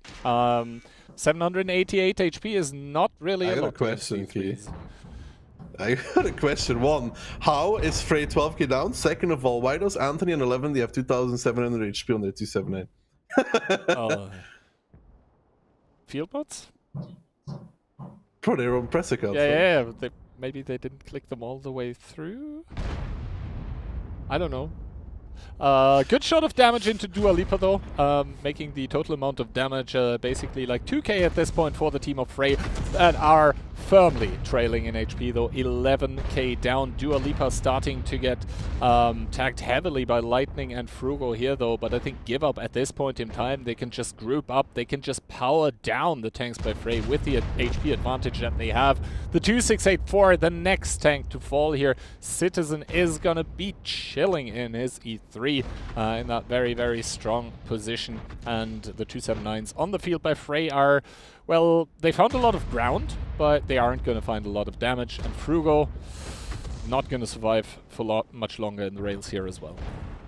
No, and it's an 11,000 HP lead here right now for Give Up against Frey, which is pretty significant. There will be a city attempt at a repush, which is really all Frey can hope for, is like 3 or 4 Amoraks in a row. But even that is not looking too likely, as Give Up still has plenty of tanks here to actually hold off this area of the map, and are rotating with Moore, with Wally, and Jack. They're coming across, Chopper on the return, setting up a crossfire. Just kind of making these tanks be stuck in this area of the map. Didn't really need to do that, but showing some rotations here. And for Frey, it's just, I mean, their initial plan got absolutely butchered by Give Ups, and Munya, they're getting some fire as well. It goes from bad to worse here for Frey, who have yet to close out a kill against the Give Up side. Manu might be giving it to them though, as he's down towards a one-shot, but so far so good for the Give Up side. Skills are now rolling in, Bolt pushing in, no care given about his life. He might be the first kill here, but yet again still staying alive. Finally, the first kill from Frey coming out here, but it's gonna be also the only one by the looks of things that they're gonna find in this regard, as Give Up's opening just absolutely sending Frey back to school. Exactly. Complete and utter domination by the team of Give Up here, that are just showing Frey how to play north side on Ensk. You can see all of the tanks that are still remaining. 15,000 HP still to spare here. R is just getting completely overwhelmed. Aching, the last guy to fall for the team of Frey. And just like that, we find ourselves at a 1-1 scoreline. And yeah, Give Up in the first round, not really looking convincing. The second round was a statement. I mean, Frey's opening per se isn't bad. The issue is, though, that when you saw, for example, I think Invo was the last persons or people that I saw do this, is that when you start like this, you also have to push up to the windows immediately after. When you deny them from crossing more tanks to the field, you see that many, you have to push up to where Honey Badger is and stop them from that city play that they did, and they didn't never do that. So they lost Tankmaster on the rails for I don't know, free. And then they lost Honey Badger for free as well. And it's just like, Yeah, I mean, at that point in time where basically there were 2 kills for the side of Give Up already and Frey still hadn't done a second shot of damage. At that point in time, I think if you're a player in Frey, you probably start writing off the round, thinking about the next one, because realistically, if not like 5 Amaraks happen, you're not coming back from that one. yeah, no, not with that HP deficit. Right, so that is going to be Ensk done and over with. I also do agree with you at the end there when the Frey repush was happening in the city. They didn't need to pull back because they also took a lot of damage by the team. They lost more than they lost more than they did for it. It was kind of unnecessary, but you know, at that point, I don't think they Any call is a good given it call with 3 guys at and that point. yeah, at that point you could have won the game by leading. To be honest. All right, so this is Ensk done and dusted. Talking about dust though, we have Sand River coming up. I don't think we saw that map today yet. Also switched sides there, which is kind of unusual for many of the NA players. However, personally I do feel like the side switch does something good for Sand River, especially in tournaments. So I'm going to be very interested in what both teams have prepared. In the group stage, I think we saw Give Up against Mahu, if I'm not completely mistaken. Or was it Give Up against Cracked? But there we saw some very, very, I would say also inbuilt inspired stuff going on the K-line with basically a lot of chieftains trading it out there. We'll have to see. We will indeed have to see, Kihans, whether this continues to be a trend or not. I mean, it's good, you know, taking inspiration from other regions, applying it to yourself. That's one way to improve, right? Taking the good, preferably not taking the bad, right? And using it to your advantage. Exactly. So I guess now the only question remaining is the lineups that either team is gonna bring. Frey coming into this one with double CS 1279, and the rest is gonna be 12 chieftains, an unsurprising amount on the map with so many holddowns. Yeah, Give Up then though, double 260, STRV, EBR, double 279, Rush Chiefs, double 260 though, from their side. Looks like they might be on the, what did I say, western side? I don't know. The double 27. Well, I just don't like the double 260, I'm gonna be honest. Yeah, I think personally I'd also prefer just more chiefs. Then again, we'll have to see where exactly they get sent. That being said though, Give Up attacking from the east here are sending basically all of the chieftains towards the K-line, and Frey is also doing a south commitment. However, not through the backlines here, as we can see the CS pushing the 279, but the chieftains are actually going kinda straight, which means a lot of them should get spotted here by the 260s. That is a lot of information. The question is, can Give Up react in time? Also, double 260 being there means they are out of the game for a possible K-line engagement. Yeah, but the first chieftain they're going over getting deleted. That's Frugo getting sent back home to EU, deported from the NA region. I'm not sure why Wally is going on the outside here. 11, the also going on the outside. Many tanks from Give Up actually going on the outside. This actually works if the tanks from Frey decide to continue pushing through, because then they have this crossfire with all of them. They could have also just sat there, to be honest, and fight, but you have Manu and Citizen there from the back lines farming away. Choppa falling in his chieftain though. HP getting rather close again here though. I still don't know about this Give Up play on the outside of the map. Yeah, we'll have to see how it goes, as now Muni are trying to overpeak, trying to pick up PM. That guy's trying to stay alive right now, being on a one-shot, and he's succeeding so far. And we'll just have to see what actually happens on the K-line. Honey Badger there with the flank is not going to be able to kill Jack anytime soon, because Jack still has a lot of HP, but that also is a lot of HP out of the fight right now. And we can see here the trades currently going on. Give Up right now with 5k, 6k HP advantage, and I think that advantage might be coming crucially. Also Vermilion in the STRV probably having a field day right now, as he's able to punish any and every peak that any of those chieftains by the Frey side are doing. Yeah, good stuff here from Give Up at this moment in time. They are enabling the tanks at the back to actually farm away, which is kind of what you want, right? Exactly. You just have to stay down, keep your head low. Now Logan trying to drive in, trying to kill Wallhex, but looking at the HP, I think is probably admitting that this game is not gonna go in their favor. Instead, it's gonna be Give Up after going down 0-1 in the first round of Ensk, just completely swinging it around. It's gonna be 2-1 with Frey now trailing. And yes, there are some one-shots still, but in the end, good reactions by Give Up, and the outside play at least this time. I mean, it did work. It worked, did work. I mean, the double 260 at least pressured away the CS, right? Who normally would have free fire, but he got pressured away, so then it does work. But with the initial damage that they had, I mean, they just absolutely deported Frugo back to Poland from the NA server. And that is like, is it really still necessary? So, I mean, it works, but I think if they drive all K-line with the initial lead that they got, the leading one tank, I mean, yeah, you have the 279 out of the 5. They deleted the second one. Like, Jordan also so like got completely you annihilated. don't really have to go outside, but I guess it does work, and it's a good practice for if a team takes less damage, you pressure away the CS from the middle, so there's nobody left really that can then farm you. However, it just doesn't feel very comfy to play from that outside in general. And we do see Frugo without a shot of damage here. Obviously, he just got completely deleted. There is nothing really that you can do about that. Jordan also very, very early to fall. And yeah, overall, Give Up just with a very, very strong performance, just reading what Frey was trying to do. Then again, if you bring, 12 chieftains, and they get spotted this early, well, it's up to the other team to basically win the game by doing the correct reactions, which Give Up did in the end, right? The STRV not as high in damage as I expected him to be, but then again, he can only farm if the enemy team exposes itself. If they don't, well, then he's just going to be, yeah, stuck with trying to exploit any possibilities that he gets. But I would say in that kind of game, 2.8k damage, the STRV was worth the pick. I mean, he started in the base, so he didn't get to shoot initially. If he was like on the dune or next to the rock, he would probably do more. But since he was in the base, he had to relocate. He actually drove back towards the K-line, which all takes some time. Yeah, it's fine. I mean, it was a pretty chill game for him, I guess. I mean, yeah, he just, you know, let the others do the farming for him. Can we ban Frugo from EU, by the way? Because like the man's dying first half the time here. It's still making a bad name. I'm just checking the scorelines right now, but yeah, indeed true. Vervi wasn't on top this time. So yeah, the EU representatives.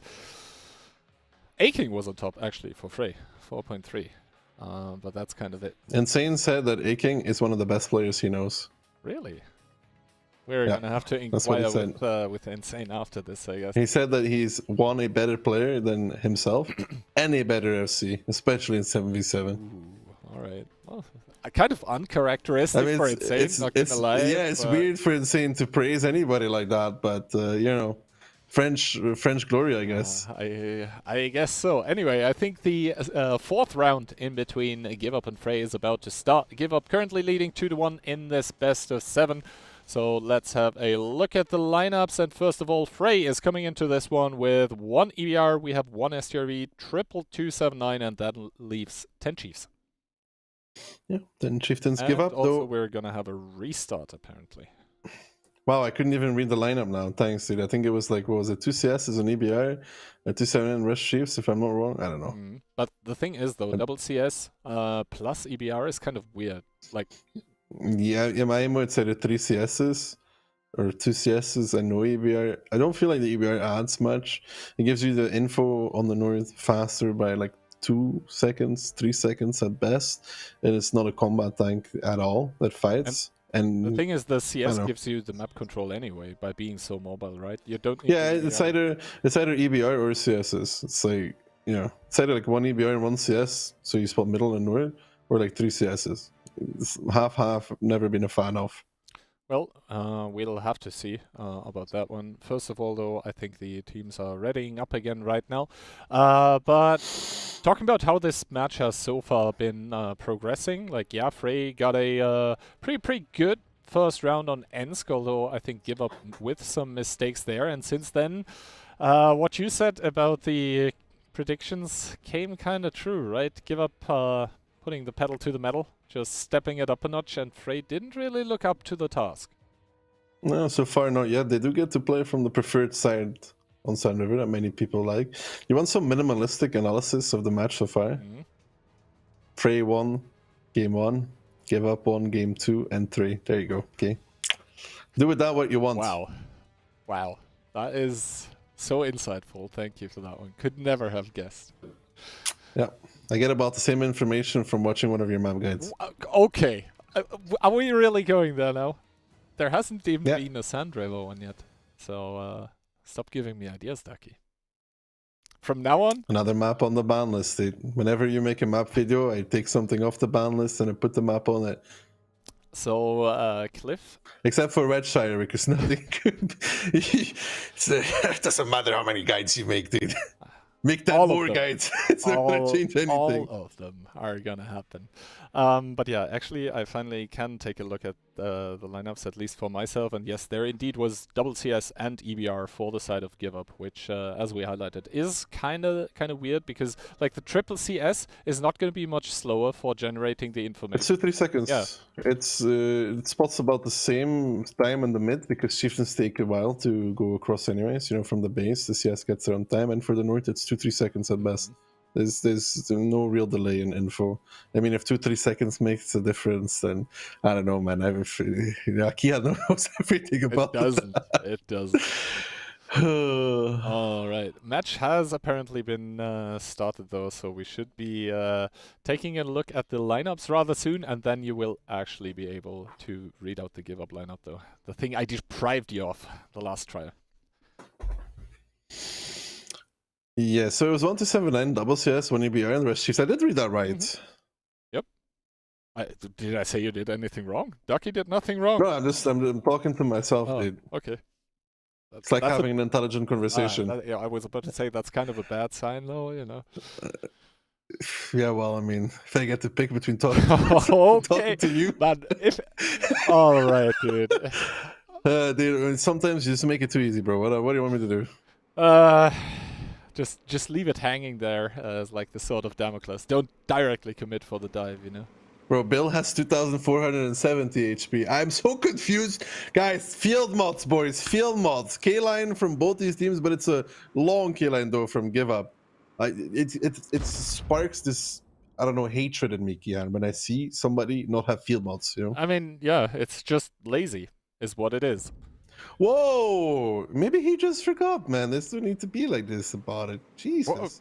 You said it sparks hatred. Anyway, Frey taking the south side here, taking 1 shot of damage on Eric. They're probably going to push up Wild Bill all the way towards K4, but they already have the spots on all the chieftains by Give Up that are here in the south. There is triple chieftain split off, though, towards the north together with the double CS, so that is 5 combat tanks. That is a third of the team of Give Up committed all the way to the north. They wouldn't be able to help in a south side engagement, but first of all, Frey needs to find out about them, and then they need to react accordingly.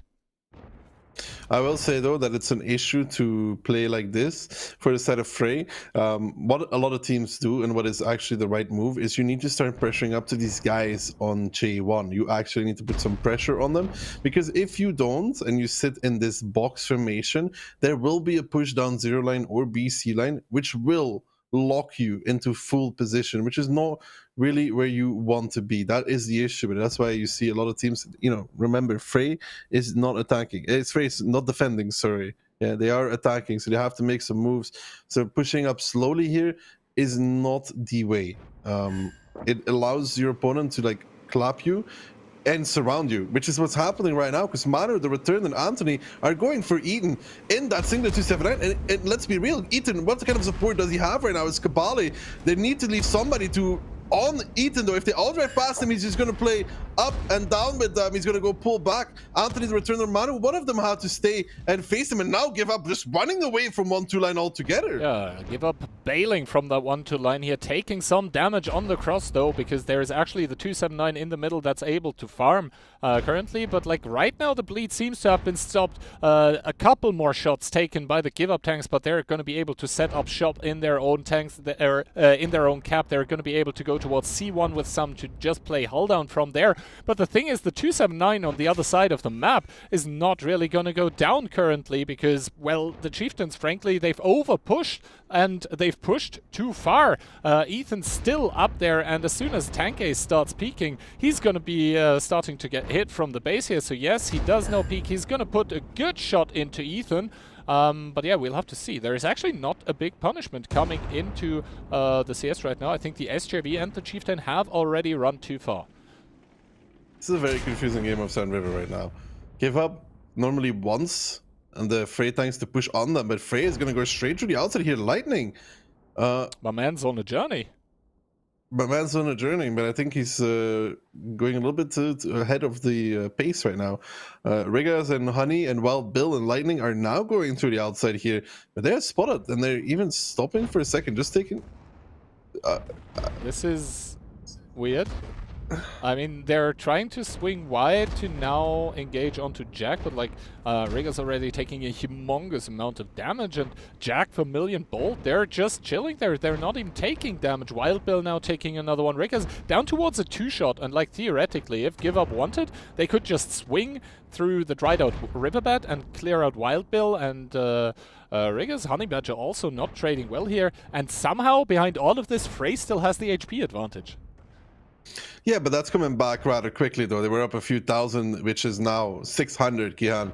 And committing these 3 tanks here into the dip is not really what you want to see for Frey. If you want to do this push, it has to be together as a group of friends actually pushing. I mean, very in the middle of the map is not having a great time. Bolt is now falling. They will find Jack most likely in that Chieftain. I don't think he can sit fully safe here. So Frey is doing a good job at removing guns away from Give Up, but it looks just a little bit weird there and not coordinated for a second. I mean, Jack should be falling at some point in time. There's 3 guns aiming at him. Eric now trying to start a push, but like, actually this seems kind of weird. Yes, Jack does fall now. No, he took a good position. Yeah, he does have the hold down now, so he can sort of punish 11D for over peaking. And now Vermilion, the next tank that needs to fall here for Give Up if you're the side of Frey. But now HP are basically dead even. And the thing is, Oris can't really peek to remove the Chieftain that is in the middle of the map. No E1 though. No E1 for the side of Give Up right now. Yep. Yeah, so that is no proxy spot onto Eric either. No, I mean A1. A1. Like on top of the dune. Yeah, the thing is though, if you start driving on towards the cap, you have that triple Chieftain that can overpeak. Yes, they're going to be taking shots from F1, but first of all, Vermilion needs to fall. And he's still very, very healthy. Yeah, he normally just dies to the push, but who are they going to push with right now? They have Aking, Oris, and Lightning, who are healthy enough to make a push. The rest of them are too likely to die rather quickly, so they need to somehow establish these full HPs, of which one is an E1, Oris is in the middle, and I don't know where Aking is. I think he might be the Chieftain on the base. They need to use those guys to actually get push going, because if they do push on the outside now, Vermilion will just fall. Choppa and PM cannot overpeak that position, Kian. When there's like 4 guns at F1, the moment you try to peek, you take 4 shots to the face. We see Oris and A-King now being rotated to exactly that position towards F1. I'm not really sure what prompted Frey into that push down into this ditch where now Honey Badger, Riggers, and Wild Bill are stuck. Yeah, 11D Wallhacks, the 2 Chieftains, also down in the dried out river. They can't really engage. It's 3 against 2. They don't really have the HP to do that. Give Up, though, doing a good job currently of not doing anything, essentially. Just running down the clock. Vervi in the middle of the map needs to be kind of careful, though. How is he alive? I'm not sure.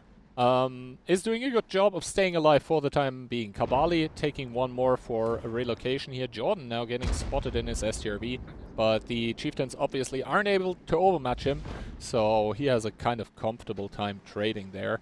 And I think as soon as Oris and A-King have found the W key, we're going to see the final push of the game. Yeah, I think they need to take Lightning with them, and Frugo needs to stay up, but that's just me. You know, Frugo is a 2-shot. 1 or 2 connections, he falls. Lightning, not in that same scenario, but time is really, really bad here for Frey. This allows Give Up to just pull more and more tanks into the base. Yeah, A1, we talked about it earlier, has finally been taken by a CS. Not sure why someone just fired there with one of the chieftains, but it's not going to matter. It was ours. Lightning is actually going to join the push from the top here, so the third chieftain with a lot of HP coming in as well, together with Honey Badger, Riggers, and Wild Bill Verby in the middle, meanwhile falling as well. Or is getting set on fire, though that's not what he wanted for this one. Frugo also getting just shot down, and Vermilion now the only chieftain that has direct good shots onto the cap. Finally the turrets will be able to get turned in towards Chopa, PM and 11D, and now Give Up. They need to get those resets going, they need to get those kills going, but they are going to pay heavily because there's still one chieftain in F1. There's a big issue here, though. There's only one chieftain in F1, Kihan. That's an issue. You need at least 2 chieftains there to actually have a chance for this push at this moment in time. Tanks are falling everywhere else on the map, though, for Frey. But like one guy at F1, this allows these Give Up tanks to rock forward and be like, yo, what's up, guys? We're gonna peek you, because one guy at F1 is not going to do enough damage to make a difference. I think they pushed the base with slightly too many here for the side of Frey, but the HP deficit that they had, they were missing some positions in this battle, and they're going to be missing an opportunity to equalize it, as well as Give Up is going to put himself on match point here. But what a game of Sound River was this. Yeah, pretty confusing at time, but with the better end for Give Up here as well. 3 tanks still on the cap, but you can already see the amount of guns, the amount of resets that are available for Give Up are going to secure this 4th round for them. It's going to be 3 points for the team in orange. It's still going to be only 1 for Frey here, meaning Give Up is going to be on a match point.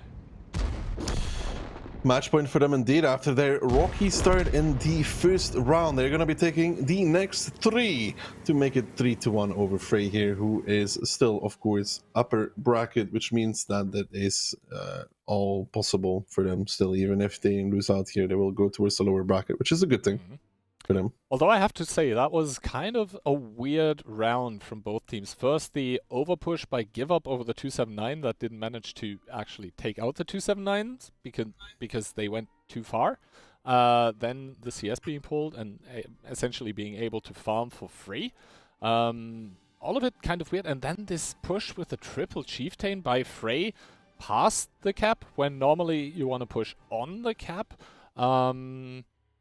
Maybe there was some thought behind it, but currently I struggle to really kind of make out the sense. And in the end, they ended up dropping the round. So, you know, hindsight 2020, it's easy for me to say this, but like even while it was happening, I was kind of not sure why it was happening.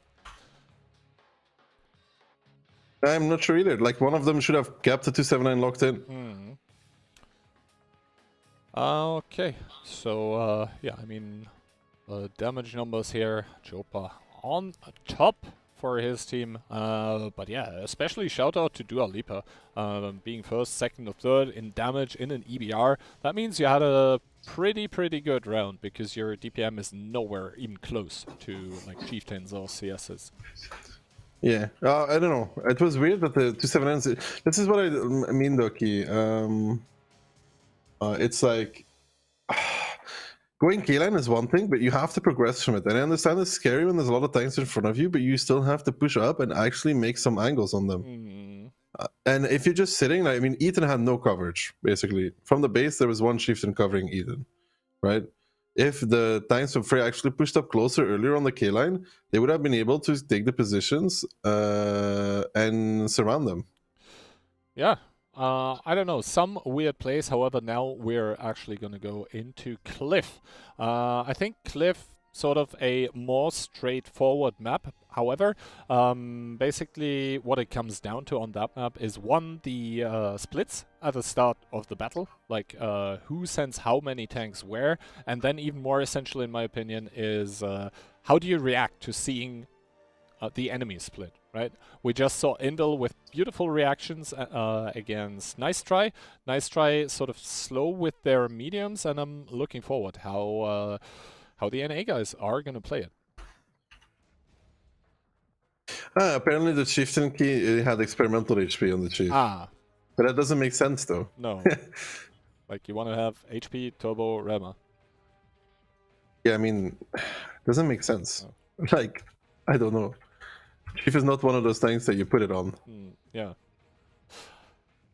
I mean, let's see. Obviously, Give Up now on the match point here. Frey will want to come back into this one, but apart from the first round, there hasn't really been a lot of room for them to breathe in this match, is what I feel like.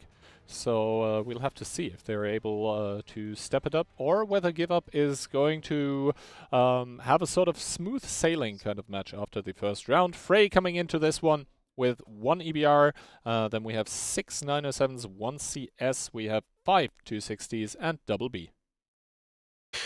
Double B to finish it up against Give Up's singular, well, make that triple. I can only read one at a time. Chieftain following it up with 6 260s and 6 CSs, if I'm not mistaken. Exactly, so the split for Frey right now, sending Eric in the EBR to scout the middle. They are sending their quadruple 907 there as well, and everyone else is booking it towards that 1-2 line, where Give Up is sending tank ace and citizens. So 2 tanks are taking some damage already on the cross. Auris is taking the stone, but I think he should be leaving it pretty soon, because he's going to be pretty useless there. The 907s, though, by Frey in the middle are kind of the weak point right now. Those are the tanks that will get committed upon by Give Up. If anything, Rigger's already crossing over towards the donut. Citizen managing to barely stay alive in his CS, down towards a one-shot. Rigger's taking 1k, even more on the cross here, but Give Up kind of stuck here in the middle currently. Yeah. Yeah, but Give Up, excuse me, needs to halt here. Right now, for them, it's the opportunity to halt and start going around the hill. They have an issue, though, that they don't have B2 at all, but they do have the hill, which is the most important factor in this kind of game. For Give Up to have an opportunity here to win, they need to start going around the hill with more than just a 260 to push down these 907s. And Anthony getting the Ignite, which I think is on Eric as well in the EBR. He's down towards the one-shot. That's huge, actually, for Give Up. The 260 coming under doesn't really do anything for the side of Frey. Honey Badger going there. If he peeks, he gets shot. If he does anything, he gets shot. But now, Give Up needs to find angles from the 4 line, from around the hill, start pushing the JK line, get Monia. It's a slow and steady approach. Aking there, making a bad trade, probably got unlucky because, you know, he's the best player from France. Most certainly. Honey Badger, they're peeking up, takes 2 shots as well. That's why I'm saying this position doesn't really do much for Honey Badger. Every peek you make gets punished quite hard. But now Give Up needs to establish more tanks around the hill. Pressure out JK line. From the 4 line, an angle exists onto K5 as well, so you can crossfire, and then you can kill the EBR as well, because EBR is not safe from every angle. Or is kind of the playmaker right now for Frey here. He does have render, barely, but he does have render onto the tanks by Give Up that are in the middle. Obviously, they have to expose for him to be able to shoot, and he doesn't want to commit too far onto this open area around the Give Up cap here right now, because then Tank Ace could peek once, and then all the tanks from Give Up shoot him from the middle. Now we see the rotation, though, coming in for the team in orange. They're sending 1 more 260, making it 2 in total. They're sending 1 Chief and 1 CS around the hill. Whether that's going to be enough remains to be seen, though, because they're... Okay, why does Anthony have 2,440 HP now? Why does Logan have 2,410? HP matters, boys. HP matters. I swear, they're taking like field handling, gun handling field mods and stuff. It's very confusing to me. Right, the push does get started, though. The double 260 spotted already. The return taking some damage already, and obviously on the move, they're not really going to be able to effectively retaliate. This is bringing Frey into action, though, sending their tanks respectively towards the middle, where there's still a lot of Give Up tanks as well. Currently 2k HP lead for Frey here, struggling to stay alive in the upper bracket, and we'll have to see if they can actually convert this into kills in the middle of the map. Yeah, I don't think so, as Eric falls. 1 more from Frey going down. 0-2. Logan and Frugo now trying to hold on to this upper bracket live. Very getting picked up in the Chieftain from behind, though. But now the tanks from Give Up that were going around the hill, they're starting to close towards the middle. They have to be careful, though, to not make an overcommitment. Serve on the top ramp there, trying to stay alive, trying to do what he can. But now Logan and 0-2 fall into a one-shot, make that Logan out of this game, and 0-2 as well. Now Give Up coming back in this one. They do have the hill. Frugo taking back the ramp there is important, but I don't think it's going to matter in this one, as his comrades, his friends, they're dying one by one. Auris now with the push on towards Tank Ace, but this again getting punished from the hill. The middle almost cleared out from the side of Give Up. Just Frugo, the last one standing in that part. He takes one. He should be going down any second now, and this push around the hill from Give Up, forcing Frey into a reaction across the middle, but still yet enough guns there for the side of Give Up to punish this, to take this down. Frogo now falling, and I think Frey, the entire team, gonna be falling to the lower bracket as Give Up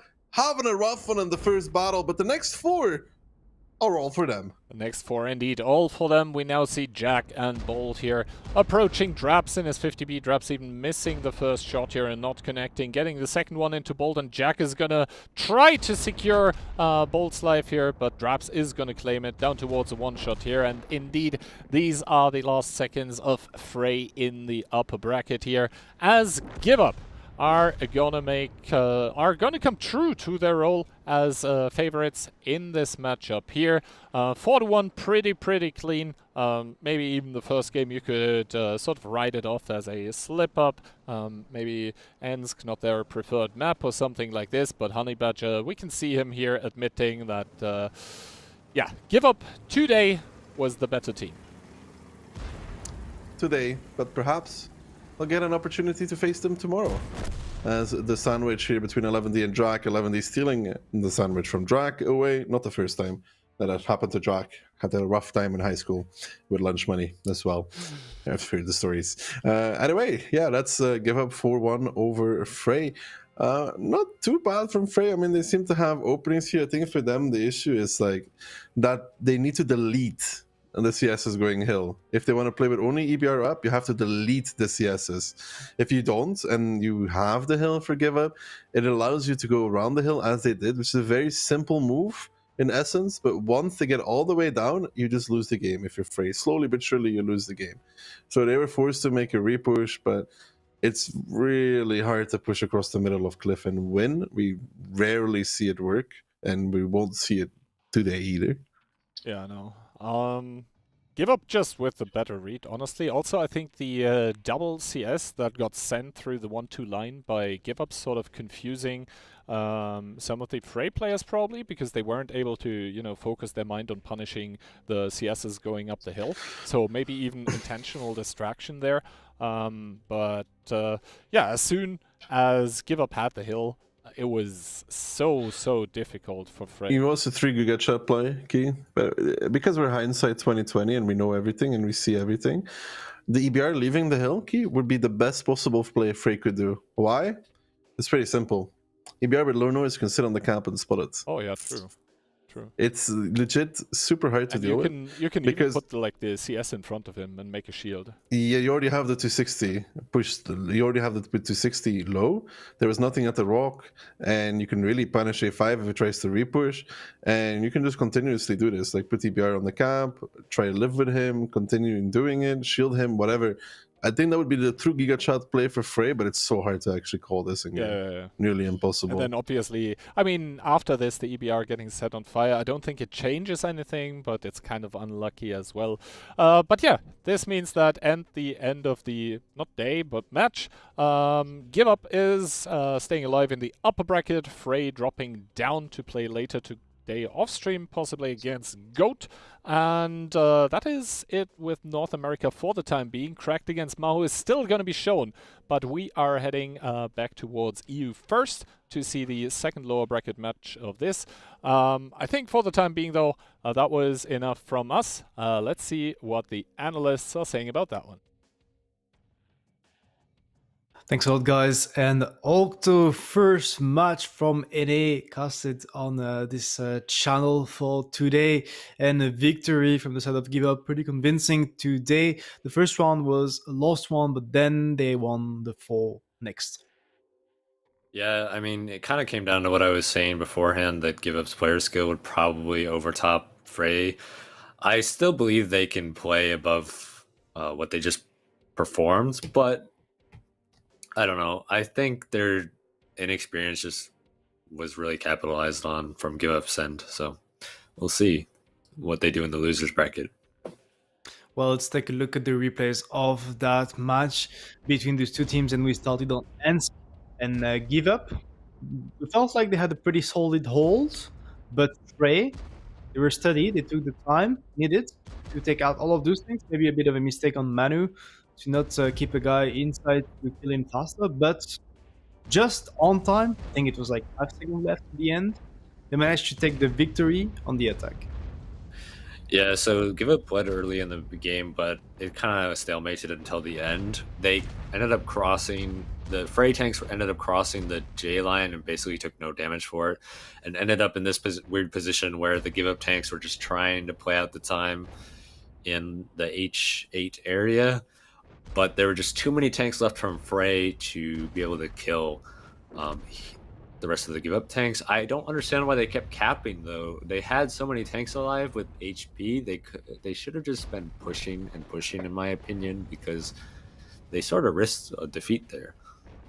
Yeah, But they did. anyways, Give Up's on attack, and Frey bled like 8,000 HP at the start of this game with no return.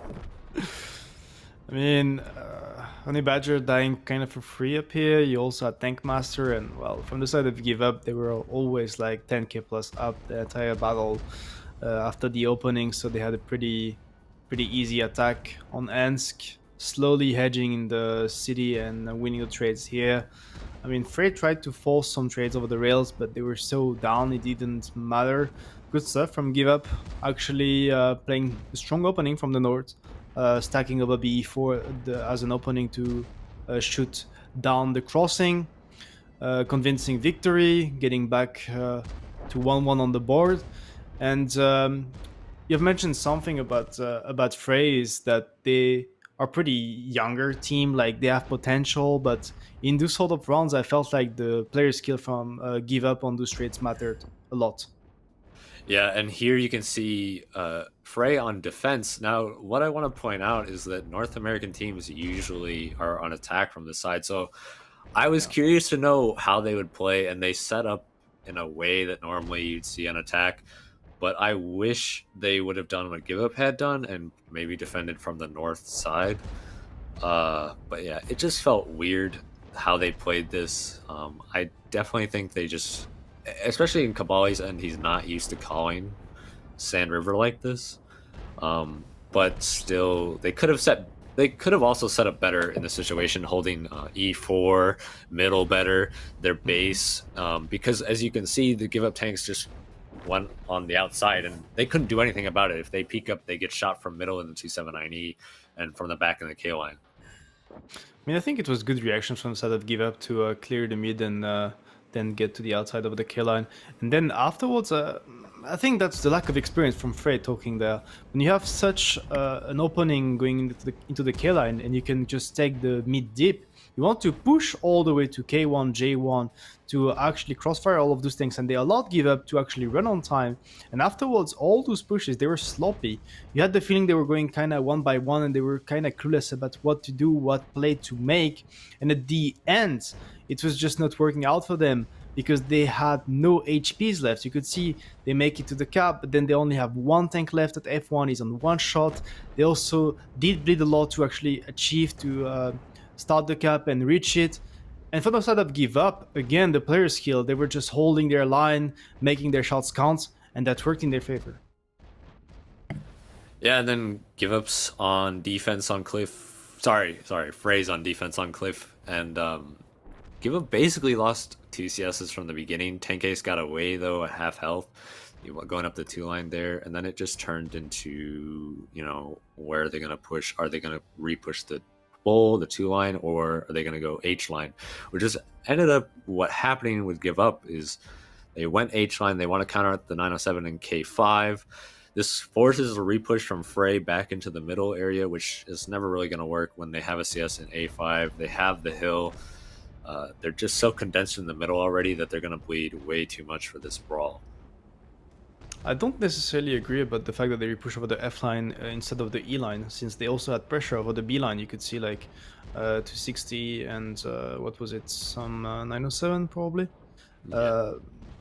They could have make it work maybe over the E line, keeping, for example, a tank at G3 to crossfire the mid constantly. And from the side of Give Up, I think what's making difference is the fact they have the double CS on the hill. Those double CS, though, if they repushed over the E line, they would have overpicked into the tanks around B4 to do the damage. So would have probably been better. I think Frey have been showing that they're still a team that has to evolve in the calling and making like better decisions during the game. They probably had good ideas, but on this match we could see that give up, experience, and also player skills mattered a lot and allowed them to take the victory. That means that they are going to be moving on the next step of the winners bracket of the NA Clan Showdown. And from the side of the other team, going to the losers bracket, which is BO5. I mean, both of the brackets, EU and NA, have BO5 in the losers bracket, BO7 in the upper, and if I'm not mistaken, the finals are BO9 and Octo. All of that being said, now next match, match number 5 of the day, we're gonna go back to EU, and we have the second match, the second losers bracket match, if I'm not mistaken, between Vulgus and Tread. We have seen Vulgus before. I mean, they were not the most convincing against Aurora. Yeah, I think it's the same situation with Frey in that Vulgus, again, they have the potential. They just have to finish or get there in the first place. But anyways, I think Vulgus played to a high level. It's just they fell to the player skill advantage that Aurora had.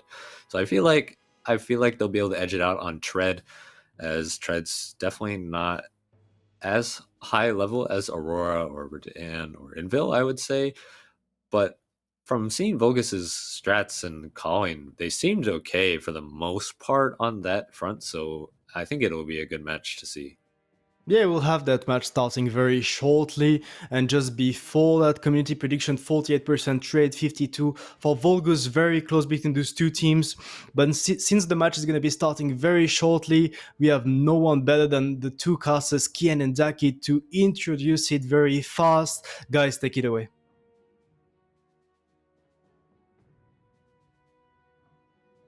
Well, hello there and welcome back for the last EU match of the day. After that one, we're going to follow it up with one more NA one. But first of all, it's going to be a Vulgus against Tread. So mostly German team against the mostly Balkan team that we haven't seen yet so far, at least on the stream.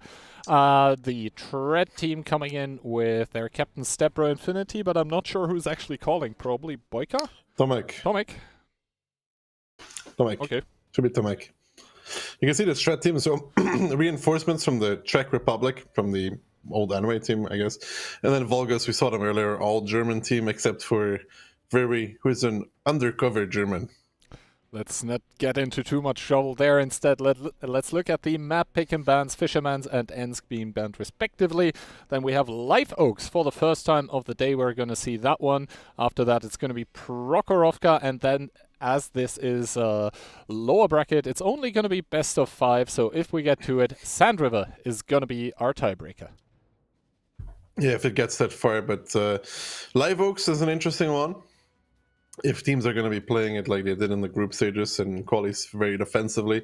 Let's take a look at the predictions, though. Tread versus Vulgus. Octo, 3-1 for Vulgus. Brave. Insane, 3-1 for Tread. Also brave. Gihan and me, 3-2 for Tread. Realistic, playing it kind of say. Honestly, Vulgus looked less bad against Aurora than I think the analysts made it out to be, at least in my personal opinion. First of all, though, lineups: Vulgus, double EBR, 1 SRB, triple 279, and that leaves 9 Chiefs. Leaves 9 Chiefs indeed. Tread then is going to be bringing a 7 Chief with 6 279s and double EBR. See, Vulgus is on the attack, Tread is on the defense, and Tread not going for the 9-0 line defense. Good to see. Yeah, the 9-0 line defense, obviously a pretty passive opening to do. Instead, Tread going towards, I guess not even the city, but first of all, the little hill there. Lukin and Hero trading it out here. The better end for Hero right now. Slightly more damage dealt, but nothing really going on here. Trandorf taking one more, and Lukin peeking into the heavy tanks of the enemy team, down towards one shot. Needs to be very, very careful. Tomek and Boyka right now with their 279s driving towards the city for Tread, but Vulgus doesn't seem too interested in the city as of now. Yeah, not too interested, but Vulgus is attacking. Don't forget that Tread is just merely establishing positions. They're not forced to make a move. It will be Vulgus that actually has to do something. Good for them is that Lukin is down towards the one shot. of course, in that EBR. He's going to be playing very passive now. And now we have to see what does Volgos decide to do. How do they decide to react, rotate? Yeah, so far Volgos seemingly content with having a few tanks at the house. Wyron in the SRV even bailing from there now, leaving 2Fame and Curry with their 279s at the house. But at some point in time, Volgos needs to make a commitment somewhere. As you said it, they are attacking. Slight rotations going on, but this is currently indicating that Volgos is looking for some sort of commitment into the city as they're rotating towards the one line there. That obviously gives that bit more distance towards the hill area in like C6, C7, and I don't think you have render distance from there anymore. So even if they get spotted, the majority of the tanks of Tread will have to blind out of render. Yeah, they'll have to blind out of render, but you know, they might be able to do some damage at the very least. I think Hayes there, pushed up in his 279, will be getting the spot. I think they're waiting for Curie to arrive. Francesco, they're spotting out Hayes. Will try and push him back. Don't think he'll be able to do that though. Hayes there to grab the spot, and then we'll see.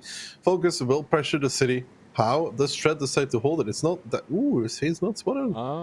Hayes doesn't see it yet. Curry even in the 279 coming towards the city as well, adding just that bit more armor, that bit more firepower in towards that push. And this is actually, I mean, finally they do get spotted. Max taking one of the cross, but this was a very, very cheap relocation towards the city.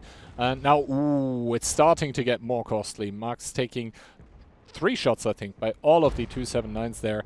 And yeah, some damage being retaliated, but so far Tread doing an okay job, I would say, of punishing. But now we have to see how the angles in the city actually work, and Tread is reacting. They're sending more heavy tanks towards the city as well, just to keep those Vulgus tanks from overwhelming the 279s. And that is actually good crossfire in towards Hayes, who drops down towards 1k HP. And there is actually a little rubble pile behind which Francesca and the 2 other chieftains can be hiding here, so they're not going to be bleeding heavily, especially since Wyron can provide crossfire. Yeah, but here comes Tread though across the A-line. Boyka leading the charge, taking 1-2 already for his trouble. But Curie and company pretty defensive. Boyka forced to stop Poison. Looking like he wants to go. Takes 1-2, stops. Trandorf coming as next one. Poison getting blocked in from behind. Poison going down to us a one-shot, and Volgas here absolutely rolling. This A-line rotation here for the side of Tread. I mean, Trandorf is like, guys, hello, I'm alone, but I don't think anybody else would have made it either. I mean, Trandorf's gonna fall here. Gasivkov already down, Trandorf to the grave, and a good setup here from Volgas to prepare for this A-line repressure. And for Tread, it's not good enough in this one. I mean, this is a best of 5, so every round is super important, and this is not how you want to start. This is indeed not how you want to start if you're Tread. If you're Vulgus, however, you're going to be very, very happy with how that one went. Just picture perfect. The cross, not really too costly in towards the city. And as soon as Tread, that was honestly so hard to watch. Like that attempted repush in the city with people just getting obliterated completely, going down towards the one-shot, the push basically being stopped in its tracks, not really gaining any traction at any point in time. It's just gonna be Vulgus rolling all over the elephants of Tread here right now. And yeah, the last remainders of the team of Tread are gonna get picked up. Vulgus is gonna put themselves up 1-0. And I mean, they looked kind of good regarding tactics, but got bested in player skill against Aurora. Doesn't seem to be the case here. 15. Yeah, this was a hard watch. You're a Tread fan, this was a hard watch. I mean, Viri's doing what he does in half his random battles when he's playing his M53, his favorite tank in the game. Always located near the water to wash his tank. I mean, if it's dirty, you gotta take it for a wash, right? Anyway, that was a tough one to watch. You said it, if you're a Tread fan. 15-1. And it didn't, like, really look at any point in time. Like, oh, actually, 1 second. And here we actually have the correct score of the match. But yeah, you see some of the Tread tanks not really able to have any kind of impact in this game. Kazikov just getting completely rolled. Yosi 1 shot of damage. Poison 1 shot of damage. There was just no entry for the heavy tanks of Tread. It's just not correct for Tread. They need a deep spot. They need a deep spot to be able to punish and immediately repressure the city across the A-line to take the positions, but the spot was kind of late, and then the reaction was kind of late on top of that as well. Yeah, and you even see the STRV top on damage, which means that basically in the small village where there was also fights going on, the STRV able to have a continuous impact there to just support his team. So just nothing really going the way of Tread this round. I mean, the scoreline, yeah, it says it all basically. What does it say, Kian? Well, 15-1, Volga's kind of rolling over Tread in that one. Disappointing for Tread. It's so hard to come into a match like this. You've been waiting the whole day, finally getting ready to play. You just lose. You're like... Today's not the day. Nah, you just have to mentally reset and not think about it. Sides are going to be switched, so actually the attacking side of Livehawks is considered to be kind of better. So maybe it turns around for them now. We'll have to wait and watch. I mean, yeah, it is only a best of 5, but it was only the first round, so let's not, let's not discount them yet. There's a reason why they are here at this stage of the tournament. The classic Kihan did. If it's 1-0, they're not in trouble. If it's 2-0, though, then they're actually in big trouble.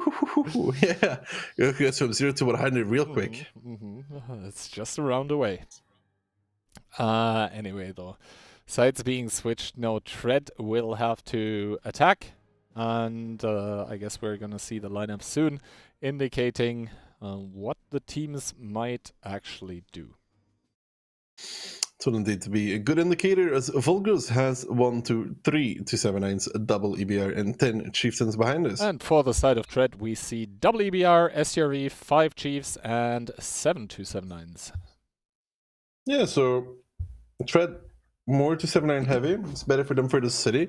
And the real question here is, does Volgos also go for another 9-0 line defense? I could see them go 9-0 line defense. They have the lineup for it. The triple 279, a lot of Chieftains.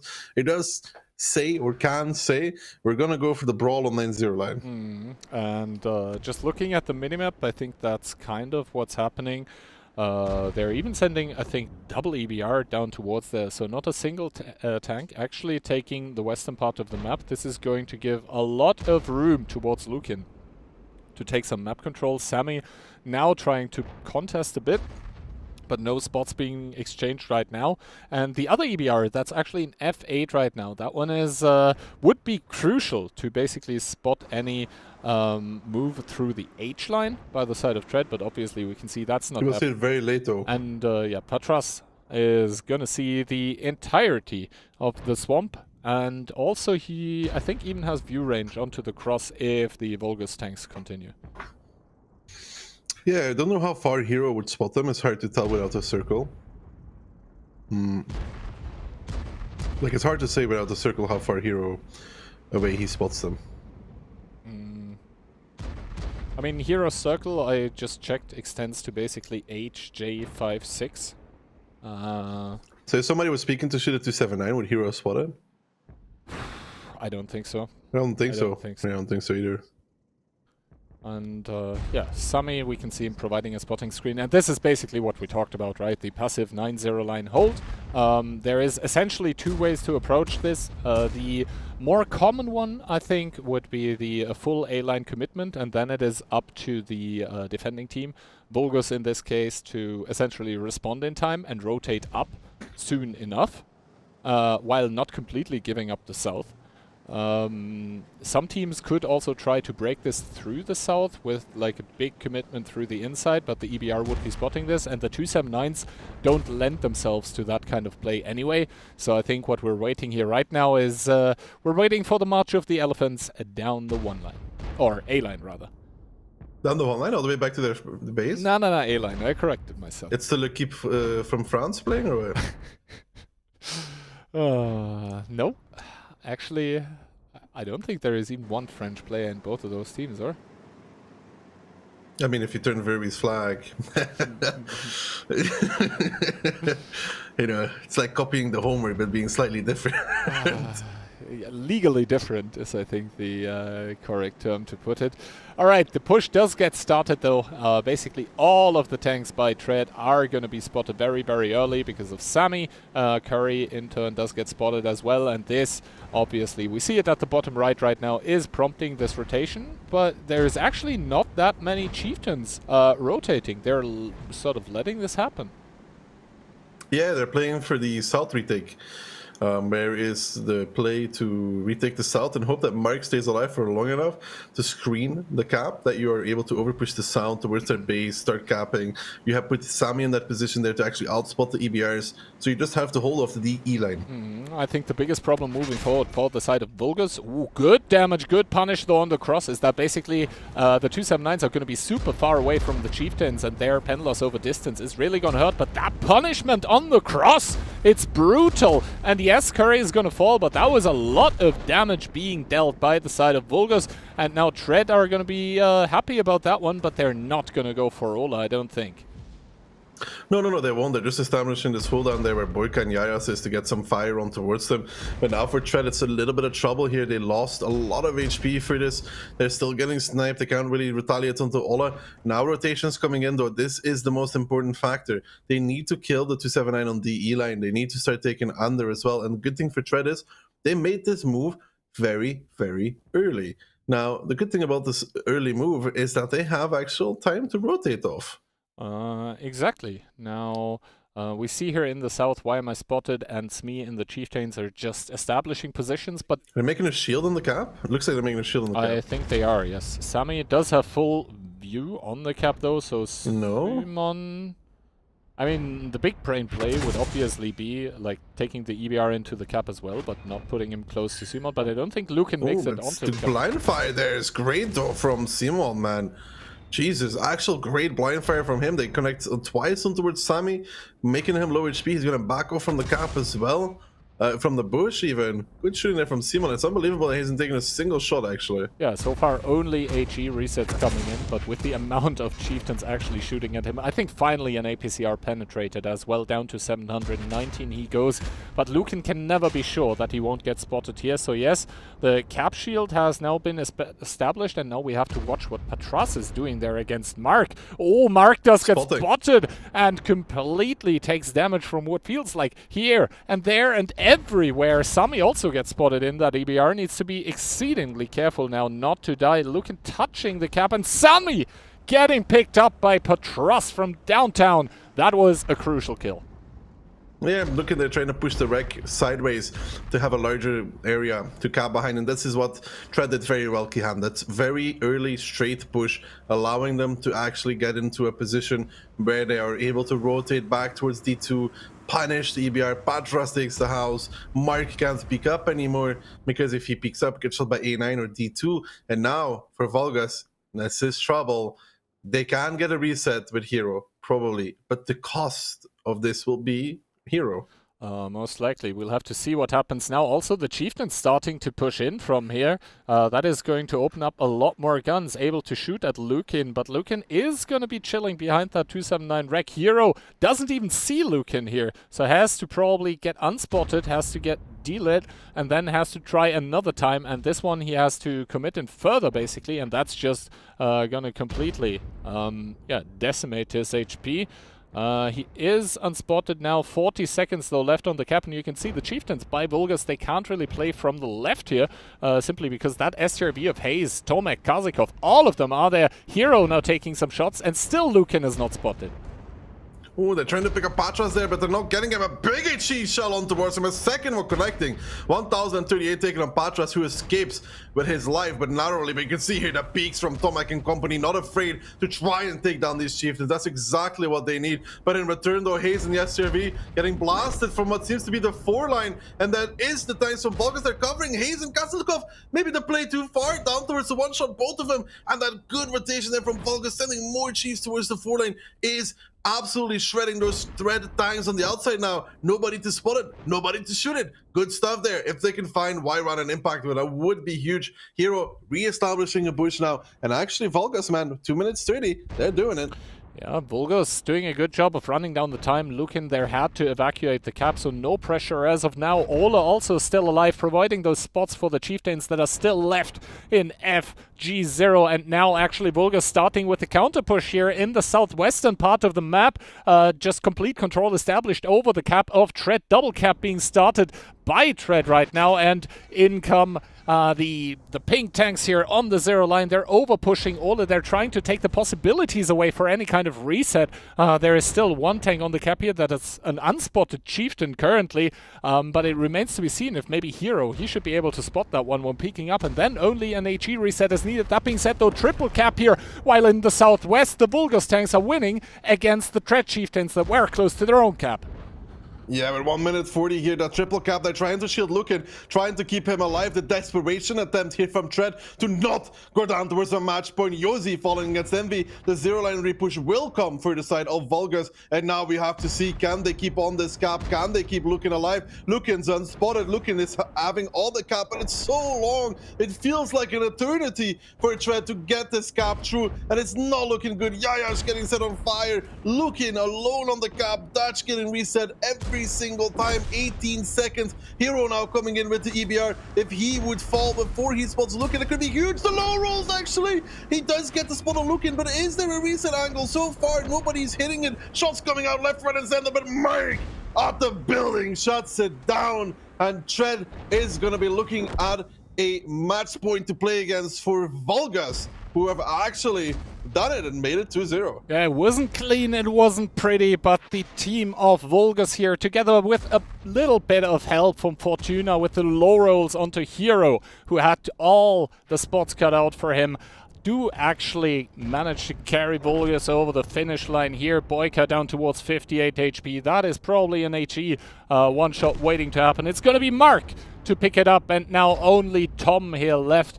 And the second team that had to start in the lower bracket after the second game is also looking at elimination, as Vulgus are able to get the score to a 2-0. Yeah, 2-0 for Vulgus. Tread coming in, kind of a similar story to Nice Try right now. Down 2-0 against the ropes. Might be over rather quickly. Yeah, I mean, Live Oaks, the first match, honestly, let's be real here, Tread didn't have a chance. The second one, it looked kind of close at the end. I think it was a lot of desperation involved by the team of Tread. They did manage to bring it within like, I don't know, 10 seconds, 5 or 10 seconds.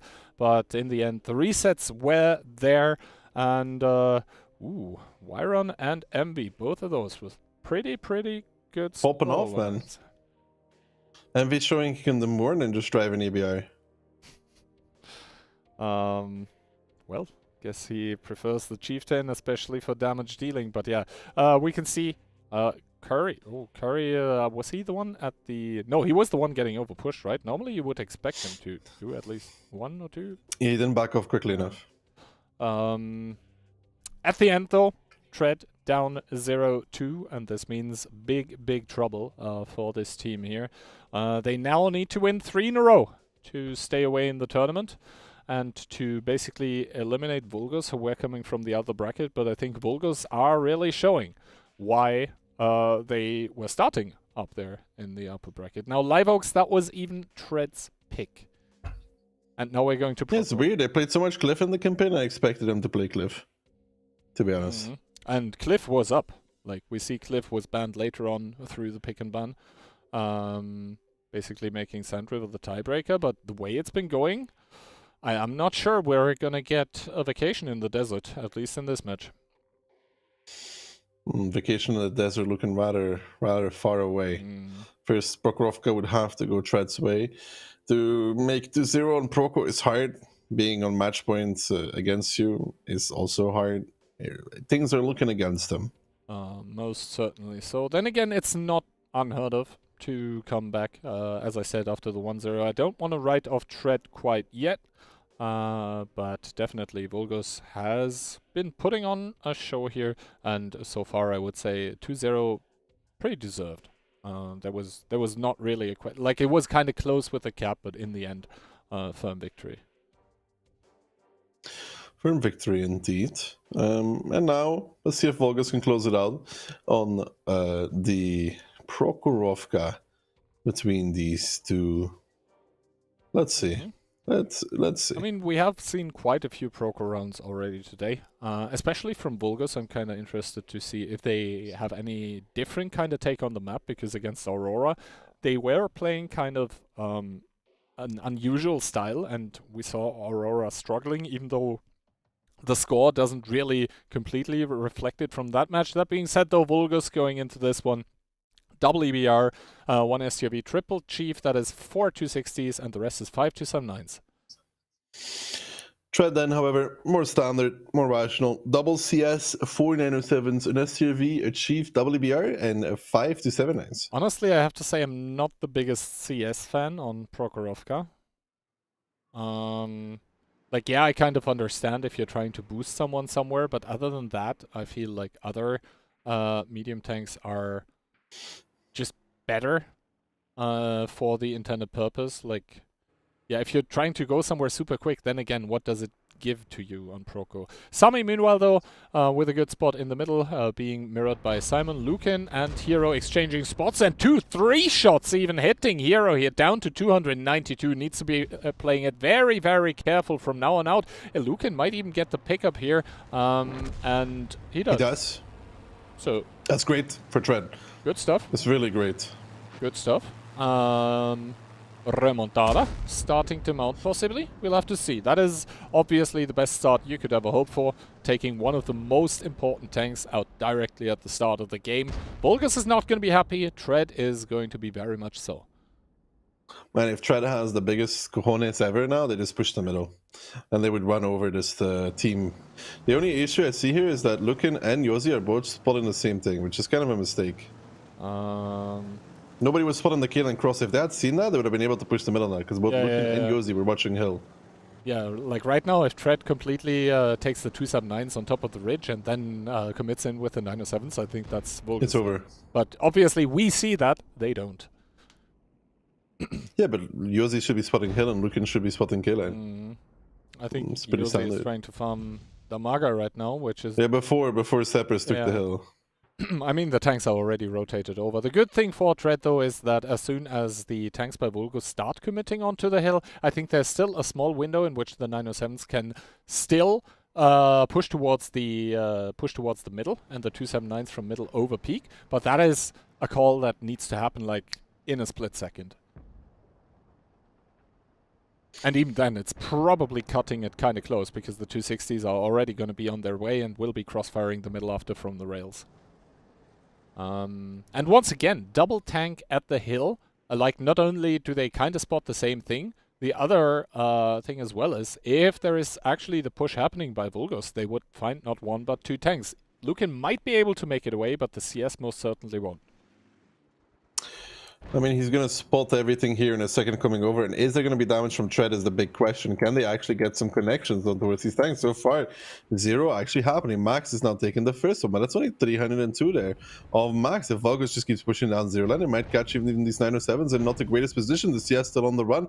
This could be something here from Vulgus. I mean, these 907s are farming Kihan, but they are not in great positions. I mean, Tom is now spotted out. Dutch, Strandorf, and Sasky are forced to repush back across through the open even in those 907s. They are hitting shots on the move on that 260, but now with them repushing under, I don't think they even have... No, they do have the tanks for that, with the Chief coming in as well. The 279s pressuring the middle, trying to occupy Curie, Impact, and very Papaisan even just going to go straight over and towards Curry. Tread wants to take this round here, and they're not going to wait for the repush under. They're going to push themselves on towards Curry, but Papaisan's having a bad one there. Down towards 600, Curie is going to fall though. Max is the first one to fall for the side of Vulgus after the demise of Hero. Why am I spotted now getting focused out as well? And as long as Tread can focus here and pick up gun after gun, they should be in the driving seat as this under push here from Vulgus is getting wiped. Yeah, the STRV is farming from the hill, but the gun advantage massively in favor of Tread. Yeah, also Hayes able to farm the back of Envy right now, and that STRV obviously the best tank for the job here right now on the team of Tread,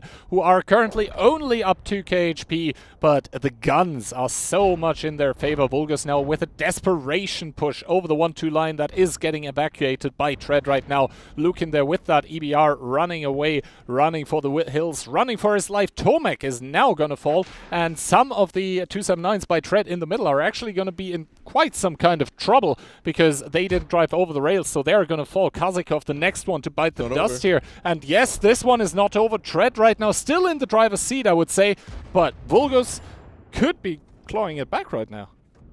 Vulgus, I mean, Tread has to push out zero line here. Hayes on the rails in that STRV, down towards 600. Cap can be pressured by Sami whenever he wants to. Hayes now running. Now the hill push is coming on effect, and that's really, really important for the side of Tread here. They need to push it all the way over the STRV, because otherwise they could be in some trouble. If they allow themselves to get surrounded, they could lose. Tread, realizing that this could be a potential, makes the push on towards the Chieftain. Wyran is going on top of the rock.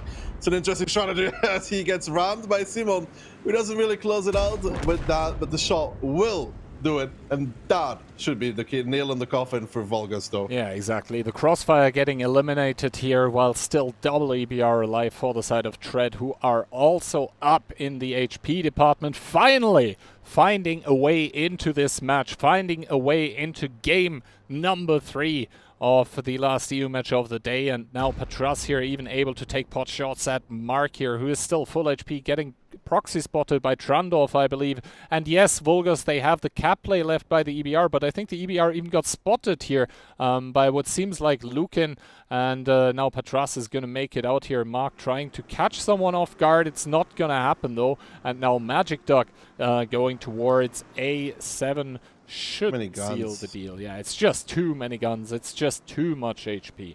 Like Tread, they can use Trandorf as a battering ram in his 907 to actually push something. Like, it looks like they're already grouping up in the south to go for that last remaining chieftain there, which is Mark, and Trandorf is just going to be used as, you know, he is full HP. He just goes, takes the shot, it's whatever.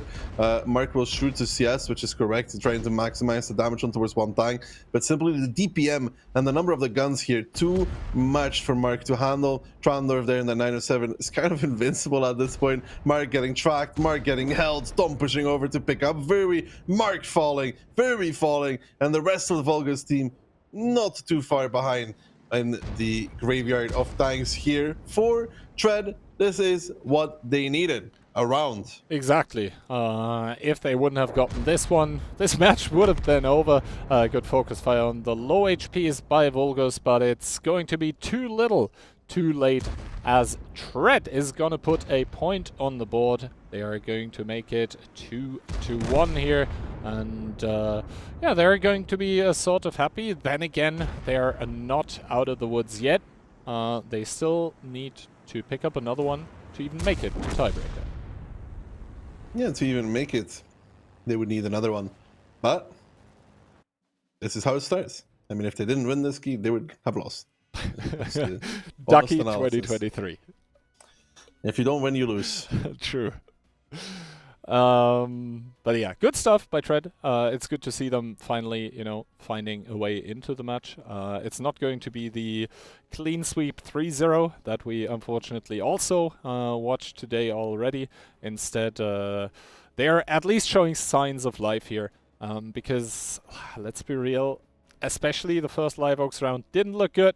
Who did look good though, Trandorf in his 907, top of the board here, 18, 17, 14. I think, yeah, he's not going to be running vert steps, so that is actually a pretty good score. Yeah, I mean, overall those 907s from Tread looked a bit iffy at first, if they were going to be able to win it, but Vulgus didn't really push with enough tanks.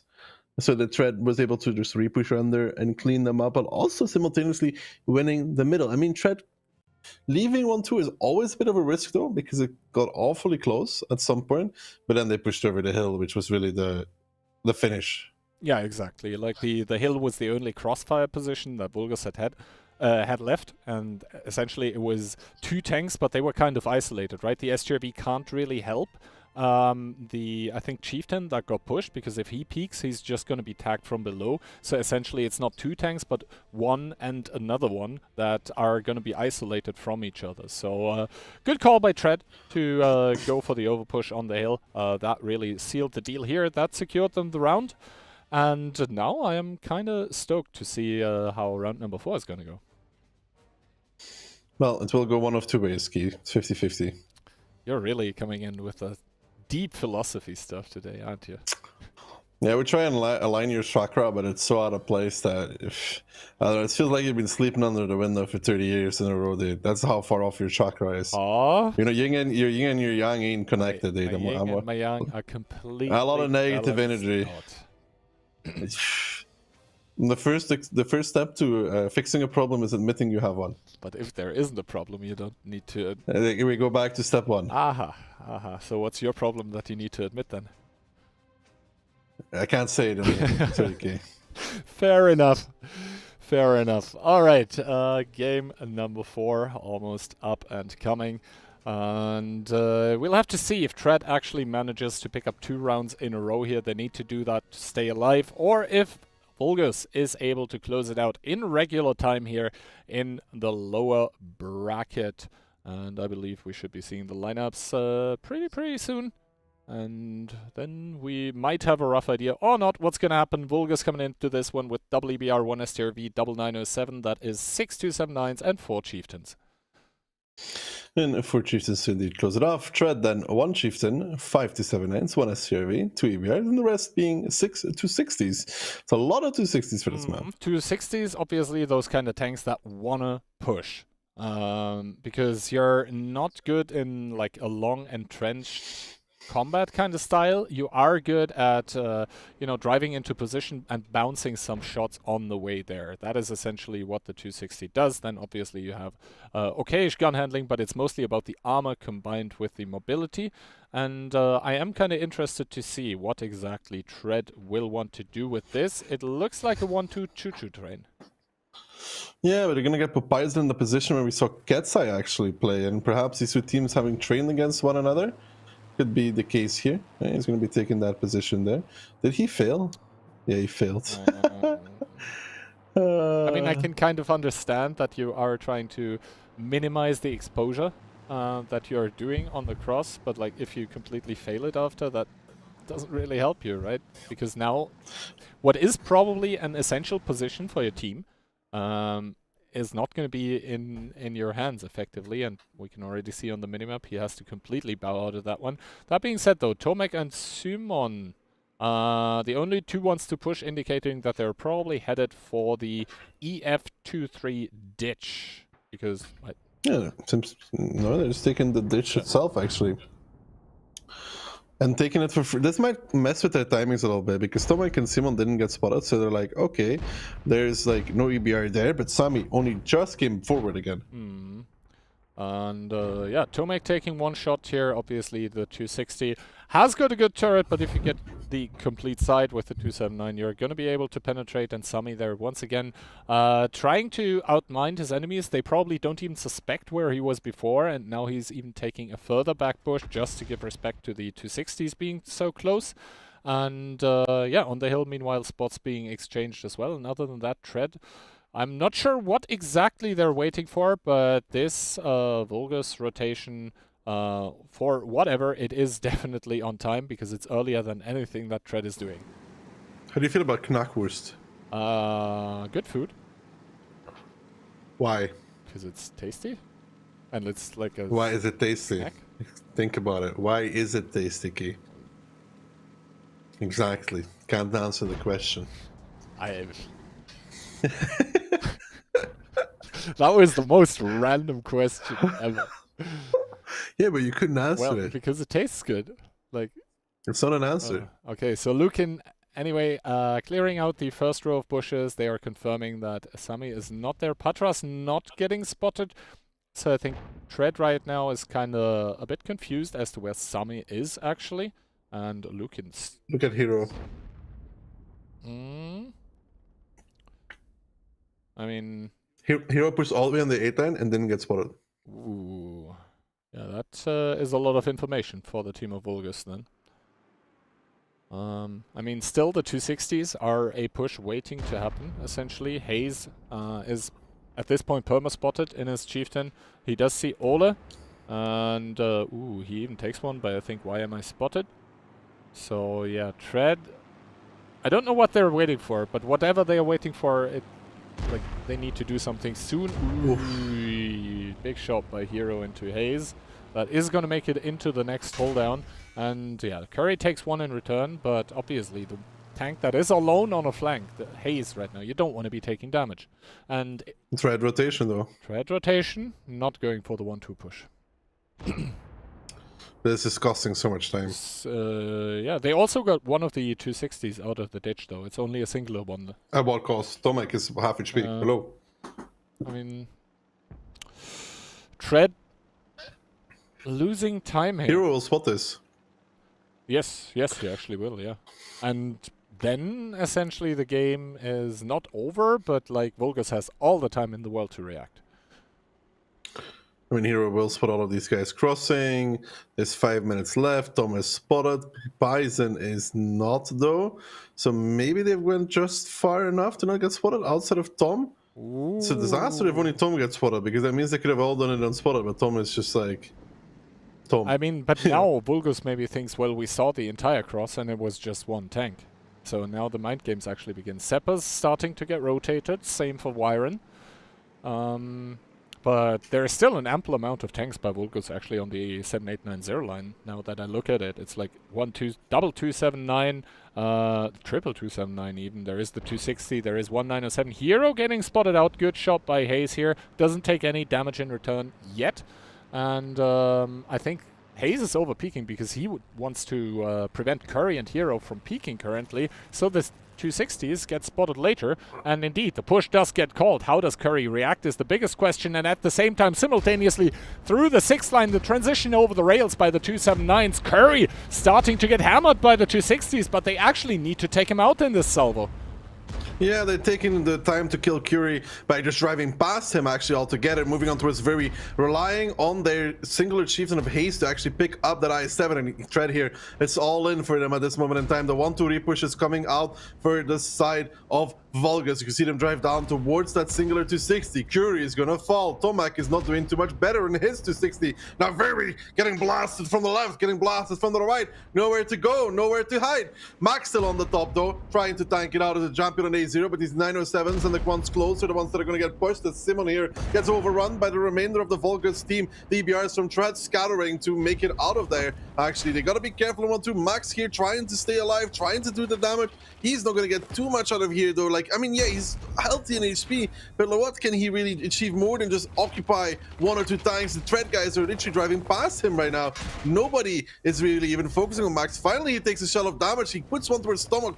Sasky actually pushing up to pick him out here, but Vulgus has taken over 1-2 line here. Is he gonna get Tomek? He does get Tomek, but look at Tread. They're not stopping anymore. They're going on towards Smee now in his 279. That's Yoizi and Yayas on towards Smee, but Vulgus now from the back lines down on guns, but HP swinging towards them. HP swinging towards them, but Max now falling, meaning first Dutch and the second 260 are also going to be able to join the fight soon again. Yosi and Smee right now trading it out there. Smee looking for the kill on towards Yayas, but it's actually going to be Wyron. Yosi reducing Smee towards a one-shot. Wyron is now coming close here, wants to get probably the face hug against Yosi, who's getting teched heavily from the D2 positions. One more shot into Wyron while Smee dies. This is still neck and neck. Tread actually with the superior amount of guns, but Yosi is probably going to fall here. First Dutch will have to jump over into the ditch to provide further cover fire onto Wyron here. This is still anyone's game, but Vulgus is still defending, and it's only 2.5 minutes. 2.5 minutes separating Tread from tournament elimination. Now they're gonna push across the rails again on the E-line onto Why Am I Spotted, who's the last remainder. First Dutch actually booking it down the A-line. Not sure where he's trying to go, trying to make it the building. He dies. He was full HP. I think Tread here falling to the nerves right now as he tried to take too much, too fast, too soon. Now Sasky and Kazikov are pushing across, but First Dutch, there was no reason for that this early on to the game. He could have been so useful in that full HP to 60, because look at the HP now. He was full HP. Would be dead even here. But right now, Tread pushing across into the crossfire that Vulgus has established here. They need to get Patras across the A-line to at least outspot these guns here. Magic Duck, Trandorf, Hayes trying to pressure down Impact and Mark. Patras will make it across. Hero putting in another good shot though. Sasuke needs to be careful. He's down towards a one shot, but not before spotting out Knackworth and the SCRV, who goes down towards 56 HP, immediately surviving on a slither of health. But now Patras kind of by himself here. Hero blowing up though. That is Patras with the spot. Gastelkov now pushing up. Patras needs help against Envy, against that big chieftain. Envy intuitioning to HG. Is he going to get the shot? No, that was a failed intuition actually on towards that high explosive ammunition. Now Papayas capping Tom behind the building. Gastelkov is trying to get the side shots in. He does get it. Now Patras coming back in on towards Envy. Needs to kill him. 1 minute and 5 seconds left here for Tread to stay alive in this one. Envy now wants to get it just shot against Tom, but he's not getting it. Knackworth spotted again. Trandorf getting Mark. It might just be Tread after all. We're still capping. They need to shut down Envy on 242 HP. Patras with that no DPM tank is trying to do what he can. Even the SCRV driving in now. Boyka joining the cap. Patras gonna pick up Envy there, but not before Francesca picks up Poison, who was on the cap, but that also leaves Francesca as the last remaining victim here from the onslaught that Tread brought towards them, as they're going to put triple cap pressure. They are going to bring it all the way to tiebreaker. And as the dust settles, Tread with a bit of over-aggression, but in the end just enough to pull it over the finish line here. 6, or actually 5 one-shots remaining on their team. And yeah, that could have gone either way. Vulgus looked so good as soon as First Dutch was suiciding for, well, essentially probably no reason. I was like, yeah, this game is over, but Tread running on fumes at that point, able to pull ahead and to bring this one to tiebreaker. The most interesting thing is that basically the map that they picked, they lost 0-2. The map that Vulgus picked, they lost 0-2. And now we're actually going to go to Sandra. First of all, let's take a look at the damage numbers though. And actually no player here with a real standout crazy pop-off performance. Instead, just damage across the board by both teams. Yeah, I mean, that's the funny thing is there, if Vulgus actually completely ditched 9-0 line there, like left with the 907s, pulled back with the Chieftains, they would win that game. They would actually win it. The fact they stayed close and allowed themselves to get pushed on by those Tread tanks made it to be this way. Let's see, max 3k bounce. Okay, I guess. But yeah, that was Vulgus's game to win, especially once Tread tried to start throwing, but then some beautiful plays at the end here by the Tread players to secure the tiebreaker for themselves. I mean, Patras crossing over the A-line, I think, killed Hero and made Knackworth 56 HP. That was indeed... Yeah, like, as soon as the STRB got spotted, he just got completely deleted. Like, he wasn't gone, but, like, he was, I don't know, 15 HP or something like that. And just like that, actually, Live Oaks and Prokhorovka both done. We were almost calling it quits here for Tread after their Live Oaks performance, but really coming back to life on Prokhorovka. And now we're actually gonna see Sand River. And obviously now the question is who had the fastest attack? That was Vulgus, and they are picking attack on Sand River, so east. To east, yeah. One of the few maps where you actually pick attack. One of the very few ones, actually.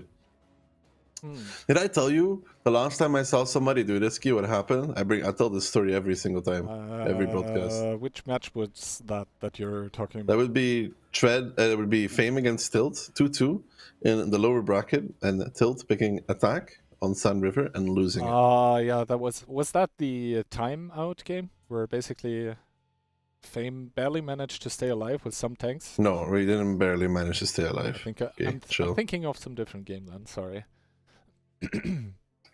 But yeah, obviously Vulgus here with the choice of attack on Sand River. It's do or die for either of the teams. The next game is gonna decide their tournament fate. And yeah, I have to say, I was kind of not a Tread believer after the first 2 rounds, but now Prokhorovka coming back from 2-0, then bringing it to 2-2. I think the Tread team is going to be very happy right now, and we'll have to see if that basically translates into how they are going to play this map. Vulgus obviously with the advantage of being, or with the comfort of being able to pick their preferred side here. And yeah, let's take a look at the lineups. Vulgus coming into this one with a singular EBR, a singular 279s, and 13 Chiefs. Well, Tread double CS, a Leo double 260, and the rest Chieftains Tread kind of saying here we're going K-line, or at least edging themselves towards it. I mean, yeah, then again, you're facing off against 13 Chieftains on K-line, possibly, which is kind of eh. We'll have to see. Okay, so Vulgus is actually going to commit K-line with, how many is that? They have 13, they are leaving 3 somewhere else, so that leaves exactly 10 Chieftains for the K-line. Hero doing the middle spot. That can be kind of risky, actually, with that EBR. Double CS crossing over, not taking any shots. The 260s not getting spotted on the cross together with Yayas in that Chieftain, and that is a lot of Tread tanks that are driving towards the middle right now.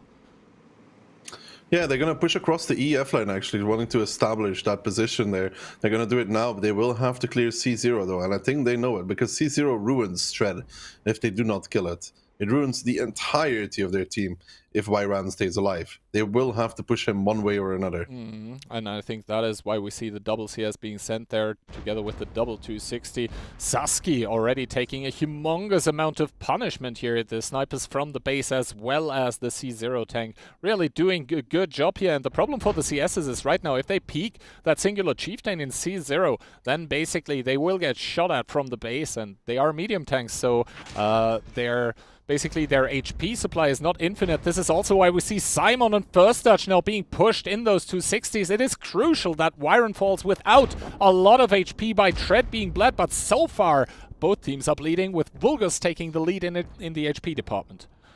Yeah, but they are going to shut down Wyran, and Lukin's actually going to stay alive, so they managed to close it out without losing times, but straight 1-2 pressure here from Vulgus with what seems to be 6 chieftains pressuring up towards that Von, Trandorf, Torm, and Boyka all scrambling here to get into position, but Vulgus here halting the push. They're stopping. They're just trying to peek onto Kasikov in that singular chieftain, trying to take him out of the game. They will get him as well. He is sometimes annoying to kill, but Tread is not going to struggle with it right now. By the look of things, they are going to get him.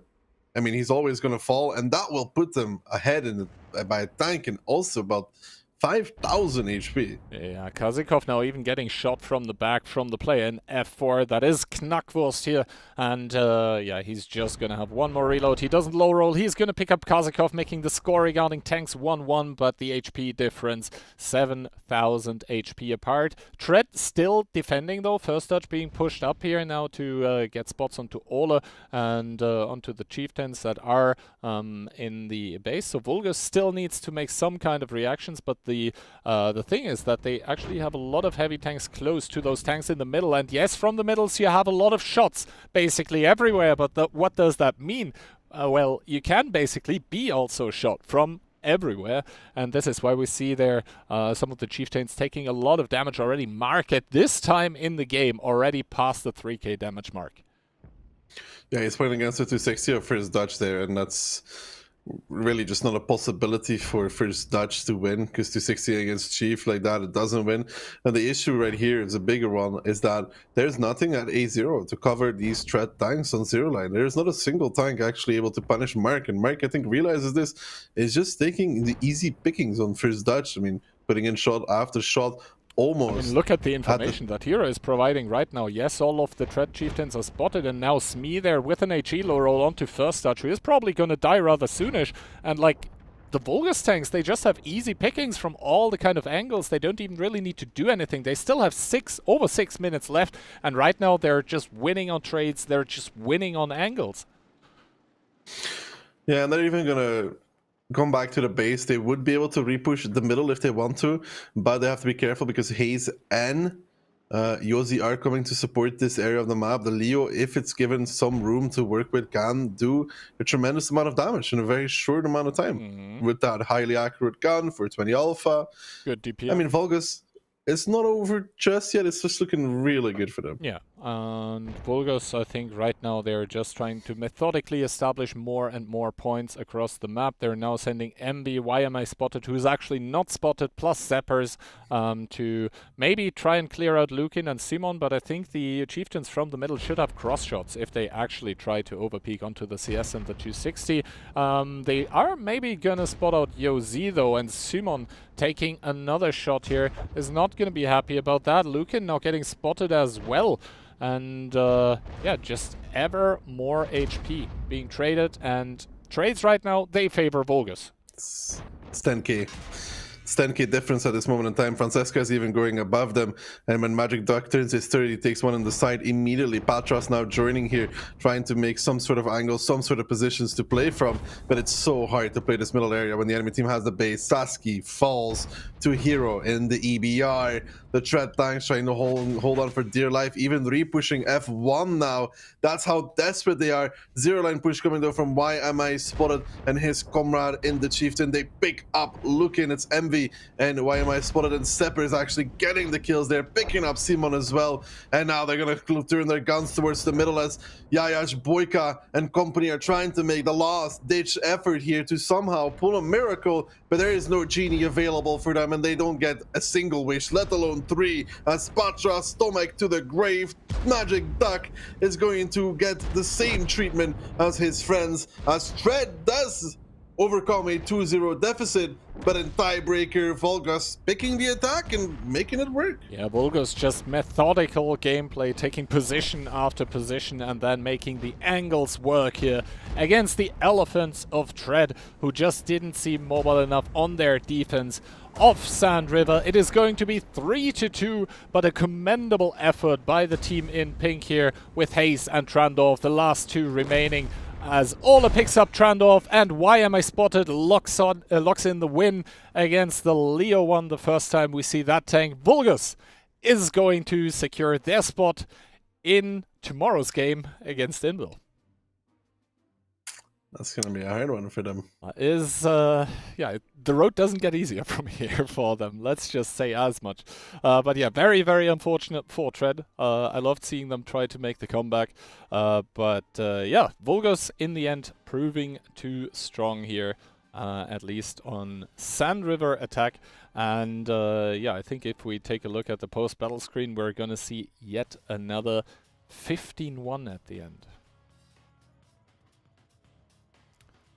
But yeah, in the end it kind of seemed close at times, but realistically the HP was always in favor of I don't think they could leave F1 like this. I really don't think they could just run away from F1 and give them like literally every angle on the middle imaginable. They were also bleeding so much. Like at every point in time it felt like some people on the middle by Tread were losing HP. And yeah, as soon as your tanks in the middle have lost most of their HP, you can't really do any kind of action. You can't overpush onto tanks that are close to you and then try to dip into the Sand River, essentially to stay safe from anywhere else. You're just being robbed of all the options. And yeah, Vulgus doing a good job. We'll have to see how they fare tomorrow against Invil. Personally, I feel like the favorite in that match is pretty clear-cut, to be honest. But maybe... Really? Yeah, maybe we'll see another upset. I don't think it's likely. But yeah, first of all, I think we are taking a look at the bracket for today. So this is the final bracket for Europe on day 1. We just watched the match Vulgus against Tread, meaning Invil against Vulgus is going to be second match tomorrow. First match for Europe is going to be Redan against Aurora. And from there on out, who knows? The bracket, going through the lower bracket is never easy. But, well, you have to see if Invil can pull it. The big remontada from the lower bracket all the way to the finals. That being said, though, I think that is enough from the two of us for the time being. So let's head over to the analysts Insane and Octo and see what they have to say.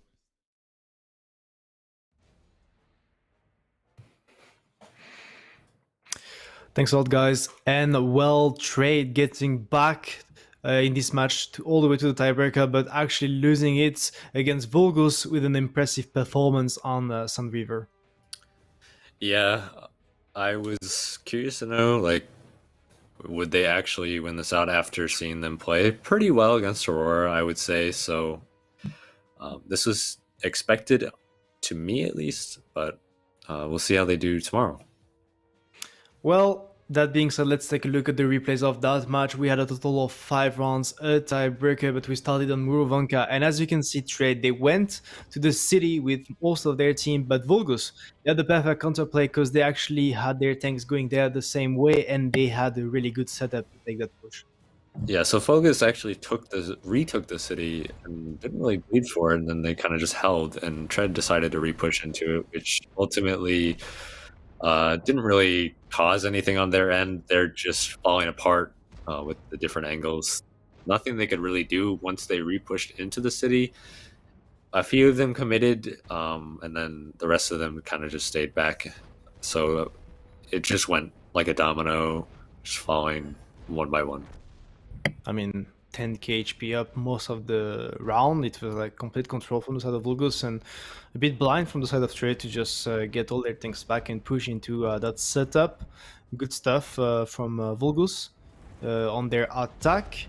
And next up, we had something interesting that we didn't really see before. Well, first of all, it was probably a mistake from the side of Curry to not be in this position straight, since from the side of Vulgus, you have a different approach. You want to get the defense done by going under and pushing off the rails. That's not something we have seen much before, and you can see this move after to actually manage to get to C7 and have a different angle to possibly decap people behind a dead tank on the cap.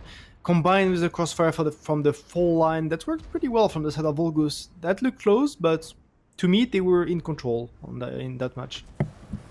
Yeah, Tread ends up losing because they don't really do anything on the 0 line. I feel like they would have had a better chance if when they overpeak in C6, they should also be pushing the 0 line at the same time, because they know the chieftains, half of them left to go under, and it would have been 279 East pushing against them.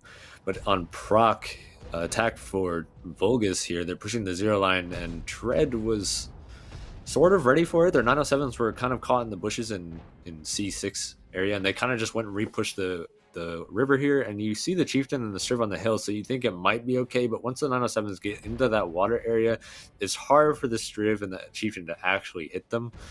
And meanwhile, the Tread tanks just hold middle, and there's really not much they can do to support the loss that they're going to experience in C9. I mean, to be fair, from the side of Volgus, this was very spread. Like, they had tanks almost everywhere, like over the 1-2 lines, the mid, some pushing 9-0. They also kept 2 tanks on the hill. You tend to want to keep 1, that's probably enough. Because if you don't get enough tanks to actually push C0, C9, you always expose yourself to the risk of just getting repushed. And that's exactly what Trade did. They had another match, they take the repush, they get the kills, and then the game is pretty much done. We had maybe a bit of a scary moment when we saw that Vulgus had the whole map control, but Trade with the good reaction repushing the hill made it.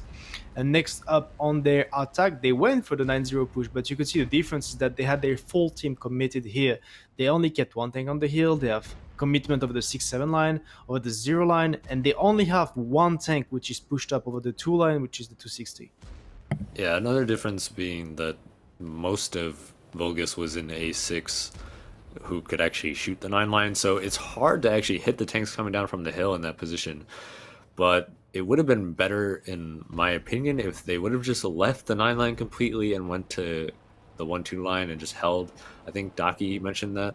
But you see how close it gets. If they would have had a few more tanks just arrive on the 2 line, they probably would have been able to hold this. But without enough DPM, it's just over. Yeah, I actually tend to agree that the way they have been playing on that round, that was not the greatest, the way they have been holding, like, their setup doesn't allow to actually beat the 9-0 push because they don't have enough tanks to repush. They are not repushing.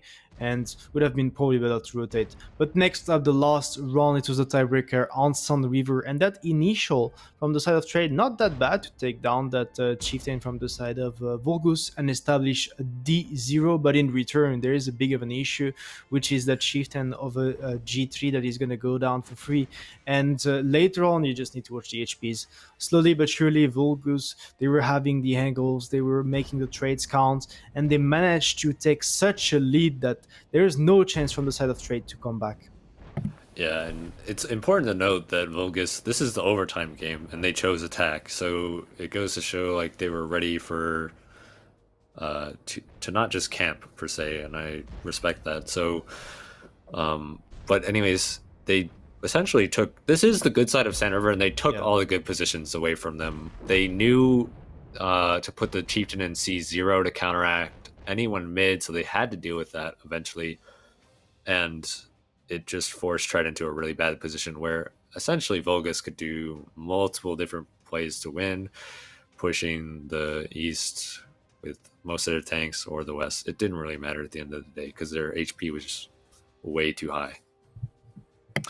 Well, Volgus taking the victory that was not the easiest. A tiebreaker against Trade, and well, I'm sorry for them, but tomorrow it's going to be a different piece because it's Inville, it's the Polish powerhouse they will be facing. We'll also have the upper bracket finals between Aurora and Redan. A total of 3 matches tomorrow left for the EU region. And we also have now one more match from the NA brackets. It's Mahu against Crack. Crack being the dominating team from North America. I guess you know what I'm talking about, you're from there. But Mao, sometimes they have pretty interesting tactics, if I can say so. Yeah, so we should expect to see a few more tanks being played. Again, like I said earlier, T-57 heavies, 705As, Yags, at least more of them. But no, Mahu should be a formidable opponent for Cracked.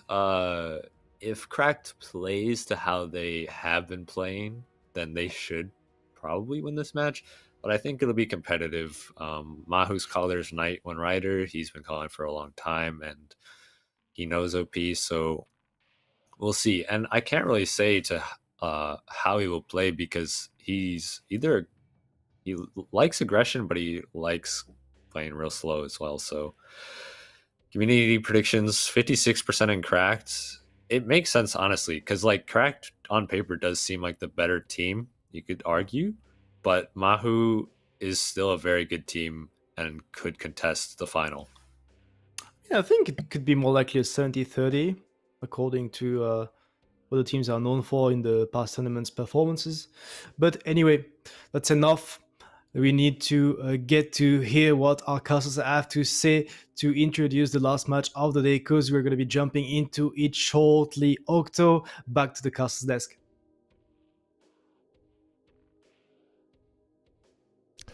Well, hello there, and welcome back to what is indeed going to be the last match of the day, at least on stream. Some NA matches are still going to be played after this, so tomorrow we'll be able to bring you essentially match number 7, so lower bracket finals and grand finals for NA as well. Now, first of all, the actual A-team of Cracked here under their captain OP Hacker. But to be honest, I think you have more expertise than me regarding those players, so what's your insight? This is a very formidable team with OP leading. They should all be pretty solid. I mean, for NA players, these guys are well known. For EU players, not as much. But basically, it's a mix of like, you have some South American players in there, you have some North American players in there. Mahu, just off the logo alone, I'm like literally voting against them every single game, even if they make it through. I'm not going to lie about that one. I'm kind of with you there, honestly. Yeah, well, I mean, on NA they're also pretty well known, and Knight, as Octo mentioned, is more of a off-meta sort of field commander. Likes tanks in mass that usually are not picked in mass. At least the viewers are gonna love that. I've seen some games in the campaign. questionable choices in my mind. Like T-57s on Fisherman's Bay. I mean, I don't see it, but who knows? Who knows? Maybe they could surprise. I mean, let's see. First of all, the first map being played here is Cliff. All of us going with a cracked victory, and I'm actually the only outlier saying 4-2. All of the others going with the 4-1, so almost clean sweep. We'll have to wait and see. Cracked, obviously, the favorites here, but maybe Mahu can upset them, maybe throwing them off with a tank choice or two. So let's, okay, see, Mahu coming into this one with the Conk GC. To that, it's not just a GC, bro. It's 5-4-2 to use. 5-4-30 to use. We have a singular CS, double 279. We have an E3. This is some kind of defense, not camp. Weird. And for Cracked, yeah, I mean, kind of normal lineup. Some 260s, some CSs, a TPP. So yeah, let's see how this one's going to go. Mahu obviously starting with the HP disadvantage due to having first of all, the CGC, but we have to see how big the punishment actually is, and it's there! Paddington just getting completely obliterated, the arty shot even connecting, but at the end of the day, Cracked is going to make it onto the hill, but they have sacrificed their HP advantage, and the tank guns are also even, and the stash! And Ox got set on fire by the E3, dude! Oxmath is getting set on fire. He's using the key hand position! Oh. He should have watched the map guide, man. Key in handy, dude. Key in handy. Oh, yeah. Anyway. Anyways. Go ahead. Yeah, middle now. The 432 is going towards the middle, but immediately Cracked pressuring around the hill here. They're down 3,000 HP though, even with the RD into the game. Now the TVP is coming as well. They have spotted these 260s coming around the hill, who are going to put some damage in towards these tanks normally for the side of Crack to even that back out. And I think the 432s are even just like pushing down the middle of the map now, straight through on towards December. Interesting, December is going to get picked in his chieftain there onto the top, but I'm not sure where these Mahu tanks are really going right now, as they're just driving in between the guns from Cracked that have the hill established. And December, they're actually really with a beautiful blade, trying to stay alive and managing it so far. Reps now getting shredded from what feels like everywhere here. The HP advantage now firmly again in favor of Cracked. Yes, the RT just did a connection onto Major Kenway, who is going to stay stunned for quite some time, but Reps now getting picked up, and in comes the repush from the Cracked side. Triple 260 driving towards the middle. They're going to establish positions there, and to be honest, in a hold-down trade, I favor the 260 over the 430U. Yeah, normally speaking, the 260 should be winning that one. Fishy now peeking out against Steven there in his 430U, gives him a 384. Not the greatest amount of damage. Yape though coming in, picking up the center in the dunk. Slam dunked, but his team's getting slam dunked in return as this middle push absolutely fallen to pieces here for the side of Mahu. They're starting to lose the middle now. Big Guns actually team killing Chase as well. I can't. Have we got full NA? Well, I don't. This is not even anything to do with NA. It's just Knight. I refuse to throw OP under the bus like this. This is Knight. Anyway, Big Gun somehow almost on the hill with the 279E, but now we see the repush by Crack coming in, leading with 5k HP advantage. Yes, they're going to bleed a bit here on the corner. Chase probably having to draw back, but Hagler with the full HP coming in. One more arty shell is going to stun Fishy here, and right now this repush here is actually kind of getting altered. OP Hacker also down to 12 HP. Fishy down towards a one-shot too. John coming in now from the sidelines, but that is 3 kills in quick succession for the side of Mahu. Still HP advantage for the side of Crack, but they're making it closer than I thought it would be. Yeah, this is all over the place right now. I mean, Smiley, Z, and Gazelle trying to hold on for dear life, but they're running out of tanks, Kihan. They're running out of players altogether. They have just four left once again. 4 left standing, of which one is an E3 and the other one's a 279 on K5.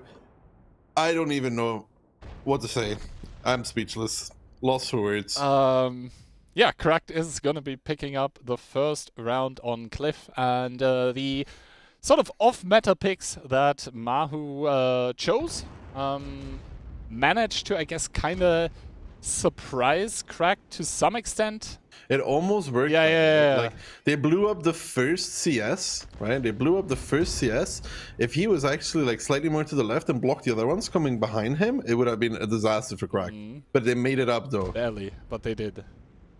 But yeah, interesting first round here. In between both of those, obviously the E3 still needs to get picked up, but with the amount of HP and guns available to Crack, there is no doubt in my mind who is going to be taking the first round in between those two, and at least content-wise, the game delivered. Yeah. Yeah. Dude, imagine if the Fortitude Youth actually drove uphill. There would be a better shot at winning the game, man. If they drove back on the hill with the Fortitude Youth instead of pushing down the middle, like, that was kind of special. But if they actually just pushed, like, on the hill with the Fortitude Youth and crossed over towards 1-2, I think they win that game as well. Yeah. I'm not even joking, because they would win the top of the hill, and it would be almost impossible for Mahu to re-push back, for Crack to push back on it. And like thinking about it, 430Us against CS in close range brawl, the 430U is just gonna do so well there. 1 second, once again. So there we go with the actual stats. And we do see the E3 having an impact. He did 7k actually, that's insane. Not sure how. I mean, he did set Ox kind of misplay in there though on that corner, man. Ox Like, I on don't fire. even know. I think he got a shot onto the CS that died right at the start of the game. So yeah, he did have some good shots, but it was not enough. And yeah, the more usual kind of lineup that Cracked was bringing, winning out at least in this first round here, with External being on top. Yeah, that was a game. That was a game. I don't know. They're pushing up the. There was a prediction, right, about how many different tanks are going to be used Yeah, it's in the like tournament. people who don't know about Mahu are gonna be like their pick is gonna be completely screwed.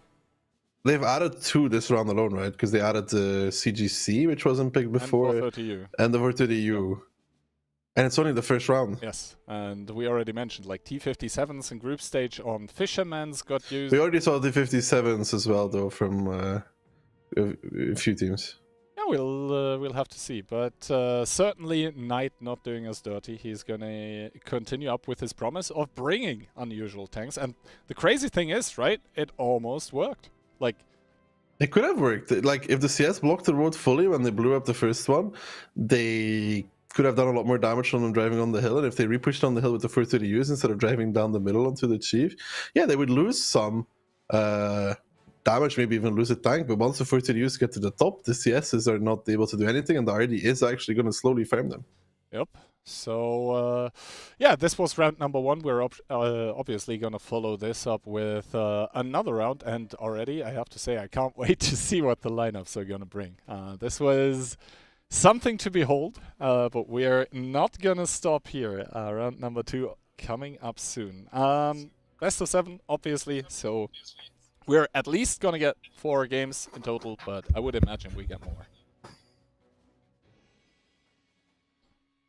I don't know. It depends, man.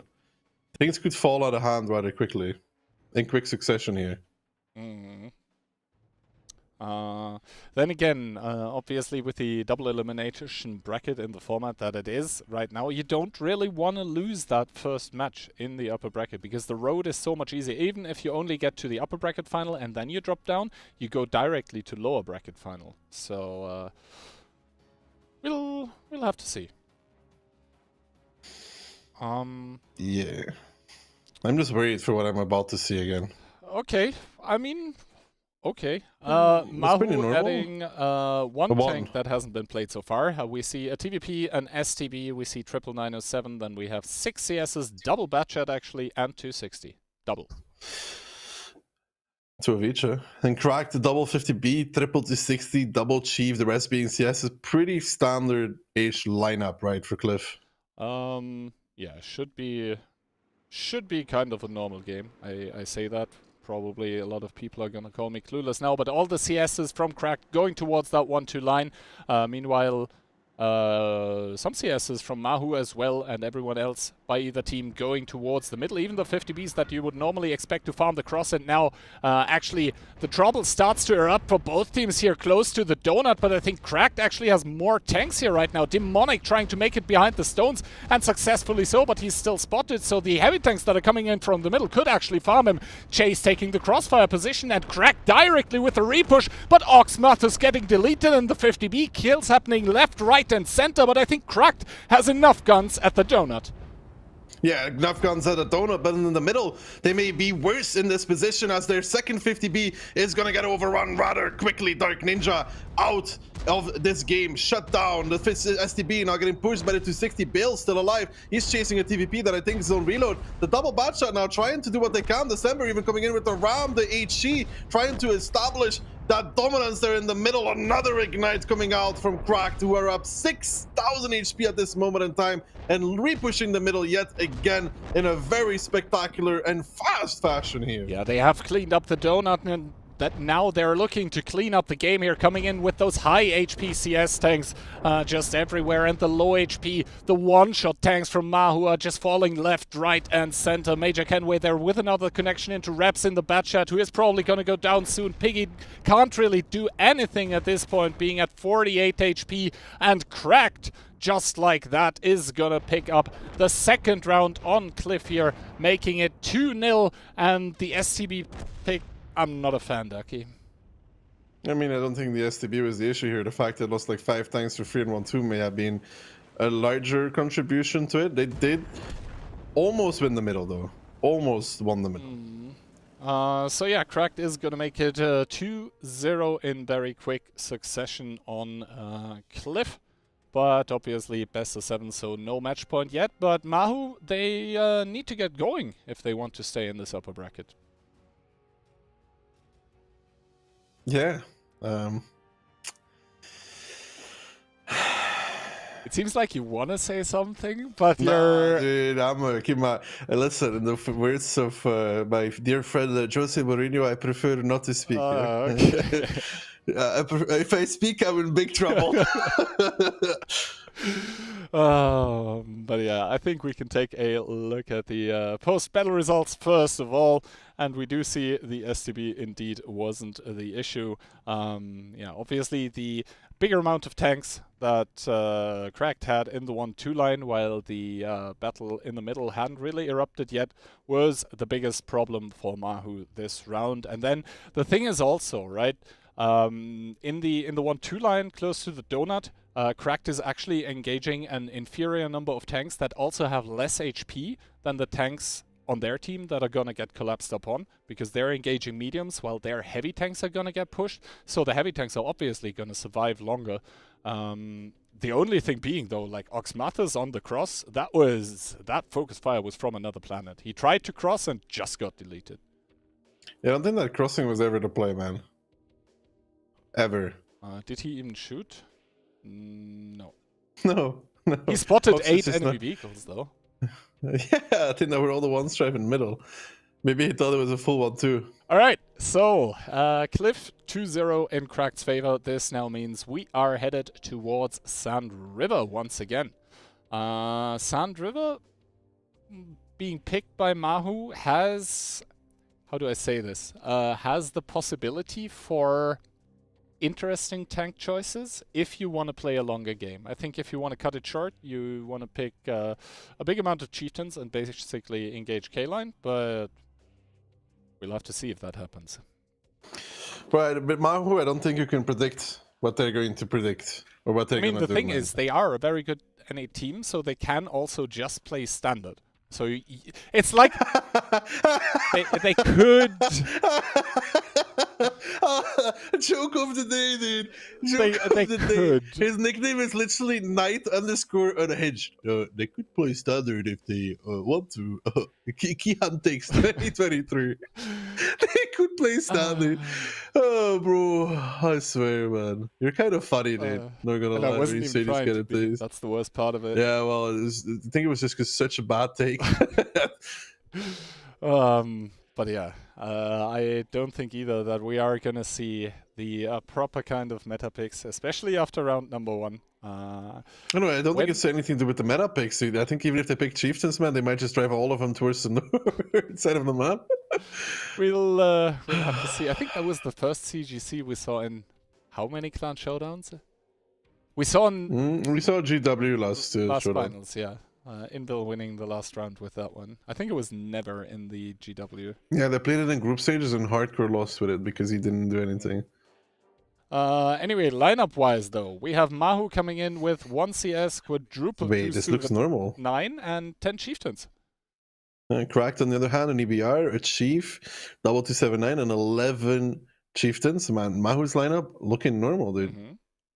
And you made fun of me for implicating they could be doing that. Yeah, okay, listen. Picking a normal lineup doesn't mean that you play normal, okay? Okay, they're playing North, it seems like. See, I told you, man, you can pick 40 Chieftains and still drive North with everybody. Yeah. Cracked, I would say kind of standard opening by them. Nothing too much out of the ordinary. CS getting spotted by the EBR. Doesn't seem like he took any damage yet. Tape, that is. And Crack just gonna establish K-line Bro, and then probably... Look at the Chiefs of Mahu. They're all using experimental HP. Almost. And there's a 279 with 2,650. Look at the camos by Crack. They're looking cool though. Are you shifting focus? Mahu, meanwhile, though, keeps taking the north here with the big amount of chieftains. The EBR that is from Crack doesn't see anything as of yet. Demonic once again getting spotted in his chieftain, respectively. Needs to be kind of careful, but at the same time, I don't think Dark Ninja should be able to damage him right now without taking damage in return. EBR still in A0, but he should have an easy time going away from there. And as I said, Cracked right now establishing the south. And props to either team, no one has taken damage so far.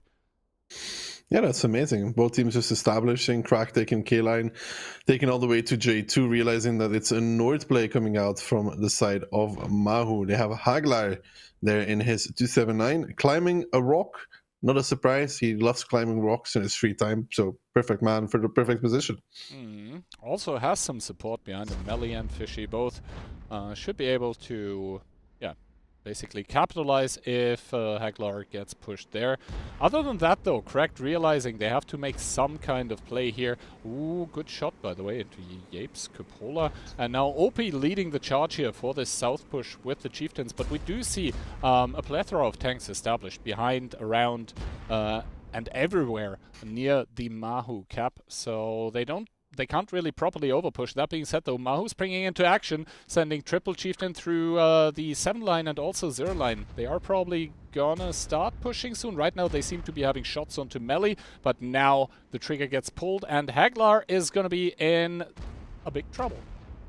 Haglar does seem to be in a bit of trouble in his 279. He's getting pushed on by superior number of the guns here, as Destro and Reps are going to be staying behind to make sure that Haglar dies. This is actually not terrible from Mahu, if you want to look at it that way. They have established and killed this 279 on the 0 line, even pushed down slightly by themselves as well. And that's annoying for Crack to deal with. It's just different kind of defense than you usually see. Maybe not enough cover here, though, from Cracked, gotta say. I mean, Destro and Reps, they're doing a really good job of essentially isolating the 2v1 against the 279, just so they wouldn't bleed for essentially eliminating him. December and Bales now, though, driving through the middle, smelling blood in the water against the Stash in the 279, who now has to turn around. They're probably both going to connect their shots.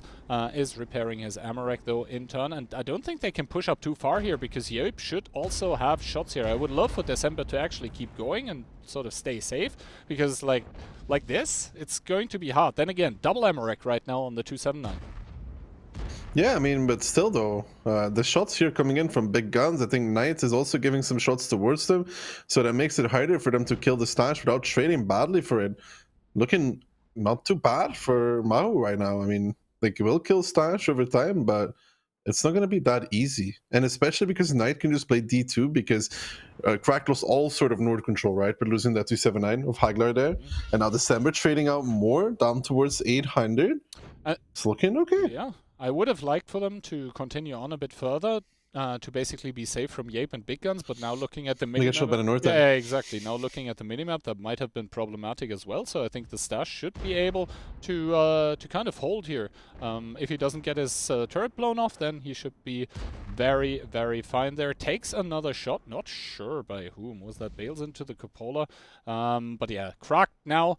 Down over 1k HP here, almost 2k.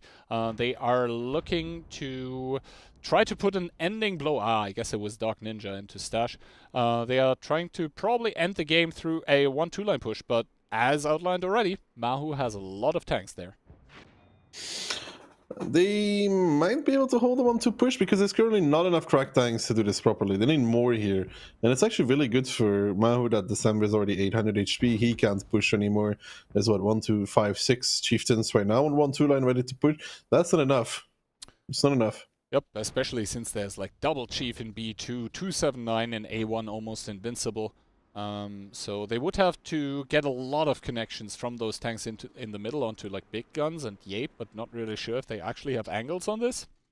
The problem for Mahu right now, as what we are seeing on the stream right now, is that Destro, Reps, and Thotti are essentially stuck there. They can't really leave, can't really contribute, can't really rotate anymore. But at the same time, Mahu has so many other tanks that I don't think it is a big issue. Correct. They have still most of their team watching 1-2, but they could be rotating more towards it. With 4 minutes left, Cracked is running out of options of what to do. I mean, they could definitely take one of the chieftains from C7, the one from B5, the one from A4, and stack C1, because for some reason they're playing B2 with those tanks. And I don't understand for the life of me why they're in B2. Yeah, I got nothing. I don't know why they wouldn't be in C1 either. More tanks by Cracked being rotated over, though, towards the 1-2 line. Like, we are approaching a point of critical mass here, where at some point the push goes from, you know, just completely getting slaughtered to actually succeeding in a spectacular fashion.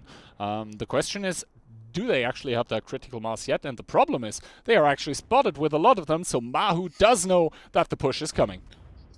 Yeah, Mahu knows that the push is coming, and November is going to be the one to pay the price right now. As Bale's coming in as the first one, he will surely not make it across. They do have Piggy at A1, who's going to be shutting down some of the cap plays by shooting HG at them. Knight is shooting from the outside here in his 279 towards them as well. Fishy falling in his chieftain. Very limited base defense, though, for the side of Crack. They don't really have anything left there that could stop it. I do think that they have angles on towards Knight at the very least, but this is the issue. Now they're having to repush to C1 either way.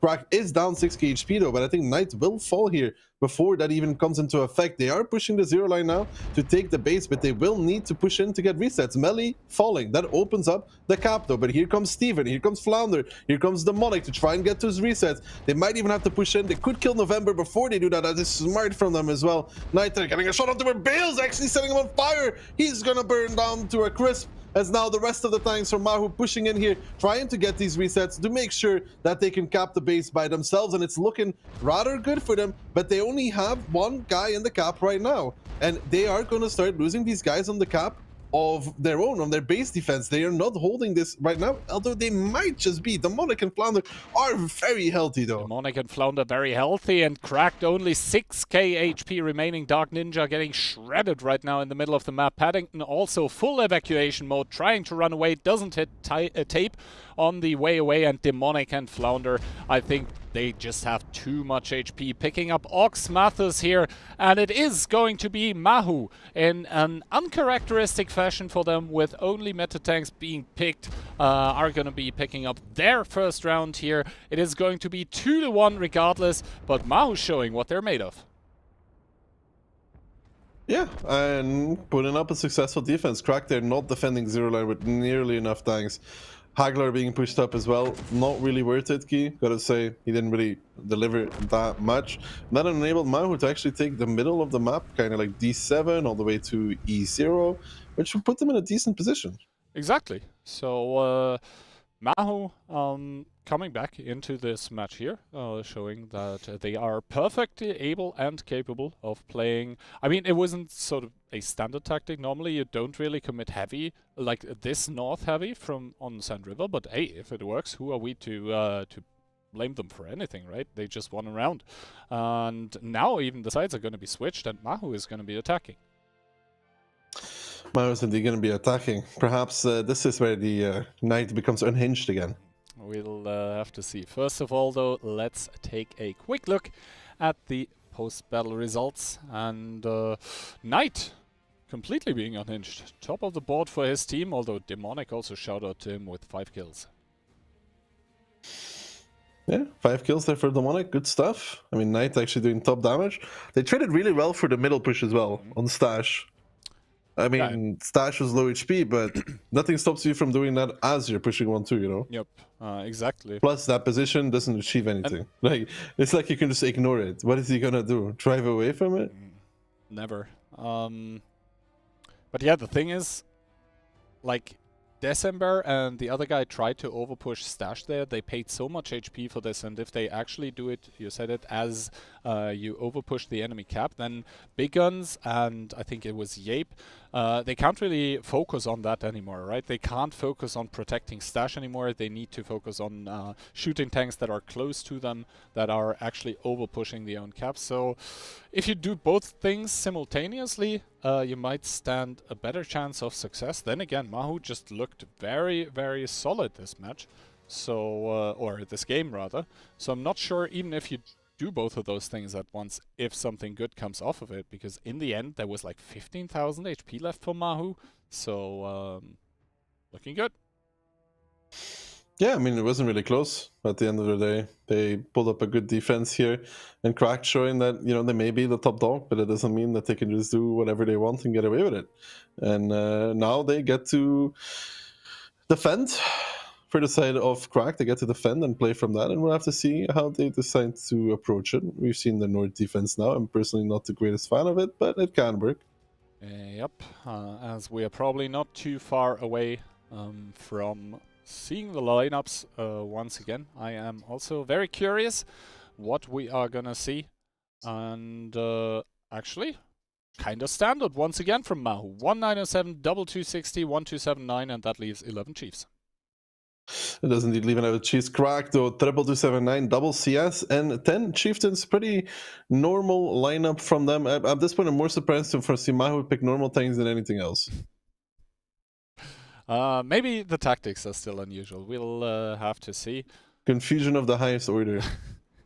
As we do see a lot of Chieftains by the team in white getting diverted towards the K-line, the 260, 260s together with the 907 getting sent to the middle to potentially catch any kind of tank that Cracked would be sending there, but as we see, that is not the case. Paddington crossing in the front with the CS63 doesn't get spotted for that, and almost the entirety of the remainder of the Cracked team going towards north as well, with only double 279 being left at F1. Yeah, so they're playing the North defense as well, but Crack does have double, Mahu does have double Chieftain there. And what is this driving through the H-line with Chiefs, man? Huh?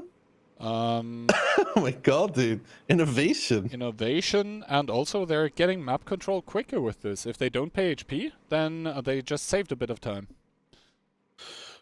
Yeah, and what if the enemy goes full killer? Then you're kind of screwed. Exactly. So now, because see, Cracked Chieftains, they're not going to play the North defense. They're actually just going to overpush the North altogether by the looks of things. Because you can already see OP Hacker come in with his Chieftain driving straight towards them. Flounder there.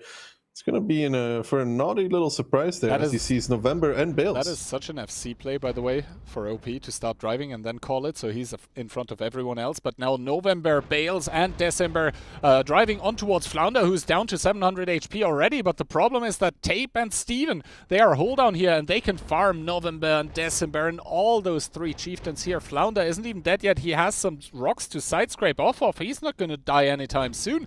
And this push here by Cracked, it's kind of failing right now.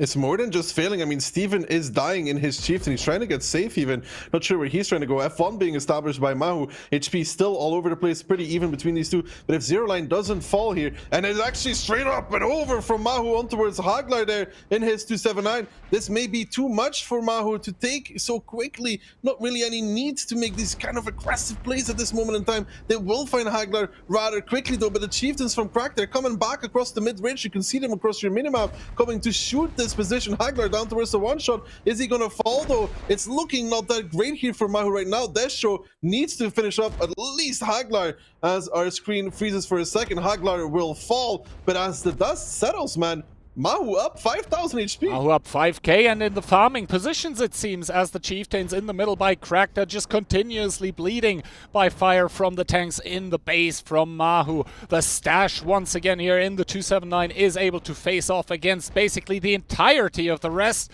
of Cracked here. OP Hacker from the backlines doesn't have any angles on stash, so now the Cracked team, they have to hunker down behind the stones, but I don't think they're gonna find any kind of room, any kind of space to stay within without taking damage. Thotti, Knight, Piggy, all of them with those different angles, just picking away at the Cracked tanks as yet another one falls. And now Feeble, Reps, Smiley, they didn't even have to do anything up until this point except just, you know, fire at the tanks that were in the open. Major Kenway now with the overpush onto Piggy. He's gonna pick one up, but looking at the HP, Cracked is trailing by far, and Big Guns and Demonic, they're not going to be picking up those either. They're just going to get farmed to pieces. They are indeed just going to get farmed to pieces as Mahu reverse sweeping Cracked here. Not really what any of us expected. I mean, I think I can hear Octo crying from across the pond actually. Right now, tears hitting the floor. He's like, why? Why? I don't understand. Yeah, it's going to be 2-2 after what seemed to be a very interesting clip into a Sand River, absolutely dominated by Mahu. Exactly. Now, obviously, still 5 tanks by Cracked alive and kicking, but the Mahu tanks are going to make short work of that, as they are already in the base with 3 of their own. Cap is going to complete. And this means we're all even again after 2 maps. 2-2. 2-2 indeed. Here for the side of Mahu coming back in this one. Unbelievable. Bro, I'm telling you, man, the hardest thing to lead again is against a team that has no... I mean, against a team that may just play very unconventional, so you're like permanently stun locked. Like, what are they doing? This doesn't make sense. And then you're losing against it, and it's even worse because you're like, bro, I don't even, like, what? Yeah, but then again, if you're unable to deal with if it works, yeah, if it works, it works. It only has to work one time, man. That's the issue. It's like, you know, if you're playing campaign or something, you're playing like something stupid, like a dumb strategy, and you're like, well, it only has to work once.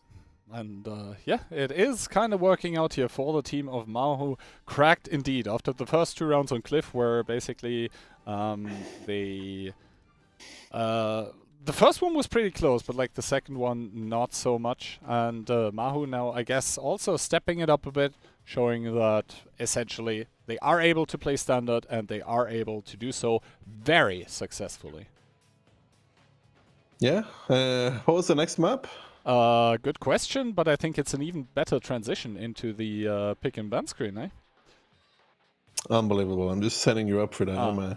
There we go. Prokhorovka. I mean, picked by Mahu, but this late into the pick and ban, we can essentially say both teams are okay and fine with playing. To be honest, Oki, if you think about it, Mahu has God and anime on their side. How could they be defeatable? Taki.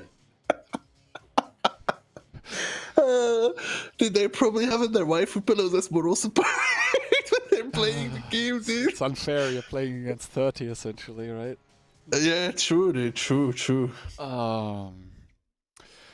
Prokhorovka. Do you think they are able to pull off the like Invalesque style of like super aggression directly from the start, or do you think they're not going to go for that? Like either team. I don't think so. I think we'll just see some 907's Naruto walk across the middle of the tier to confuse their opponent.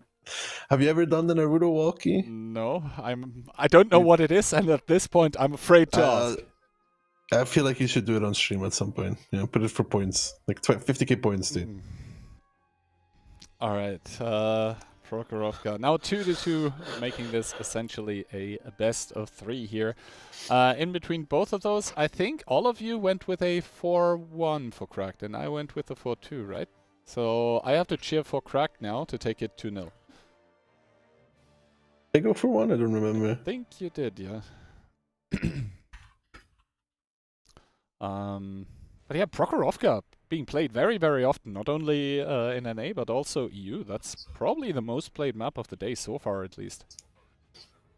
Yeah. There's a prediction for that too, right? Yep. Most played map of the tournament. And even the off-stream matches count, so take that into account. All right, I think we're just about ready to get into not the last game of the day, but maybe the second last one. Mahu coming into Prokhorovka with double EBR, double TVP, double Chieftain, triple 260, and the rest is 6-2-7-9s. Cracked, on the other hand, double IS7, triple 279, double CS, and 907, 5 Chieftains, and double EBR, double TVP on Proko. That has to be a first. I wouldn't even know, like, I guess we'll see what they're supposed to achieve. Like, you have those 4 shots in quick succession, so you can essentially try and gun down the EBRs as they get spotted, but yeah, okay, where are the TVPs? 1-2 line deep. Yape taking 1 shot, but Chase also taking 1 in return. I think Chase probably didn't connect his one onto Yape, but a second one coming from downtown, flying down towards that EBR. That's down to 650 and trying to make his way out. Knight even getting spotted there with the 260. That is super, super early. Yeah, he's getting spotted out. Needs to be careful. Very aggressive in the middle here from Cracked in the beginning. All of their tanks, they're centered around that middle area. Chase now pushing up even in his EBR. Wants to clear further. Him and Yape may find one another here, but I think Yape is having the worst, but he does spot out Chase. If Chase would die for it, it would be huge. He's going to go down because Tape is coming as well, but Yape is going to fall for this as well, as now Chase trying to make it towards the red line. Shouldn't really be making this, still alive at this moment in time. Finally, Tape shuts him down. Now the damage coming out on towards the IS7 though of December, who gets absolutely rolled down towards 112 HP. November coming in as well. And this is absolutely tremendous for Mahu, who are just shutting down this push from Cracked right now, up 3k HP, but they have to kill these IS7s though. They have to kill these IS7s, and the stash is coming over with the 279, and he's going to be able to pick both of those IS7s here, both of them on a one-shot here. The IS7's really struggling with its pen. Yes, a hold down does get made for December, but that one is Amarak as well. The problem though for Mahu being the 260s and the TVPs in the 1-2 line are spotted. Tape there, unable to provide the counter spots. The TVP does get picked up here, and now Knight is also falling in the 260. That was a lot of damage dealt. They have to get unspotted with those tanks, but Paddington in the 907 just keeps the 260 spotted here. He does fall, so now Piggy just needs to wiggle and squeeze and hope to stay alive as the dust settles. Mahu up in HP, up in guns. Yeah, and even repushing that zero line here against External, against Bales, who are currently out of support. I mean, Bales should be shutting down Demonic at the very least in his 260. He's not going to turn around and start facing Bales. But before that, he should do at least one more shot. But now Chieftain's moving across the EF line for Crack. Demonic still alive on a slither of HP. He's going to do one more shot, I think, if it's Demonic. He should do one more shot, and then Reps will finish him off. After that, if they can connect their shots here, Fishy pushing across. Actually, Oxman is shutting him down from the middle of the map, but Bales, they're still in a hard position. 1-2 now being counter-pushed by Mahu, who are up in HP. Reps there with a good kill, a shutdown even, on towards that CS from Bales, and now Flounder in a little bit of trouble in the middle, but 1-2 Kihan is being pushed from the side of Mahu. There's only an EBR defending it. There is only an EBR defending, and Big Guns is bringing the big HP onto the tanks that are in the ditch. Now OP Hacker down towards one shot, but Big Guns, all of the HP has just evaporated. Destro now also looking to go into that ditch, but I think he's opting out of that option here as he does another one into Hagler, putting him on towards a 3-shot. Still neck and neck, but Mahu still with the HP advantage. Everyone on the Crack team spotted right now, and that is never a good sign on Prokhorovka, as Mahu are looking to turn it around here against Crack to come from the 0-2, make it 3-2 for their own. It's not over just yet though. Muscles is putting some good work there against that 279 from Destro, trying to remove his HP. But the fact that Reps is alive on that other side of the map is going to shut down Ox, is going to shut down Fishy over time. There's no way for them to really stay alive there. Kenway now taking damage from the back as well, and his Chieftain. And Mahu, unbelievably, are looking to put themselves on match point here, Key. I don't think I would have ever said the word, but it's looking like it's actually going to happen. The TVP rotating towards the hill. You already have Reps there playing against Oxmatis, against the second Chieftain, which is Fishy. But he has to be careful. Fishy's going to readjust to the 0 line. If Reps does too much too fast here, he could still get caught in a crossfire. You don't want to have that happening to you. The 279 backing off in 1-2 as well from Destro, trying to stay alive. Doesn't want to go for Haglar anymore. Tape pushing the hill to spot. He spots out Fishy, he spots out Oxmatis. A good shot though from Repson towards Ox, dropping him down towards the one shot. He does take one back from Fishy. He's going to have to be forced into the hole. I think Fishy may give him even a second one. A little bit of luck here. No, Reps bailing, readjusting, and that is good though for the side of Mahu. Smiley running away though is a bit interesting. Not sure why he doesn't decide to stay and cover his teammates of Reps, or even take the hill for that matter. But Mahu here in position to win this game. Mahu up in guns, up in HP, but they somehow need to close that distance and get close and make those crucial next 1 to 2 kills that are gonna decide the game in their favor here. We see Gazelle from the middle with the Chieftain being rotated as well. As soon as Gazelle actually goes towards the 0 line and then the two fairly healthy Chieftains start over pushing it, then it should be all over for Cracked here, because Mahu, they have just enough HP, they have just enough guns to hold the 1-2 line here. Destro on that one line with the 279E is going to be very, very easily able to stay safe there if he doesn't turn his hull the wrong way. Oxmatis now choosing to bail from 0 line, probably probably a good idea from him, as he's on one shot. He wants to be able, if that 0 line push comes, to at least do like 2, maybe even 3 or 4 more shots of damage. But yeah, this is Mahu's game to win. Muscles in the EBR being established in like DE1. I don't think he's achieving too much, especially since Haglar is already in the ditch. Yeah, and they rotated 279 to H1. He's just going to be chilling there, watching for the peaks in the middle. They're going to be rotating towards 0 line with the HP that they have left, which is Gazelle and Reps. And these are some decently healthy Chieftains, though. Yep. I think Smiley, Rage, Reps, and Gazelle are the 3 important tanks here. Gazelle actually with a shot, I think somewhere there, somewhere in the middle. On the middle, Yep. on the 4 line. So a good job here, making it more than 3k apart now. But the thing is, Mahu, they don't have the HP anymore to just pressure everywhere and win off of it. So they need to use a bit of finesse and push that 0 line. I think that is their win condition. The TVP also being rotated, but they're like, we haven't talked about it yet, but it's only 3 minutes left. There's indeed only 3 minutes left, so that's good for Crack. They have time working for them. But still, though, if Mahu decides to push 0 line here, I'm not sure how Cracked is going to be holding this. I mean, the TVP should come onto the hill then to cover against the plays of perhaps Oxmatis here. They're going to find Fishy immediately. It's just important, the pen ratio here. Can they get the connections they need? Can they find the first one? They do. They connect both of them. That's good shooting there from the Mahu guys. Reps or Gazelle, one of the two needs to stay. Make sure that this falls into a cool clean. Reps there is going to go down towards the one shot, but it's a good trade though for them. They're already up in HP. They're already up in guns. Even if Reps dies here to Ox, which he does fall for that, they're going to lose Haglar in return, because Muscles was spotted out as well. So they're going to lose Haglar in that dip, which was another pretty healthy 279 that's going to be falling if Destro closes it out properly at the very least. He's going to have to loot AP. Might even need some help there. 279 1v1 against Chieftain. He does pick it up. Good stuff there from Destro, shutting down Haglar. John picking up a shot there on Chase in the middle, but Gazelle's going to be climbing up. I mean, Gazelle climbs up, he's going to absolutely rock Ox's world, and not in a good way. Yeah, exactly. He's just gonna keep on pushing to kill Ox here. He does take one shot. Oxmatis seems to be reloading and also retreating at the time being, but Gazelle is able to pick it up. A shot from Kenway connecting into Gazelle, putting him towards a 2-shot as well. Major Kenway being on a possible 1-shot, but Mahu, just with the superior amount of guns right now, are looking to close this one out, and they still have tape in that EBR. That is their wildcard that they can still use here. 1 minute and 26 seconds, but normally Muscles might sneak through to get Destro. Oh, Major Kenway, I think, missed Gazelle there.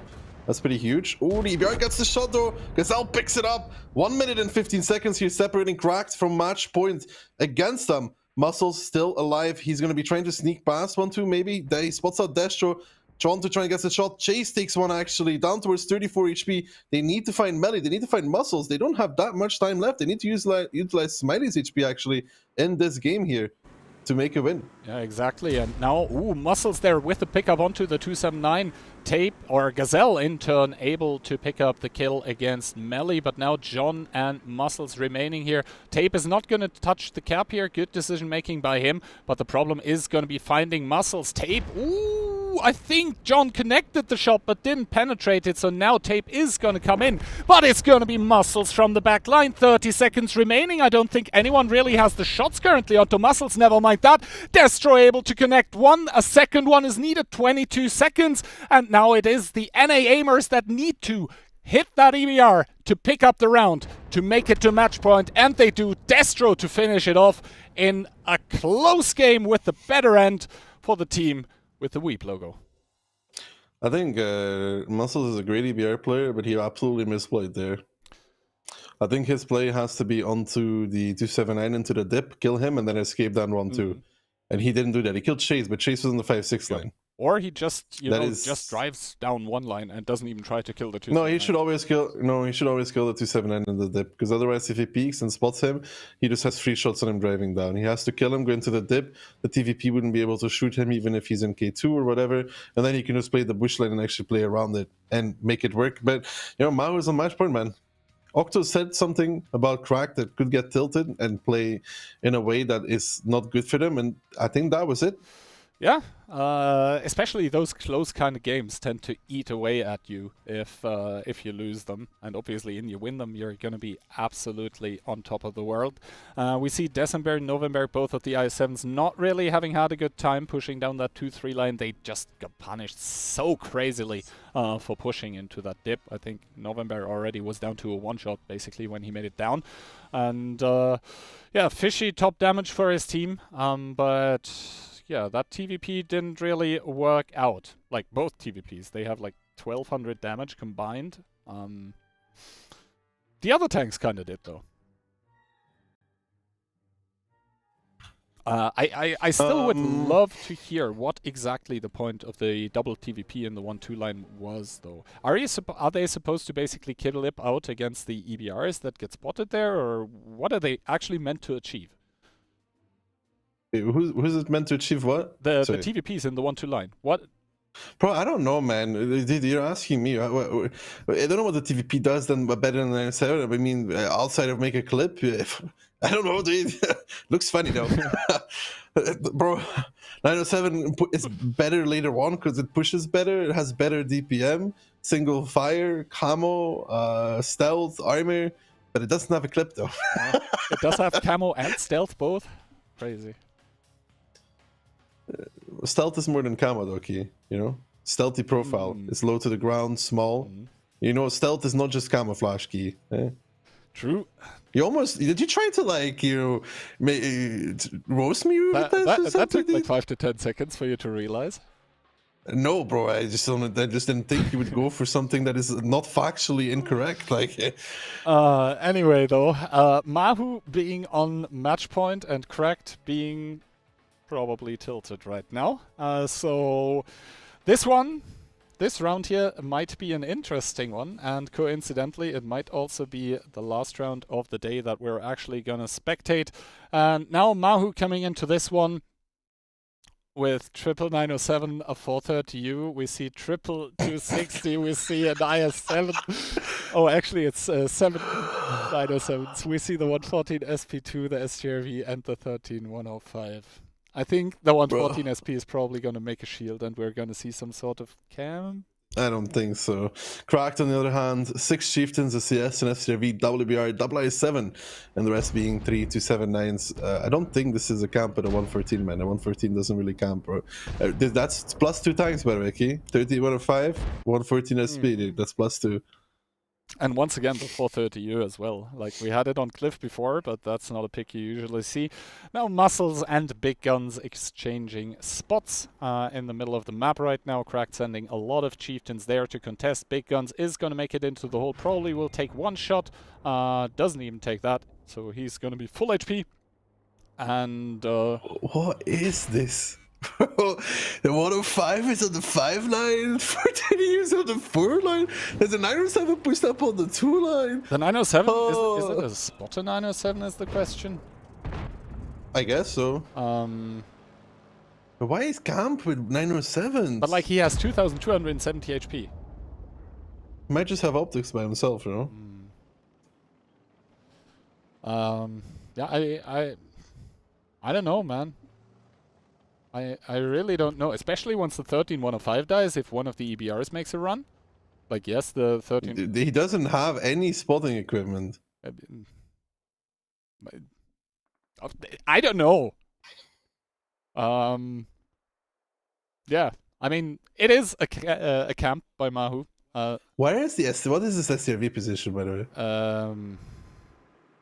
I think the STRV is supposed to double push farm the 2-3 line if a push comes into there. I think he's a spotter But SCRV. like the I yeah, don't but know. the thing is, as soon as he opens up and the EBR actually peaks A6, he's dead. So you think he's a no, he's behind the house. So I think Okay, so he is farming. yeah. Bro, I'm so confused, man. Dude, it's like they've left spotters all over the place. They're like, how many spotters do you want? Yes. Yeah, currently I think Cracked is as bewildered as we are, I think is the correct kind of wording. And they're trying to feel out where exactly the weak point is. Destro taking a blind shot here in his 907. Dark Ninja for the cross. I don't really feel like you need to take damage there. Took some regardless, but yeah, the crack tanks getting spotted for peeking, and yeah, melee. I don't feel like that was 100,000% the angle in which he wanted the tree to fall. He has 2 more HEs left for the other tree. So yeah, we'll see. Good map knowledge from him. That one went better than the first one. That is always so annoying when you go to this position and you slightly miss aim and the tree falls in the wrong direction, so you don't have a proper spot to sit in. You know what's a good solution to this? Don't miss aim. Thank you. Exactly. Yeah, I mean, I have recognized the problem and I know what to do better, so... What is the problem? Miss aiming. Skill issue. Aha. So are you saying that Wait, melee they're has a moving skill down. issue here? They're moving down 1-2, dude. No way. No. Are they moving down 1-2? There's no way. There You know, ain't they no stopped it. way. Bro, they were moving. Nah. I could see Night Call a 1-2 repush, man. Delayed. I mean, theoretically speaking, right, a lot of tanks from Cracked are going to be out of game because they also have some tanks in the 6th line, and realistically, they aren't able to contribute. Theoretically speaking, it would be awful. Yes, but at the same time, yes and no. Bro, they didn't destroy the buildings at A3, by the way, right? I need to see that. I don't think they destroyed the No. buildings at A3, or not all of No, them. not all, because the SCRV is supposed to have cover. Bro, but what if, like, Cracked is gonna do the A-line push? What happens to the SCRV? Minos. But now, if the Minos. 13105 kind of sees it super early, so... Okay, did you ever watch Domino Day? Yes, and I know where you're going with this. It's gonna be like dominoes, dude. Night falls, day falls, the SCRV falls. I mean, they're gonna be spotted very early. I mean, early. I mean, at least the 907s have DPM, dude. Yeah. We'll have to see. As soon as November is there, I would like for the IS-7s actually to be at the front of this push. But yeah, you can see Knight just spots them all, and now the tanks by Mahu starting to open up. Not really a lot of damage as of now yet, though. And now we'll have to see when exactly the Mahu tanks do start to get spotted. The STRV starting to evacuate the 114 SP2. I don't know what the hell he was supposed to achieve there, but he's just gonna melt. But who's also melting is the team of Cracked here on the cross right now, taking a humongous amount of damage. Yeah, but a humongous amount of damage is not everything, Key, because like they'll actually have to repush this. They're now stuck in a complete crossfire. The tanks from Mahu, they can't just sit here. They're all going to die. Yes, they are. I mean, I don't know what more to say. Cracked has all the positions established around the team of Mahu right now, who are basically being pushed into this corner here right now. The 114 SP2, no armor to speak of, is just gonna go die and gonna go down. The SJRB, yes, he has an angle from like the sidelines, but yeah, maybe Knight is gonna have the clip of his life and the clip of his career as the repush by Mahu onto the A3 position is coming in, and they're actually starting to make it work here. Picking up the first, picking up the second tank in quick succession. Even Knight now coming in with the 13105. That 3-clip autoloader is just gonna chew through the tanks of Cracked as the repush is looking to go towards the rails. Yeah, but it's 7,000 HP difference, Kian. I mean, sure, listen, if they kill the IS-7s here, they kill John, and they don't lose another tank, anything is possible, dude.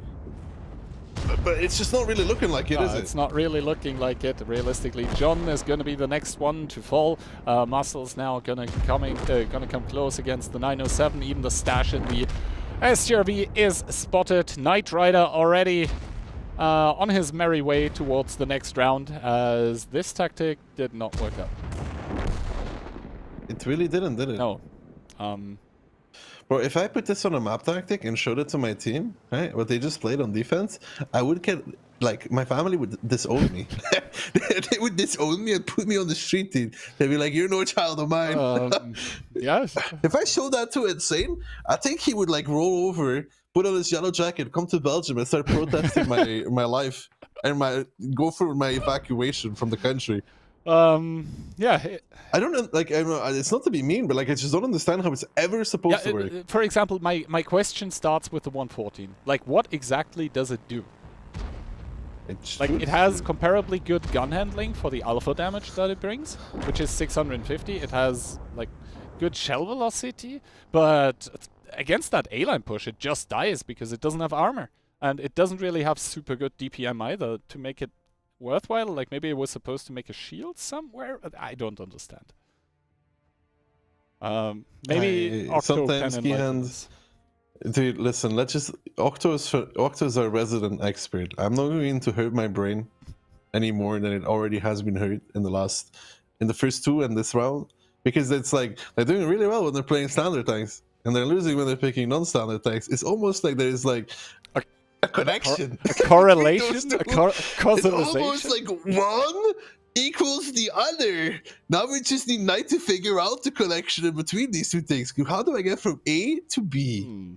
But I think he hasn't, like, figured out the connection so far. And the thing is still, I mean, we keep memeing about it, but the fact remains that we are headed towards a tiebreaker here.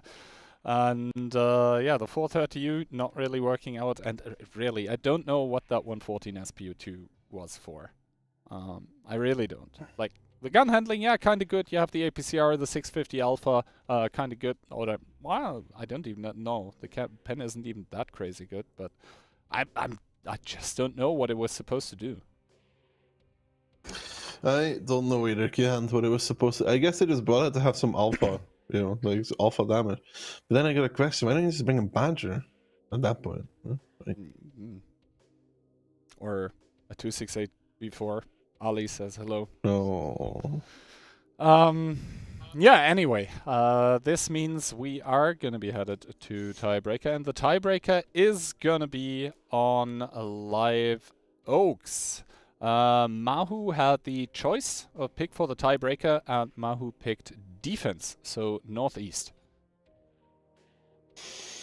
Northeast. I mean, good. Good, dude. But it all depends on how they play it, man. That is correct, yes. I can't predict it. Like, it really depends on what lineup they pick. Yeah, I guess both of us are gonna be surprised what's gonna happen.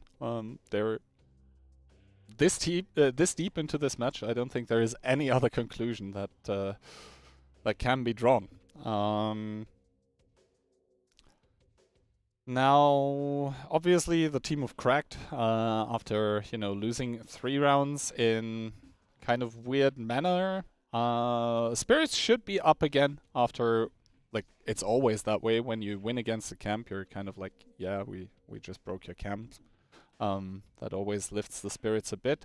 That being said, though, I think Mahu are having a great fun with their tank picks here. I'm not making any predictions until I see what lineup they're bringing. I'm probably gonna do the same. Yeah, that's. I literally refuse to talk about anything until I see their lineup. It's like you can start theory crafting, and then he's gonna have like 375As with Type 5. I don't know, a 60TP, bro. No predictions. No predictions. All right, I guess we just wait and behold the lineups. Mahu coming into this one with an EBR, double CS, another new tank that hasn't been played yet today, the Type 5. We have 7 Chiefs and 2279.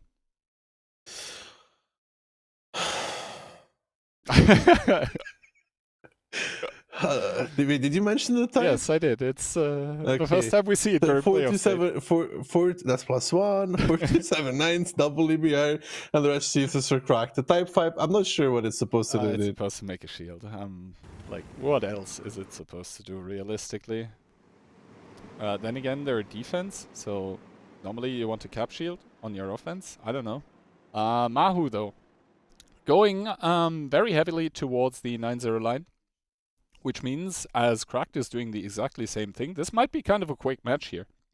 And yeah, Knight, excuse me, together with Stash there in the 279, are driving towards the house, which essentially means the Type 5 is going to get sacrificed to make a hopefully unbeatable position for the 279. Muscles there spotting out tape, shots whizzing past the EBR. Nobody spotted out the outside, Yep, though. no one's spotting that Chieftain push that's coming in by Cracked, which means now they are spotted. Maybe the Type 5 can even connect an HE. We'll have to see. So far, no damage taken. I think the 506, that was by it. But now Mahu recommitting in. This is just going to be a Southeast brawl immediately. I'm not really sure. Mahu decided to commit in immediately, but they are going to do it. Gazelle falling, but November falling as well. Piggy already in the grave, and Mahu here currently trying to take the outside, actually trying to keep their guns alive, but the Chieftains trying to focus under to get the Type 5, to get the 279, to be a bit useful in this battle here. But OP setting reps on fire, and now Crack taking an HP lead, taking a gun lead, taking a commanding lead in this game altogether. I mean, the HP is still kind of even, but 4 guns down for the side of Mahu. 1 more gonna be falling in the 0 line as well. And you gotta remember, you have in Type 5 on 3,270 HP. Exactly, and also the southeastern corner is gonna get taken by the tanks of Crack that are right now looking to drive out the last tank that is remaining. I think that's Demonic by Mahu, who is going to fall after that. Smiley is going to fall as well. He's on a one-shot already. The 279 here on the outside is not going to be able to commit in because he will have to unangle his armor for this. And as the dust settles, Cracked right now up 3k HP, up so many guns. And Mahu, they still have that Type 5. They still have that 279 out of the game. They even have an EBR in AB0 right now. That is going to get face-checked by Tape. But, yeah, Cracked is going to take it in the tiebreaker here. Mahu not managing to completely strip the nerfs off of OP. So it is going to be Cracked taking it 4-3 in this last match of the day. I got a question. If you're gonna play it like this, why don't you just send the 279 south first and then just rotate them back after? I have no answer for you. Honestly, I don't. I also don't think pushing in straight was the play for them. Maybe generate 1 or 2 kills and then push in would make sense, because they have the massively superior position there with the Chieftains against the ones from Crack. Like, they could really easily pick up 1 or 2 guns and then maybe repush, but like this, they actually allowed Crack to focus fire them out. Yeah, I mean, Maku with the same amount or even less tanks, just choosing the engagement against more tanks essentially from Crack that were able to effectively provide the guns, provide their HP, provide their DPM, able to shield each other. So really a weird engagement for Mahu to take, and it cost them the match at the end of the day, especially since 2 tanks are just going to be out of game for the entirety of it. Yes, maybe they at the start do a shot of damage, maybe even 2, but it's never going to be worthwhile. So in the end, Cracked in a weird match that went the full distance, able to stay in the upper bracket. Meanwhile, Mahu getting relegated.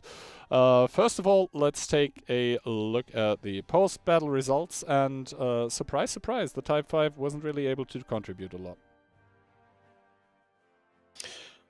I did predict that they were going to have a Type 5, didn't I?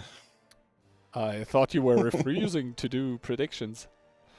No, I think I said something about a type 5 on Livebooks, and then they did have a type 5 on Livebooks.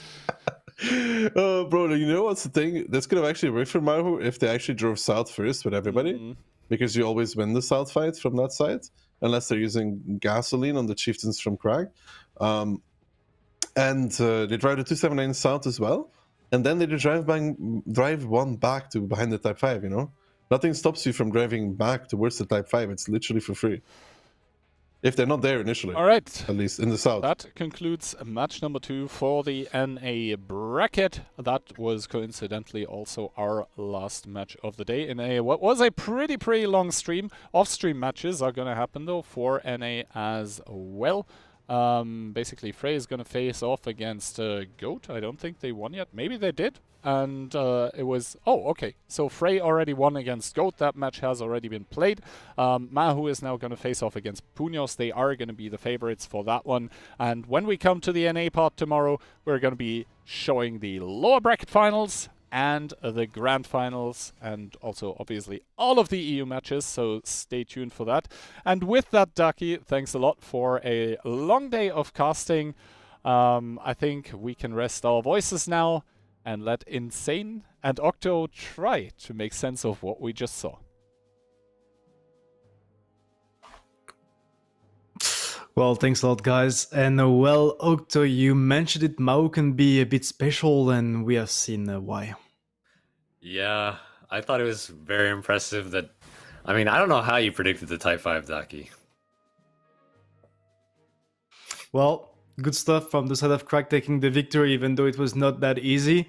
They were 2-0 up, then they were down 3-2, but managing to take the victory in the tiebreaker. The replays are ready. Octo, let's take a look at what happened.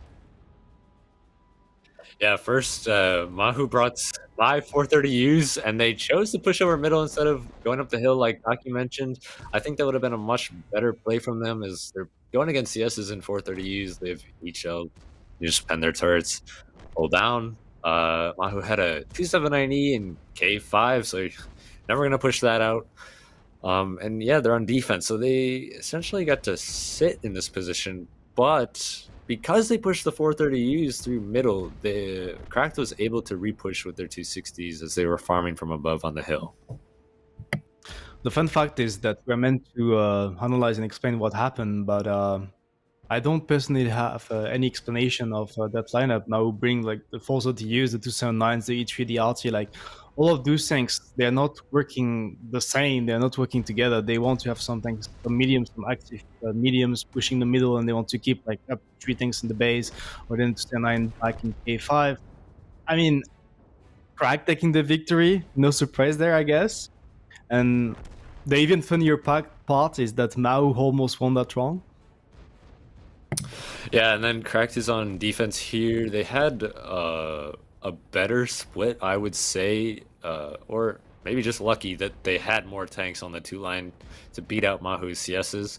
And then Mahu's going to repush here middle. I feel like that's the only way they could potentially win.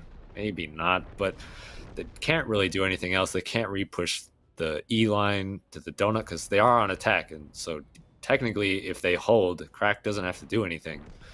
Can't really go around the 9 line because Cracked would be able to repush mid and kill whatever tanks were there. So the game is pretty much just over after the donut brawl went in such large favor of Cracked. Yeah, it was a really good start from the side of Crack, taking the 2 first round as victories for that final match of the day. We actually expected something like 4-1, 4-0 at that stage, being like Cracked is fully under control, and then we have experienced Sun River. And this attack from the side of Cracked not working out at all. Mahu, position-wise, holding strong, the 279 at D2 doing the job. To be honest, their defense was not that bad.